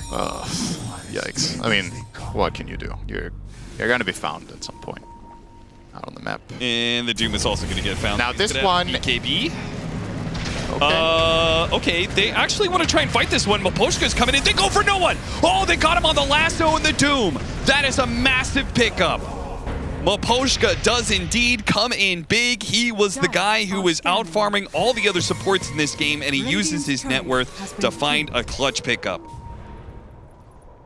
Unfortunately for Parivision, at least right now anyway, it did not turn into more. Oh, they found him. Okay, they got 9 class 2. Damn, that's a huge moment for Spirit. Struggling to get much done, but this sequence here, that find on Puck is really, really big. That's half the lead gone. Yeah. And he was also the one carrying the gem, which is part of that net worth swing, which allows them to be able to find 9 class easier. So they killed him with his own gem, basically. Technically, Ducalus's. And it buys time. Above all else, just buy that time so you can get more progress in your lineup. 9 class now with the shard. Bloodthorn for the Alchemist. That'll help deal with the Butterfly of the Dusa. I don't know if there's... At this point, I don't know if they ever actually want to try and focus down the Dusa at the start of a fight. They can break her with Nyx, because he just got a shard. Oh, yeah. Then the Cold-Blooded doesn't work for 4 seconds. Yeah, which is nice. It'll allow the single target for the Alchemist without having to get snaked. I don't know if it's something they're even going to consider, but they do have at least something against it. Probably not necessarily on your radar as Nyx here, but I would like to say it's a good habit when you get a shard on a hero that has a mechanic like that to just quickly glance over the state of every enemy hero and be like, is there something, did this unlock a play? Oh, that's a good find. Waiting Rift and Stable Concoction on 2. An immediate terrorize from Rue. Really nice reactions from him. The Stone Case goes out as well. But this Dusa is slowed down to a crawl. They're trying to bail him out right now with Rolling Thunder. Hurricane trying to force him away here. But Parivision are still going to chase after him. An attempt at a Manta Dodge doesn't work. Satanic, Stone Gaze, and quick run away.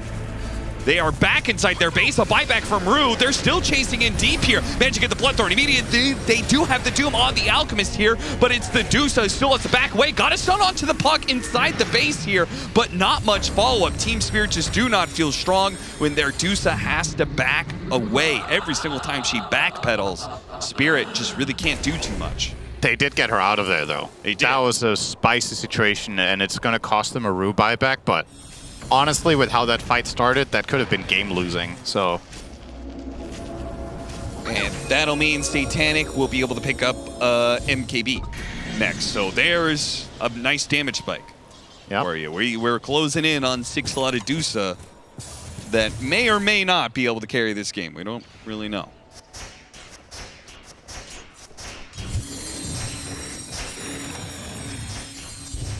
It's crazy. I don't know if you noticed in that fight. It's crazy how tanky Puck feels when it goes in, gets Crest, and gets Divine Favor. Yeah. Like, no one could play with a ton of confidence as long as Chen is protecting him. Usually you think about the Chen as a way of buffing up your carry. But giving a utility hero like Puck these buffs is really nice too. Okay, yeah.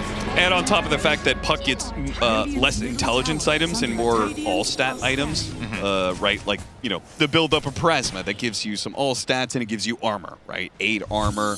He's got an ultimate orb built as part of his build-up. It's not the Puck you're used to from 5 years ago, this one. Yeah. It's way tankier. Yeah.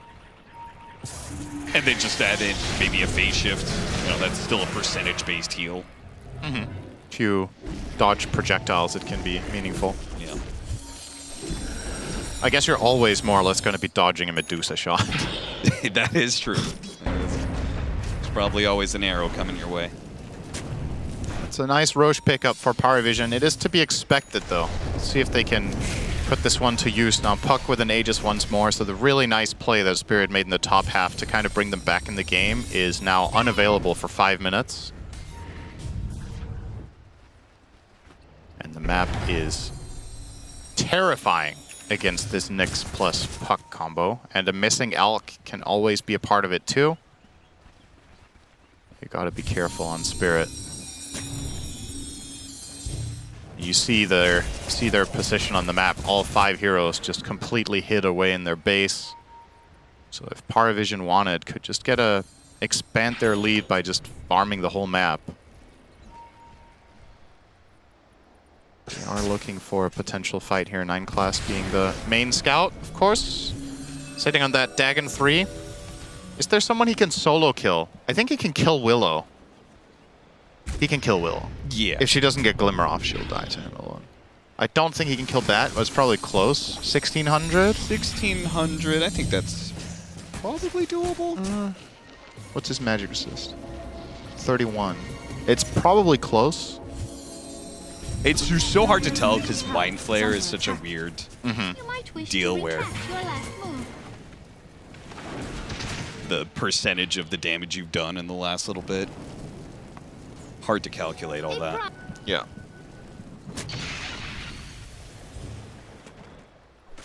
Oh, wait, yes, he has Nemesis Curse. Nemesis Curse. I was about to say, I think that swings it. I think he can kill Bat because he has Nemesis Curse. Yeah. You know what's funny? Before that, he had the tier 2 was Grove Bow, which is a sick one as well. All right, Basher for the Pango. We're getting to the point where I start feeling a lot better about Pango. There's this like early window of like, 10, 15 minutes. I feel, Pango's sick. And then I feel like there's a bit of a valley. And then now we're getting to the point where it's like, oh man, Pango's sick. Yeah. It's just rolling around, shield crashing and getting random bashes and diffuse a blade. He's going to have a good window now, but when Puck hits 25, it's going to get rough. That is true. The Dream Coil pierces debuff immunity, obliterates Pango, and it's very hard to itemize against. Oh, Ducalis. Nice initiation. Immediate stun on the Chen. Quick pickoff on him. Takes a little while, but maybe not so quick. DM. In the meantime, though, they kill Miposhka. They both do. buying back. Immediate buybacks and TPs coming in. Oh, Malik trying to fight through that Linken's right now. Malik still has his Doom, but he has not have a chance to use it. Still silence. No one finishes him off. Linken's protects him from the Doom, and he managed to kill the Oppressor instead. Nice Manta. Satanic, nice dodge, and a Terrorize. It'll hit on 3. Chase them away, push them back from the Dusa. Do they want to fight? Again, the Lincoln stopping these initiations. Maposhka, he tried to get him. He broke the Lincolns with the Force Staff, but couldn't get the lasso. No one's just too quick for him. And on top of all of this, Laurel escaped on like 10% after getting comboed by the Nyx. No one was going for the Doom at the same time. I wonder if we're going to get a replay of that. So you're seeing it here. Look at Laurel just get absolutely chunked down, but he somehow gets out. If no one had focused him over the Doom, it's 100% a dead Pango, but then maybe Doom escapes, and it's one of those chaotic team fights. You just got to make a decision. Yeah. And he makes the call. So. And personally, I think it's the right call. If Doom still has his ultimate up, like, yeah, he's and you have the chance to kill him, get him. That's fair. Pango already expended his resources anyway, so let him go. This is the annoying part about Puck right now. It's just, these guys are doing the right things. Malik jumped in. He has the purge from the neutral creep. He breaks the Lincolns. His animation is too long to Doom. No one is able to Waning Rift or Phase Shift or whatever he did. And then Maposhka does the same. Blinks in, Force Staffs, animation for the lasso, but no one already Phase Shifts. Yeah.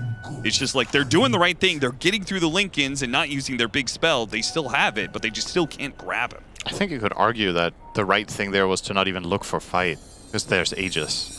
Sure. It's just... It's like, yeah, as you just explained, the decision-making tree of how to kill Puck is actually very difficult to reach the right conditions, and then if they did it, would it even have worked? Yeah. I think now that he doesn't have Aegis, I'm way more on board with the plays that you mentioned they tried to go for, because they're going to have major impact now.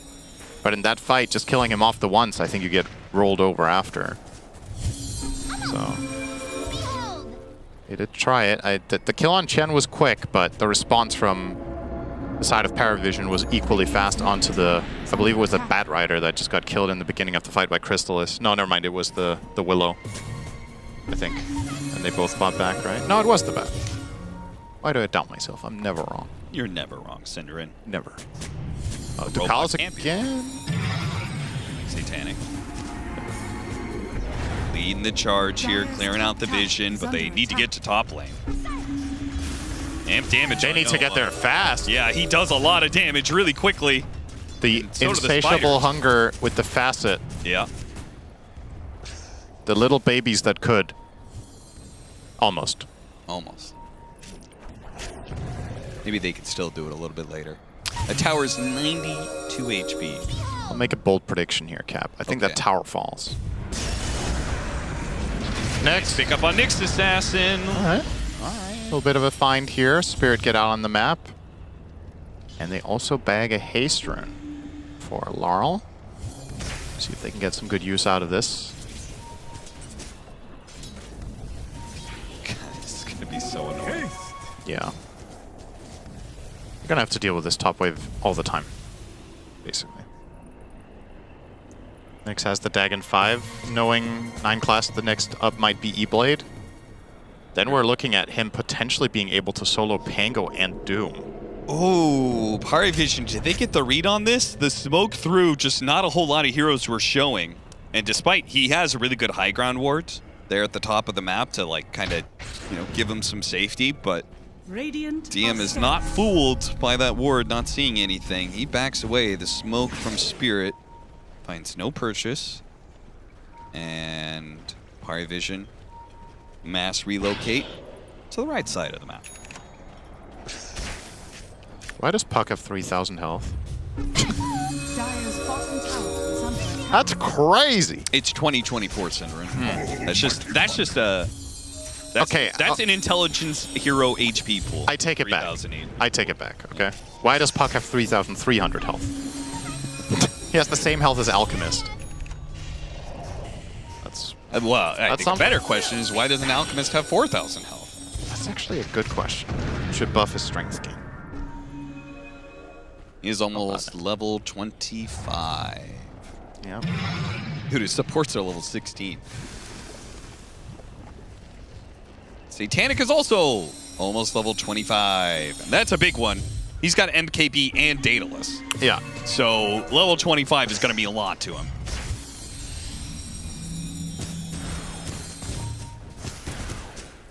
He's starting to more or less cap out. So now it's a matter of whether his... Oh. So close. Got him on the coil. 4 staff. Took a lot of damage there. Oh, got a really good score against Crash the Terrorize. Now the Rolling Thunder on through the middle of it. They got the Doom on the Puck, and they're going to catch the Alchemist as well. He's getting chains done. He does have BKB, and he'll use it, try and get out, but the lasso is still available from Maposhka. Team Spirit, somehow they put it all together, not off of a lasso. Oh, 9 class got him. They have a stun for him? They do. They'll purge him off. Mal could have swung his sword at him. They got him in a bramble. Lots of options. But out of all the spells to set up a team fight for Spirit, it was the Gorgon's Grasp. Yeah. Radiant's middle tower. I think they didn't account for it, honestly. I think so too. You kind of just forget that this spell is a part of the game sometimes. And what a big swing. Spirit will be the first to take barracks in this game. Can you believe it? And they're probably going to get in a really dominant spot off this too. Roche is up in 45 seconds. If you set up the map correctly, you might even claim that afterwards. Yeah, the biggest downside for Team Spirit right here is there's still a tier 1 and 2 top and a tier 2 bottom, so you can't actually go a second lane. They've barely crossed the river for 20 minutes. Yeah. Now they get to the enemy base first. All right. It felt like just a minute ago they took the tier 1 mid tower for the first time. Yeah, that was minute 27. Yeah. So. Radiant are scanning. All right. They do immediately check for Roshan. They want a secondary objective off of this. Unfortunately, they're going to have to wait. Paravision may have the chance to contest. But as a result, that was level 25 on the Dusa. We now have an AC on the Pangolier. Spawning in 5 seconds and they leave. That's really unfortunate. Yeah, they got a top wave they need to deal with. And you were correct, Synderen. Astute as always, that tower does fall. I knew it. This man just knows Dota 2.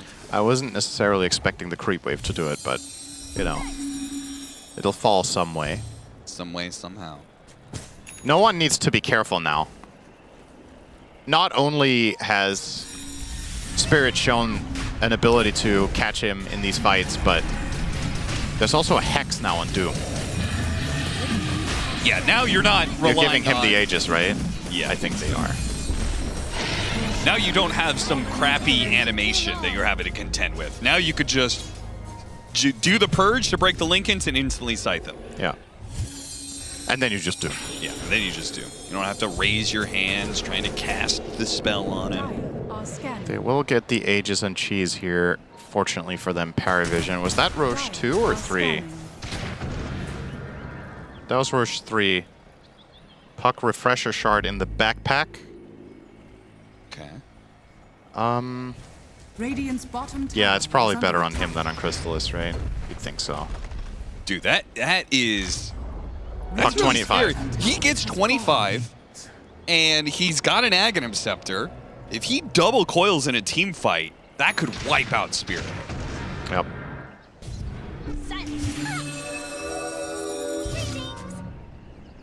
Do you think that Spirit should have attack. stayed out the Roche pit and just said, whatever happens, top? I mean, it's so easy for us to say with the info we have, as far as they're concerned, that Roche could be, you know... It's just hard to predict what is going to happen with the randomness of that spawn timer. Sure. I would argue maybe they over-rotated top. I think it's fine that one of their heroes maybe goes there, but the problem is they don't have a connection point to the Radiant Roche side. Satanic. Satanic has disappeared from view. They jump forward. They do manage to find him. Uh-oh. Focusing him down. The Bloodthorn makes it easy. No saves from Spirit nearby. Ooh. 2,000 gold. And his buyback is more expensive than that. And he's going to need it. There is absolutely no way this Dusa doesn't get forced to buy unless Spirit do the most ridiculous wave cutting ever, but... He immediately stopped. Yeah, the first person who wanted to attempt it gets cut immediately, stopped in his tracks. And midwave is on its way. So once that connects to the Dire base, all hell is going to break loose. This lineup pushes fast. Alk, Chen, Brood. They're going to need the buybacks. There's just no way, right? See how they put together the defense. They need to wait until he gets some sort of initiation. The puck went in. They do manage to hit him with the Rolling Thunder. They got him. Okay, Just got him for line up free. this Rolling Thunder and hit him on the respawn? They got him again. Terrorize goes out. Oh, he do it and like he's it. dead. It doesn't matter. Okay, they got it anyway. They killed the puck. That's what they came for. Now Team Spirit pushes outside the base in hopes. Oh, immediate buyback from the puck. Laurel in trouble. Laurel is dead. They do have a buyback on him. Maposhka's holding on to his buyback this entire time. Disarm going to be used. Got a Hex. Gorgon's grasp lands onto the Broodmother. Immediate BKB is going to be used now. Big damage. Dooms. Bloodthorn. No Oh, they detection. don't have any detection. A Glimmer Cape. Invisibility is invincibility, but the Dark Willow dies to just the coil. That Aghanim's coil does so much damage. It was actually a trickster Got a cloak. lasso, Malik. but the Spike Carapace stops Maposhka from pulling him back inside the base 9 class. He reacts too quickly. Maposhka dies. Now Team Spirit getting picked apart. Trying to get 9 class here. Satanic. He chills for a moment.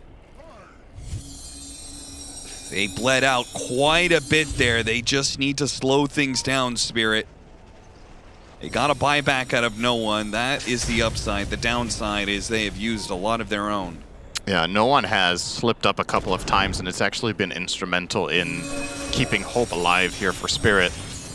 Dying twice there with the Aegis in the enemy base on the most elusive hero in all of Dota together with Storm is definitely not what he was looking for, but credit to Spirit, it's not just no one messing up. They're very quick to identify the possibility of getting something done, and maybe no one is just used to this working against other teams, right? But gotta respect the plays of the opponent, the possibilities that they have. They've already shown multiple times this game that they're capable of pulling off the difficult executions. Dire's top barracks are And under he's attack. gonna despite hit BKB. that was even despite dooming the Lincolns, right? Yeah, yeah. And now he wants another defensive eye. Okay, at this point, surely he's gonna live in the next fight, right? No? Okay. I don't know. I mean, I'm just thinking, like, there's still the possibility of you just getting Blink Rolling Thundered when you don't expect it. Yeah. And that's enough time. Team Spirit have shown they can execute fast enough in just that small of a window. But that's the thing about the Rolling Thunder as a counter. That is contingent on you being in their face. Puck can just backline. True. And whenever a fight breaks out, you blink, cast all your spells, jaunt out, and have impact that way. You don't absolutely have to keep your hero in the middle of the fight all the time, especially not when you have Ags. You're going to get that passive damage out. Bad Rider BKB now. Dire's courier Big news from Miposhka. He got hard countered by Nyx in the Oh. previous fight. Satanic loses Disperser. The courier got killed by 9 class. Yeah, that is really unfortunate. are scanning. It's a pretty moderate amount of damage loss, but the utility could end up being very important. Alright, Paravision look like they may want to think about high grounding without an Aegis. Did they use the refresher in that fight? I think they did. No one doesn't have it anymore. Yeah. They're going to jump onto the Doom. Do they have the saves for him? Lotus Orb goes out, got a chance to use the BKB. No immediate Doom response, though. Oh, that's not a great Stone Gaze. Yeah, they're not getting too much out of this. Maybe the Nyx Assassin, but they really need to reset off of that one pickoff. They've used a lot of spells for that one support kill. 9 class turned around to get an Impale off, and then he got petrified. I think maybe that was possible to walk off with a Hand of God and a Ghost Scepter. Yeah. But I guess the Ghost Scepter was a cooldown, so it would have to be a Carapace. But the cooldown on Carapace is just so low. 8 seconds. Cinder and why does the puck have 5,800 HP? Like even Why don't we ask the frog in the corner what he has to say? Where you at, frog? Answer my questions. I'm not the biggest shield rune enjoyer as a concept. I'll be the first to admit. Yeah, I'm with you on that. Although he's playing against Doom, so it's could just get purged off. For sure, for sure. But in some games, there's not a Doom in. Quite the majority of Dota games actually don't have Doom in. That would be correct. According to the panel, though, Puck is in every game. But Puck does not have a purge. Medusa is going to get a Moon Shard next. He already consumed his Ags, already has a Shard, has a Disperser coming in. If he eats a Moon Shard, like, what? There's not much left. You could, like, buy a Refresher and have it 7 slotted, but... Yeah. You can start replacing items. Swift Blink could be interesting, I think. I guess... what do you swap for Swift Blink? Just feels like other heroes got to step up. You need to get there first. Miposhka, big trouble. God, that coil is so annoying. BKB goes off. Rolling Thunder trying to catch the puck. He's already popped his BKB. Out there on the Deusa. On the Deusa.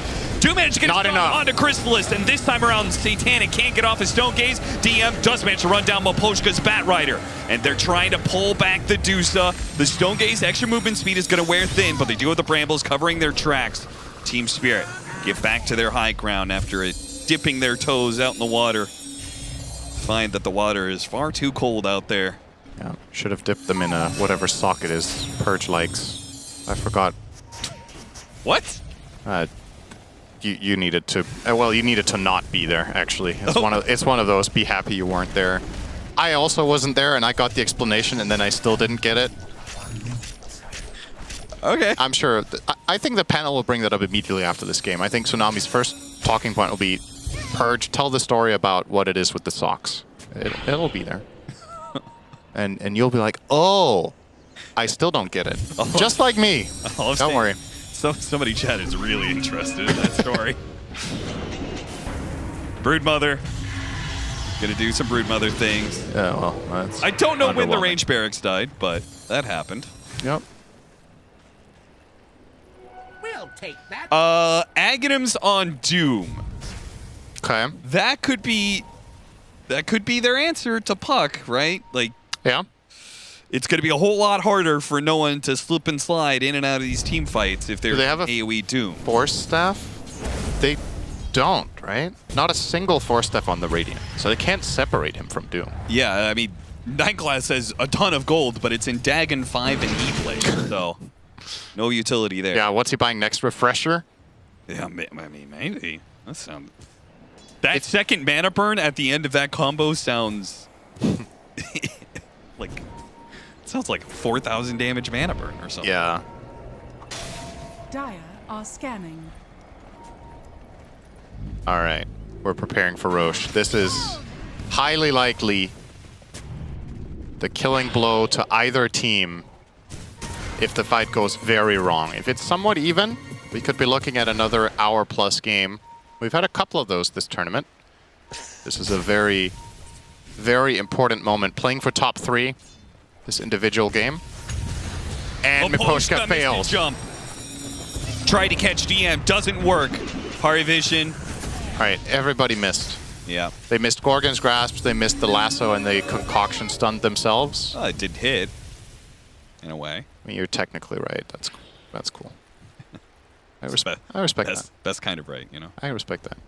That's true. Yeah, that's true. Yeah. 25 for Laurel. Radiant's courier has Rolling been Thunder killed. cooldown for him. Radiant's middle tower is under He attack. actually wants a refresher. He's going to be balling out of control. DM will take care of mid for a brief moment before heading back to bot, and maybe that amount of time is too long. He needs to connect. I really like this. Spirit needs to do this because the other lanes are pushing in. They got to force a reaction. They got the coil on the Bat Rider. Miposhka is in trouble. He's going to die to the coil again, but they do manage to get the jump on Ducalis, and now the Doom is on the Puck. They got it just what they were looking for. The BKB is only going to last so long. He gets bashed up, and he's dead inside of that Doom. Media buyback from Ducalis and no one. They're resetting back to their outpost. Remember, this is a Radiant side Roshan. So, Parivision, they have an advantage here for the next 50 seconds. How do they keep finding no one with Doom? It's crazy. Jumping after the Bat Rider. Oh, it's a dieback. Die again. He's going to take out the Bloodthorn. Surely, DM doesn't even need to finish him off. Crystal's a little bit low, though. Satanic, he's trying to hit DM. DM's just life-stealing off all of that damage, and now he's been slowed down. The Heaven's Halberd is lasting so long. They're trying to hit everybody else but the Dusa. DM, he does get stoned up, trying to get in front of him with the Stone Gaze right now. Doesn't quite make it, but DM can't make it up the high ground. Can't get away. Another buyback going to be used. Now the Doom's going to use the buyback. They have the Terrorize. Hit the Alchemist. He's going to die to the physical damage, but so does the Dark Willow. Turnaround mana burn finishes him off. A 5 versus 3 Team Spirit. They have to back out now. Their top lane is being pushed in. They don't have the numbers to stop this any longer. Oh, Roche is going to swap sides. This is going to take a little bit of extra time. This actually really sucks for Parivision because they just wanted to get this Roche quick and then go push 5v3. This is another like 20 seconds down the drain. Yeah. And really good news for Spirit to at least get their heroes back alive. That was a scrappy fight and it was costly for Parivision. They had to use so many buybacks. And look at dude, the damage. They bought back the Puck as well, right? So they bought back 4 heroes. They bought back everyone else in 9 class. Yep. In that one fight. So they need this Aegis, and they need to not make a mistake in the coming fight too. Now no one will have an Aegis, so I think the Roshan swapping sides may mean they actually can't go high ground anymore. Yeah. Because it's just They lost do you so much really time. want to do that when Satanic does have his buyback and your cores do not? That sounds like a recipe for you just losing the game. I mean, you're not even going to make it there in time. The waves are just that bad. They could have maybe made it just barely to the top end of the base now when Bat respawns, so they would have like 30 seconds of 4v5. But it is awkward. They're going to just settle for some more farm. There's an Ags now in Chen's backpack. Might want to do something with it. Yeah, I'm guessing he's holding on to it for either the Nyx Assassin or the Broodmother. Which one do you like more? Spinner Snare or Burrow? I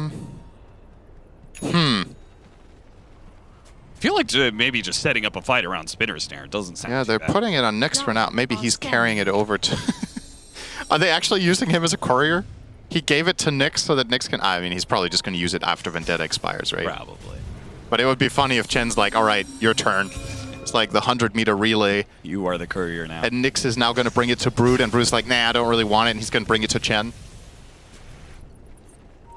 Looking around, but Team He's hoping to Spirit. find something, but Spirit just hiding in. 3 minutes Cinder in until we get to tier 5s. Yeah, very likely prospect. But it's also likely that the game could just end here with a well-executed jump. Satanic offering himself up, but obviously fully protected by the teammates right behind. Puck will try to get info. Yeah, I'm not even sure if they needed. I feel like that Radiant scan inside the base was entirely unnecessary. Yeah. Miposhka got a jump on the Nyx Assassin somehow. They immediately follow it with the Rolling Thunder, but it looks like with the aesthetics cap, not good enough. He dropped the gem as well. A lot of gold, a gem. That's going to be it, but still a lot for Spirit. You could argue that 9 class just went to the most dangerous part of the map aside from the enemy base alone. This is the one place that Spirit have had access to in the last 2 minutes, and he just walks up there on his lonesome and gets jumped. Yeah. That's the one place they could have had an op sentry, and he went straight there, trying to find a straggler, maybe somebody out farming Ancients, but Spirit are good enough to not put them in that situation. I feel like with 60 minutes, it would have been a good idea if they actually made a coordinated 5-man move, 100%. Cleared out the vision, got their own vision up there or anything, and just said, okay, now we own the triangle. They can't get 60-minute items as easily.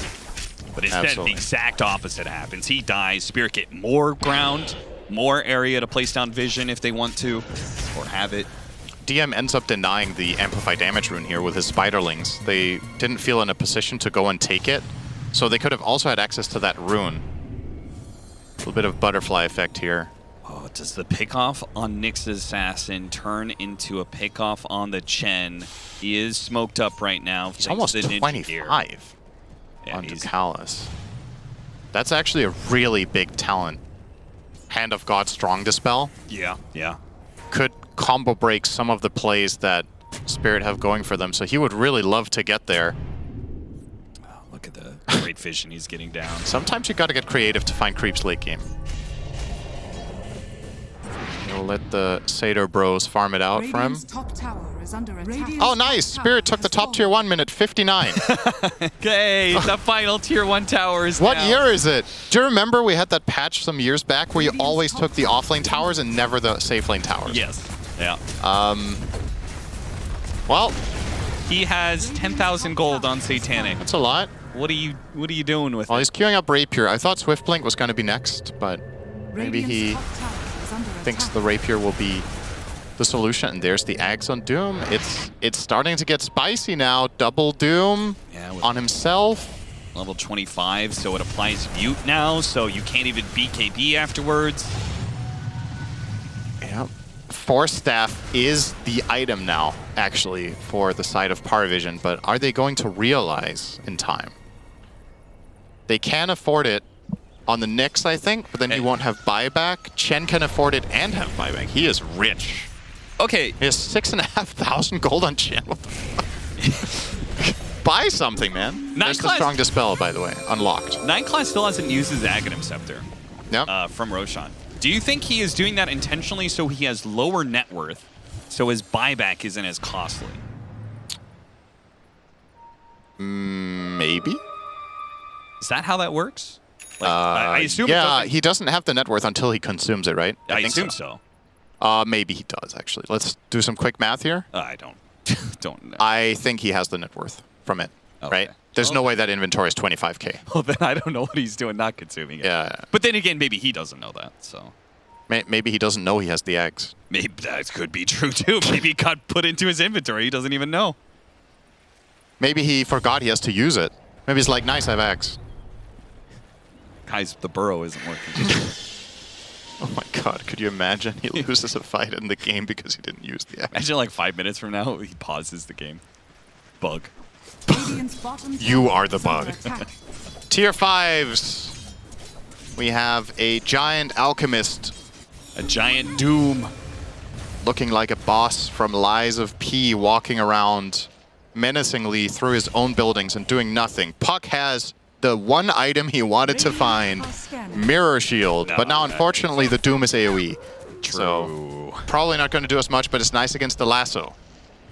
On the side of Spirit, Searstone Bad Rider is S tier. Dusa gets herself Force Boots, so now she's actually fast.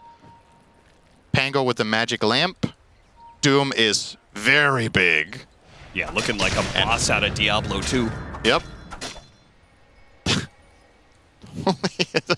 I don't think I've ever seen Doom stand up there.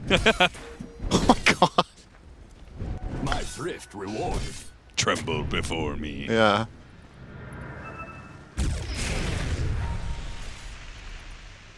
It's Lord Kazakh standing on the high ground.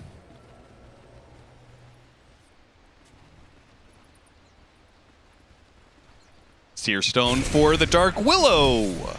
More Seer Stones. All right, anyone's game. This is when everybody loses track, Cap. Pirate hat under Callus, though. You love that. He's gonna. Hell yeah. Dig up a storm. Dig. Use it. It's so much gold, man.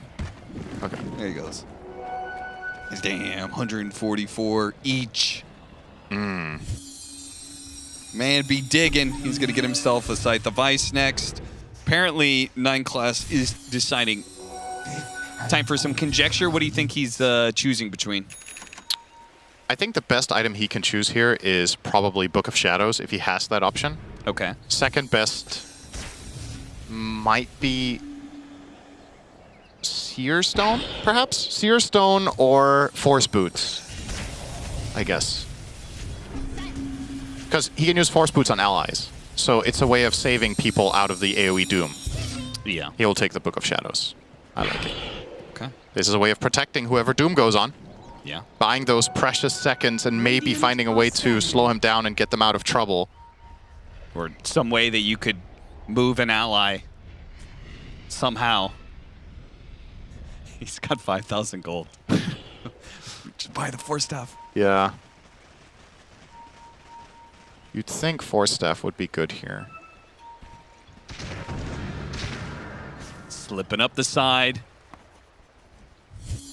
Doom sitting on the high ground. Oh, he got pumped down by the Waning Rift. Immediate Rolling Thunder. No one quick to retreat from that one. I think he already precast the orb, blinked up, and jumped to the orb. Everybody's got buyback. 12,000 net worth. It don't mean a damn thing at this point. Time to prepare for the Dire Roche. Ducalis rocking the double gems, just in case somebody has double invis. He's role-playing. It's because he has the pirate hat. Ah, right. He's running around with the booty. He's got the banner as well. He found all these 3 items together in a random treasure chest. Nice. Yeah, very good. Dude, it really bothers me that 9 class has this much gold, 2 empty slots. I hate it. I hate it so much. But he might not have buyback if he... Wait, how much is his buyback? He can afford a Force Staff, actually, if he wanted to. Smoke is going to break on 9 class. Immediately try and push forward, see if they can find him. They got the Doom on him. He can be Carapace! Oh, no. Oh my god, this Doom looks terrifying. Dude, it's sick. Book of Shadows plus Self-Doom.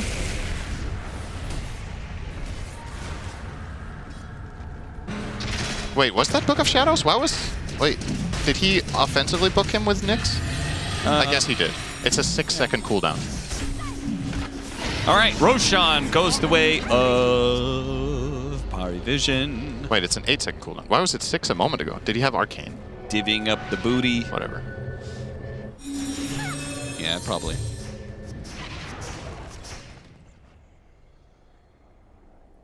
Dude, that freaked me out there. I hit enter to look at some of the past stuff in the game pause, and I was like, shit, did I do that? Never forget the Finno pause. That's a great key to bind to pause, is enter. I definitely think you were right to be concerned. Satanic's building up, backup Divine Rapiers. He's got almost 12,000 gold. He's level 30. Chen's gonna buy a Hex and also have buyback. So another utility item coming out. They have 2 Hexes and a Bloodthorn on Parivision. All right, 9 class is gonna say, screw you guys, I'm only protecting myself, and he buys an Eon Disc. So still no Force, right? I'm not I'm not being dumb here. You can force Steph, right? Yeah. Out of the Ag's Doom, despite him having the 25 talent. Yeah, the It only should- way is if they had a nullifier too, which they do not.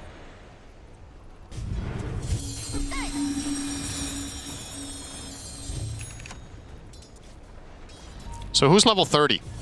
Dusa. Puck and Dusa only. And Puck. Okay. Because we are approaching that territory where that can also be a game decider if one team has more level 25 talents than the other. Yeah. But currently it's even.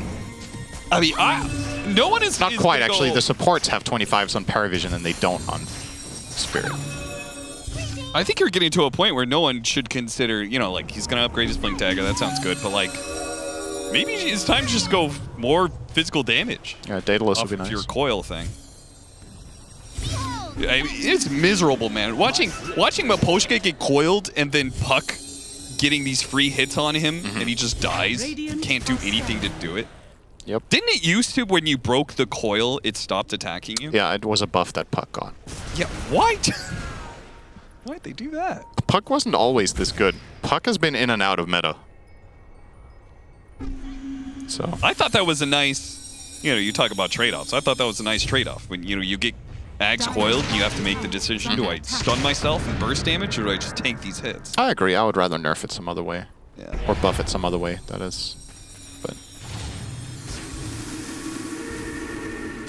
Well, we weren't waiting for Roshan, apparently. Or because we've had the Aegis for 2.5 minutes. Maposhka, but the Knicks counterplay. Oh my god! Mission failed. Wait, they got the Doom on the Puck! Okay, now He they're on burrows top and of he it. can't do anything. He's burrowed, he's stuck. Now the Puck is gonna come back in. Satanic immediately pops the BKB, perhaps a little bit too early. DM is taking a lot of damage though. He gets a little bit of heal though. Terrorize, oh, almost got him. Phase shift dodges that one. A second Doom has been used and he blinks on top of the Puck. They stick on top of him and the Puck is gonna die. Now trying to chase after the remainder heroes. Do have to be careful. Vision, everybody in this game, they are gonna have buyback. They already got the Nyx Assassins out of him. I hate to harp on it, Cap, but a force staff there would have been real good. Really, really good. I mean, okay, so in case anybody is, we're talking about him force staffing like the Puck when he. Yes. We're not talking about when he gets doomed force staffing can't because do it. obviously you get muted. Yeah. So.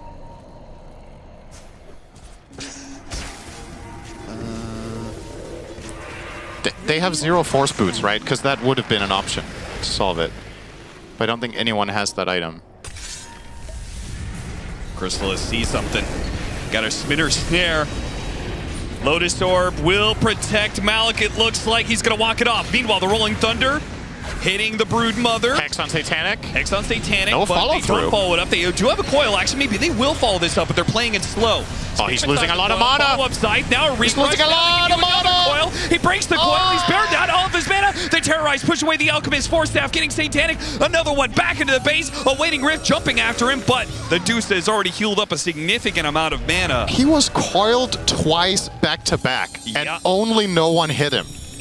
How was nobody able to connect on that aside from him? That's crazy. Scared, He man. just got out. Okay, well, that's really good news for Spirit, I suppose, because Puck bought back, and you know what they say, Puck dies every fight. Right. Common phrase. in Dota. Yep. Got him on the Spinner Snare. I gotta force forward here. Oh, they're cutting the wave. Wait, Chrysalis coming forward. Not sure what to do here. And to dodge. Stun on a 9-class coil. Holding in the Rolling Thunder. Pango, but it's the Doom. Immediately pounces onto the Nyx Assassin. They're going to chase him down. Nyx won't be able to outrun this one. Satanic turning back in. Looking for more. Vision. They trade 1 for 1, but the Nyx does not have buyback. So this is a 5-on-4, 2 minutes.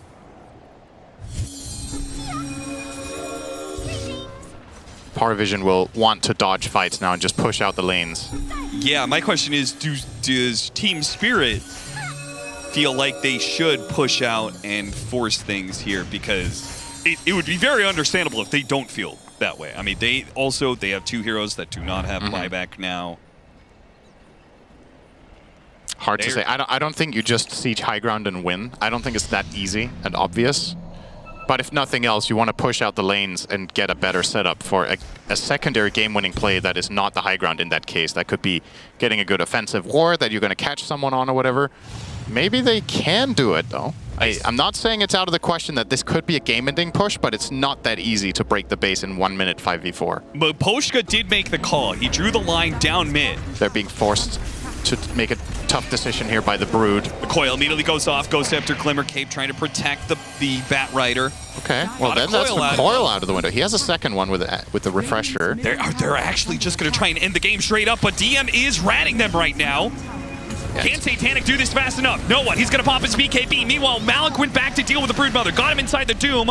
Rolling Thunder is being wasted by the coil here. Quick refresh and maybe a second one while the Broodmother is getting away. Satanic is being left alone inside the base right now, but the Ancient is dying fast. He's going to get it? Satanic's going to be able to finish it off. They can't stop time. He got it. Maposhka, the 2-time TI winner, says just go down mid, boys.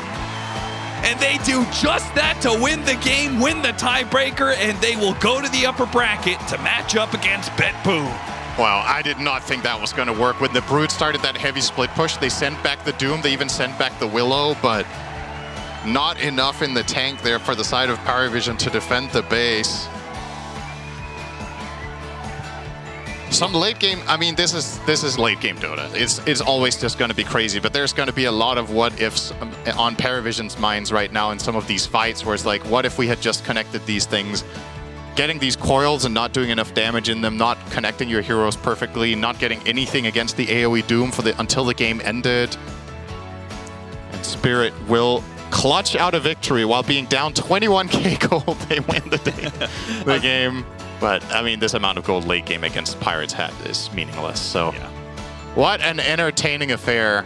We knew it was going to be an exciting tiebreaker, but this game had everything. And a grind for Spirit to win this one. It was always going to be hard against the 8-0 Chen of Ducalis in this tournament, but they finally break the streak in an impressive defensive performance. 1749 CS, did we say that on Medusa? That's a lot of creeps. Jesus. That's a lot of spiders. Yeah, that's a lot of spiders, my goodness. That's probably a world record. Team Spirit clutch it out in yet another late game affair. There's so much to talk about, but unfortunately, Cinderin already determined my post-game analysis because I got to talk about socks or some other nonsense like that, but I'm not going to, even though he demanded it. I want to talk about this game. What an exciting way to close out our Dream League Season 24 group stage. Banger after banger between these two teams, and this time, it wasn't just as obvious as one team has the better draft. And if it was, then it definitely did not play out that way, because this was a roller coaster from start to finish.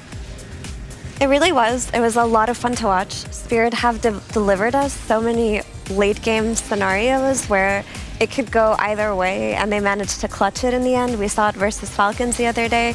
We're seeing it here now, and this team really just does thrive if you can get them to the later portion of the game. It feels like this is their bread and butter, this is their playground, this is where they're most comfortable when Satanic reaches such a strong point that he feels like the end-all and be-all. Yeah, I mean, at the beginning of this, or end of this draft of Game 3, I boldly, confidently predicted Vision to win, and rather than accept my mistake and reflect, I'm going to blame 9 Class for not taking the mana burn facet. Like a true Dota player. Like a true Dota player, true carry player. True carry player, not accepting blame. As that raid boss Dusa they ran into late game, I don't think that would have ever happened. That's a fair point. Because you would have a way, because it's a percent-based mana burn. So it's not like Medusa getting all these items changes anything about that. But all things said and done, that was an epic way to end the group stage, to end this series. Team Spirit fashion, I'll say it again, like you just plaster Yatoro on Satanic's name and you wouldn't know the difference when you're watching the gameplay itself. You wouldn't know which one you're actually watching. The team itself functions around him the exact same way as before. Seeing these crazy rapier plays to end a 70-minute game, like, just one of the funnest teams in all of Dota to watch. I think no matter what their iteration of their roster is, I guess Maposhka is the common factor here. So thank you, Maposhka, for supplying us with some of the most entertaining Dota games we've ever get to witness. So My captain, Maposhka. Big fan. Anyway, I think this game, so Paravision did have the lead. You know, they hit their timings, they had the Aegis, and to me it feels like Spirit found whatever they could where they could, and they managed to defend their Medusa in very successful ways, right? Because we saw often when Paravision were pushing with their Chen that like they would just lasso the Nyx. Like anything that they could get, they took it all over the map. Like they were smoking even when Paravision had Aegis. It didn't turn into anything, but they were making the moves and they were trying to stall for as long as they could. And the second they were actually able to doom Puck consistently, it felt like Paravision's team fighting just fell apart. Like the common factor in Spirit's teamfight wins was Puck getting doomed.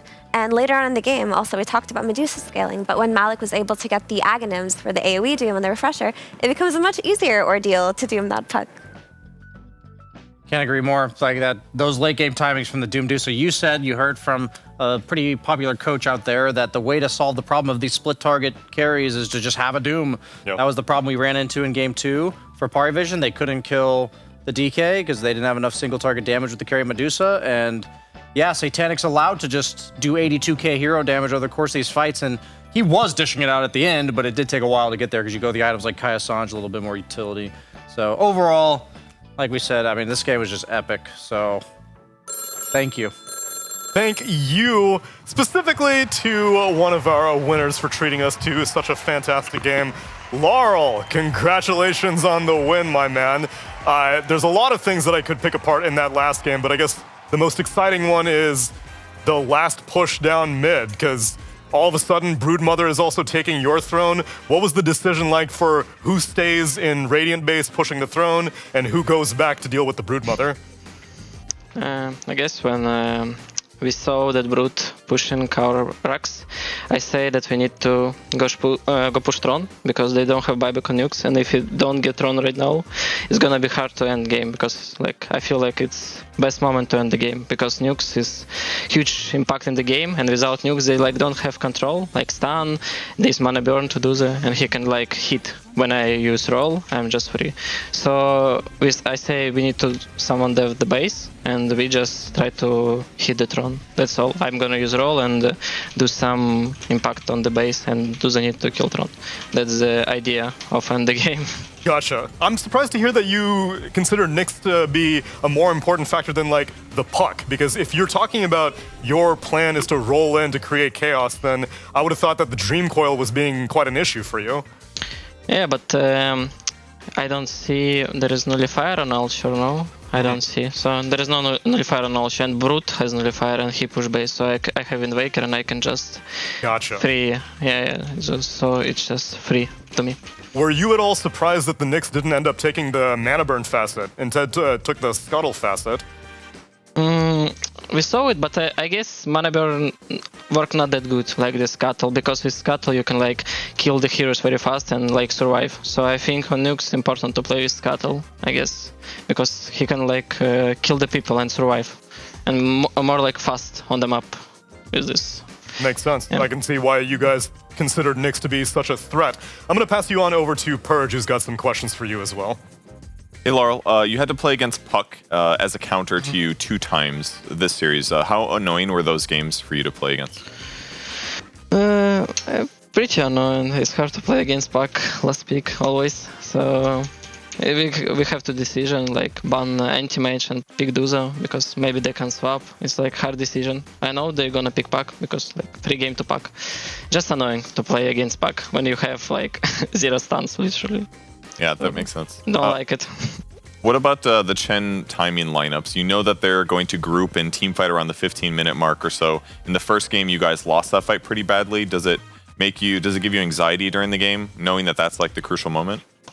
Yes, in the first game, like we have everything good, but this fight we have like our strong Crimson, drums, like my items, Gyro, we're very strong, but the catch catch us on mid, and game like over after this fight, I guess. So in the second game, we just feel like we can win, but we need more items. They're gonna pressure, but we need play like more map, wait my Aghanim, maybe some Doom items, and try to just play around Batrider and Doom, and maybe me. So we just need to wait. We find some good, place to fight, because they have Pack, Brute, always pushing the lanes. We need to just catch the fight, so Duza can kill them. Okay, and then for my last question, you guys got 4th place in Group Stage 1, and then you ended up in 2nd place now in Group Stage 2. So are you proud of your guys' success and improvement so far this tournament? Yes, of course. What kind of things do you think you got better at between then and now? I guess our start. I mean, always you need to be good on the start of the game, like use these portals, play around mid, play around rune, like more pressure on enemies. Like if in first group stage we play more FK, I mean in second group stage, in last series we try to play more like team, like always stack, try to get towers, like basic things, but use portals. We like try to do better. Awesome. Thank you so much. I think. I'm glad to hear that you are considering your start getting better, because in this series, we thought that Parivision's main strength is that they play really fast. And so in the game that you did lose, it was like a super quick Chen game that you guys just got run over really quick. So you are focusing on improving like laning into mid game, it seems. Yes, because all team, I mean, Bad Boom, Falcons, Parivision, they all play good on the start. So if we need to win tournament, we need to play like more good on the start of the game, and like do some pressure on enemies. I think it's our plan. Do you think that that's why these are the 4 teams that survived? Because Liquid, Tundra, Extreme, Waska, those are the teams that ended up not making it through Group Stage 2. You think it may be coming down to early game pressure? Yeah, like maybe these other teams have good start, good lanings, but they not use it, like not use that pressure. But these 3 teams instead of us, also us, but they always try to like kill you, like more pressure, get towers, get runes, get your XP, like more pressure. Like when you play against other teams, you like you playing free, because you know they're not gonna run on you like 4 heroes mid pushing. You know they're not gonna on runes like on 6-8 minutes like as 4 heroes. So they like more FK, and these teams like try to always like be pressure. That makes sense, because I always considered Team Spirit's trademark to be like, once you guys have a window, you're immediately going to take the game away from them. So if you're feeling no pressure from the enemy team, it means that's probably going to be a win. Laurel, your past few days have been incredible. Congratulations beating Falcons yesterday, now beating Parivision. I guess that means that you're going to beat BetBoom tomorrow, right? Yes. Yes, that's right, Laurel. Congratulations on the win. Congratulations on upper bracket, and looking forward to seeing how you guys do tomorrow. Thank you. Thank you, Laurel, because they've taken down everyone else so far who remains in the tournament. It's just a BetBoom team that remains that they have to settle the score with, because in Group Stage 2, they had lost to Parivision. They have corrected that, and now they have to beat BetBoom team. It's just that easy. You know what Pure said yesterday? He said they aren't ready. Team Spirit aren't ready. When he was asked about their game versus Falcons, guess what? They won. They won that one, and then they were ready against Parivision. They were ready against Parivision today. I mean, we'll see if his words come back to bite him tomorrow. Gotta make sure we replay that clip. We should replay that clip if it does happen. He says a lot of things, though, so, I mean, sometimes he's wrong. But he is still a very good Dota player, and their Dota's been speaking for itself, so he doesn't even need to say anything confident. I'm just going to believe in him. It's true. He lets his gameplay do the talking, and that's what got BetBoom team, along with the rest of his team, that first place finish, along with the 300 extra stage points in this Group Stage 2. And now we can color in Team Spirit with a yellow highlighter, because they will be joining BetBoom team in that upper bracket. No real worries for Parivision, though. Even though they lost this series, they're still very much in the tournament, as they go down to the lower bracket to face off against Falcons. I'd like to make the note that makes 6 series in a row that Team Spirit has won where they win 2-1. Like, they have not won 2-0 against anybody. And BetBoom team, if I recall correctly, has won 11 games in a row. Jeez. And won the last 5 series 2-0, plus the 3rd game of the other series in the group stage 2. So that's scary. The 6-1 record is like almost misleading to me. Then the wild thing is that that's the best teams that were in the tournament. They haven't lost that many times in a row. Wow. Like, they're doing it with a bunch of different heroes too. So Team Spirit, like, they are climbing the ladder. They are, taking another notch on their belt. But BetBoom team, to me, is like the hard favor going into these. The momentum is definitely on their side. And tomorrow, we will be starting off the day with the lower bracket, an elimination. Parivision versus Team Falcons. And after that, we will get our upper bracket matchup of BetBoom team versus Team Spirit. Both games are really exciting. I think for Parivision Falcons, I would definitely lean Falcons because as good as Parivision has looked, I think Falcons just are so strong fundamentally when it comes to the lanes that they're not really in danger ever of getting run over by a team like Parivision that plays for that early timing. They're also a Chen team. Like, they have a Chen player themselves, so if they have approaches to dealing with the Chen strat from Parivision, they don't need to ban it out. They can also just build for their own Chen draft, which gives them more options in the drafting stage, which is really what Spirit suffered against the last time they played Parivision. So I would favor them going into that one. Yeah, we heard it from Laurel in the interview. The main teams that he feels stressed against are the ones that are putting on relentless amounts of pressure. Otherwise, he knows that he has time to be able to come back into the game. But the ones that just immediately hit the gas running are the ones that Spirit and clearly everyone else in this tournament has struggled with the most. I mean, it's going to be really good games. I'm excited to see what happens, but I feel like I keep getting a little bit surprised. I keep expecting one team to win and the other one ekes it out in this like crazy game where they're slightly disadvantaged in the draft and they still win. So I don't know what's going to happen. It's the beauty of it. It's the beauty of playoff Dota, my friends. Only 2 more days of a Dream League Season 24 action remain, but it's the playoffs. The best part. We saved the best for last for this weekend. It's going to be starting at 15 CET. Don't miss it. It's must-see TV. Pyrian was here saying can't see TV. It's must-see TV. He said that? He said that. There's nothing else you can do. There's nothing else. This is the only thing you can do, and if you don't do it, you're doing something wrong, Brian. It's a moral obligation for all of us as Dota fans. What more could be possibly important?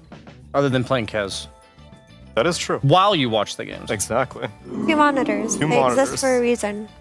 2 monitors, 2 more days, and 3 band members to take us out of this last group stage day. Friends, I hope you've been enjoying the broadcast as I take you out with the PogChamp Pandas.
Come on, come on, come on, come on.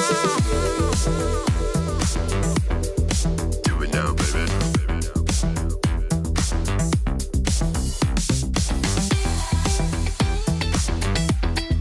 Do it now, baby. Get out and just do it, do it. Do it now, baby. Get out and just do it, do it. You ain't got time for excuses. You got to use it and lose it.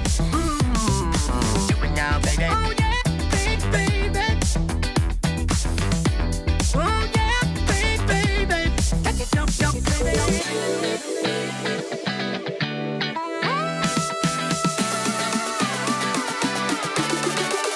Just live your life. Come on, come on, come on, come on, come on, come on. What you waiting for? What you waiting for? Wasting time. It's all in your mind. Get up and go. Just live your life.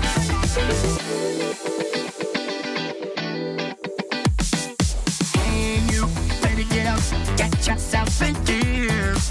Like Michael said, you got to look into that mirror. Get up and live your life right now. 'Cause you can't win the game if you ain't in it. You ain't got time for excuses, no more, no more. You got to use it and lose it. Do it now, baby. Oh yeah, baby.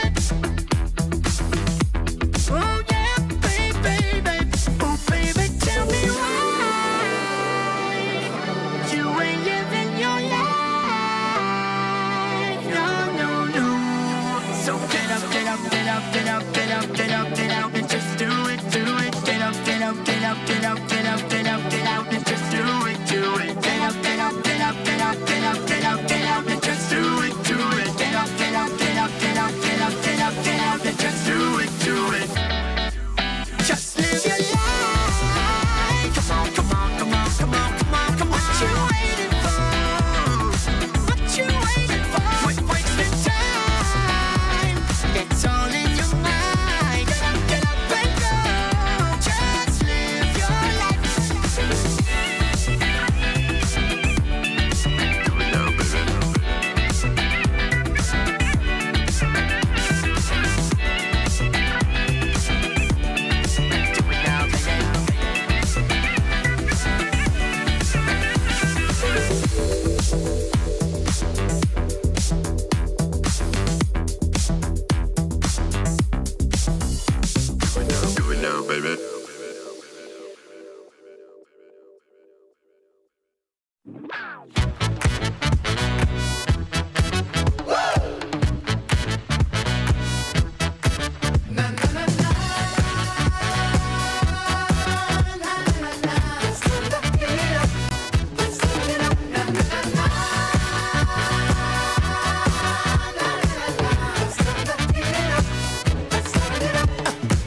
Welcome to my private garden. It's my own menagerie.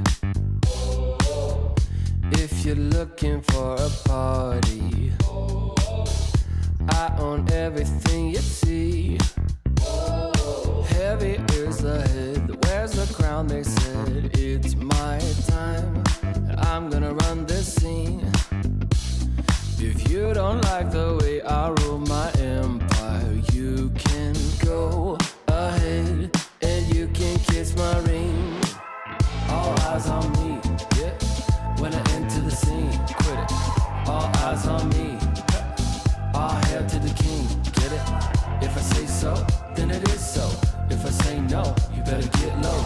On bended knee, yeah. All hail to the king, get it? Make way for the king, yeah. All hail to the king, get it? If I say so, then it is so. If I say no, you better get low. On bended knee, yeah. All hail to the king, get it? There's only room for one hustler, sitting way up on that throne. Guess I'm showing my true colors. 24 karat gold. I'm gonna wear that crown. Y'all better hit the ground. It's my time, and I can guarantee, if you don't like the way I rule my kingdom, you can go ahead and you can kiss my ring. All eyes on me, yeah. When I enter the scene, quit it. All eyes on me. All hail to the king, get it? If I say so, then it is so. If I say no, you better get low. On bended knee, yeah. All hail to the king, get it? Make way for the king, yeah. All hail to the king, get it? If I say so, then it is so. If I say no, you better get low. On bended knee, yeah. All hail to the king, get it?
Showers ahead of us.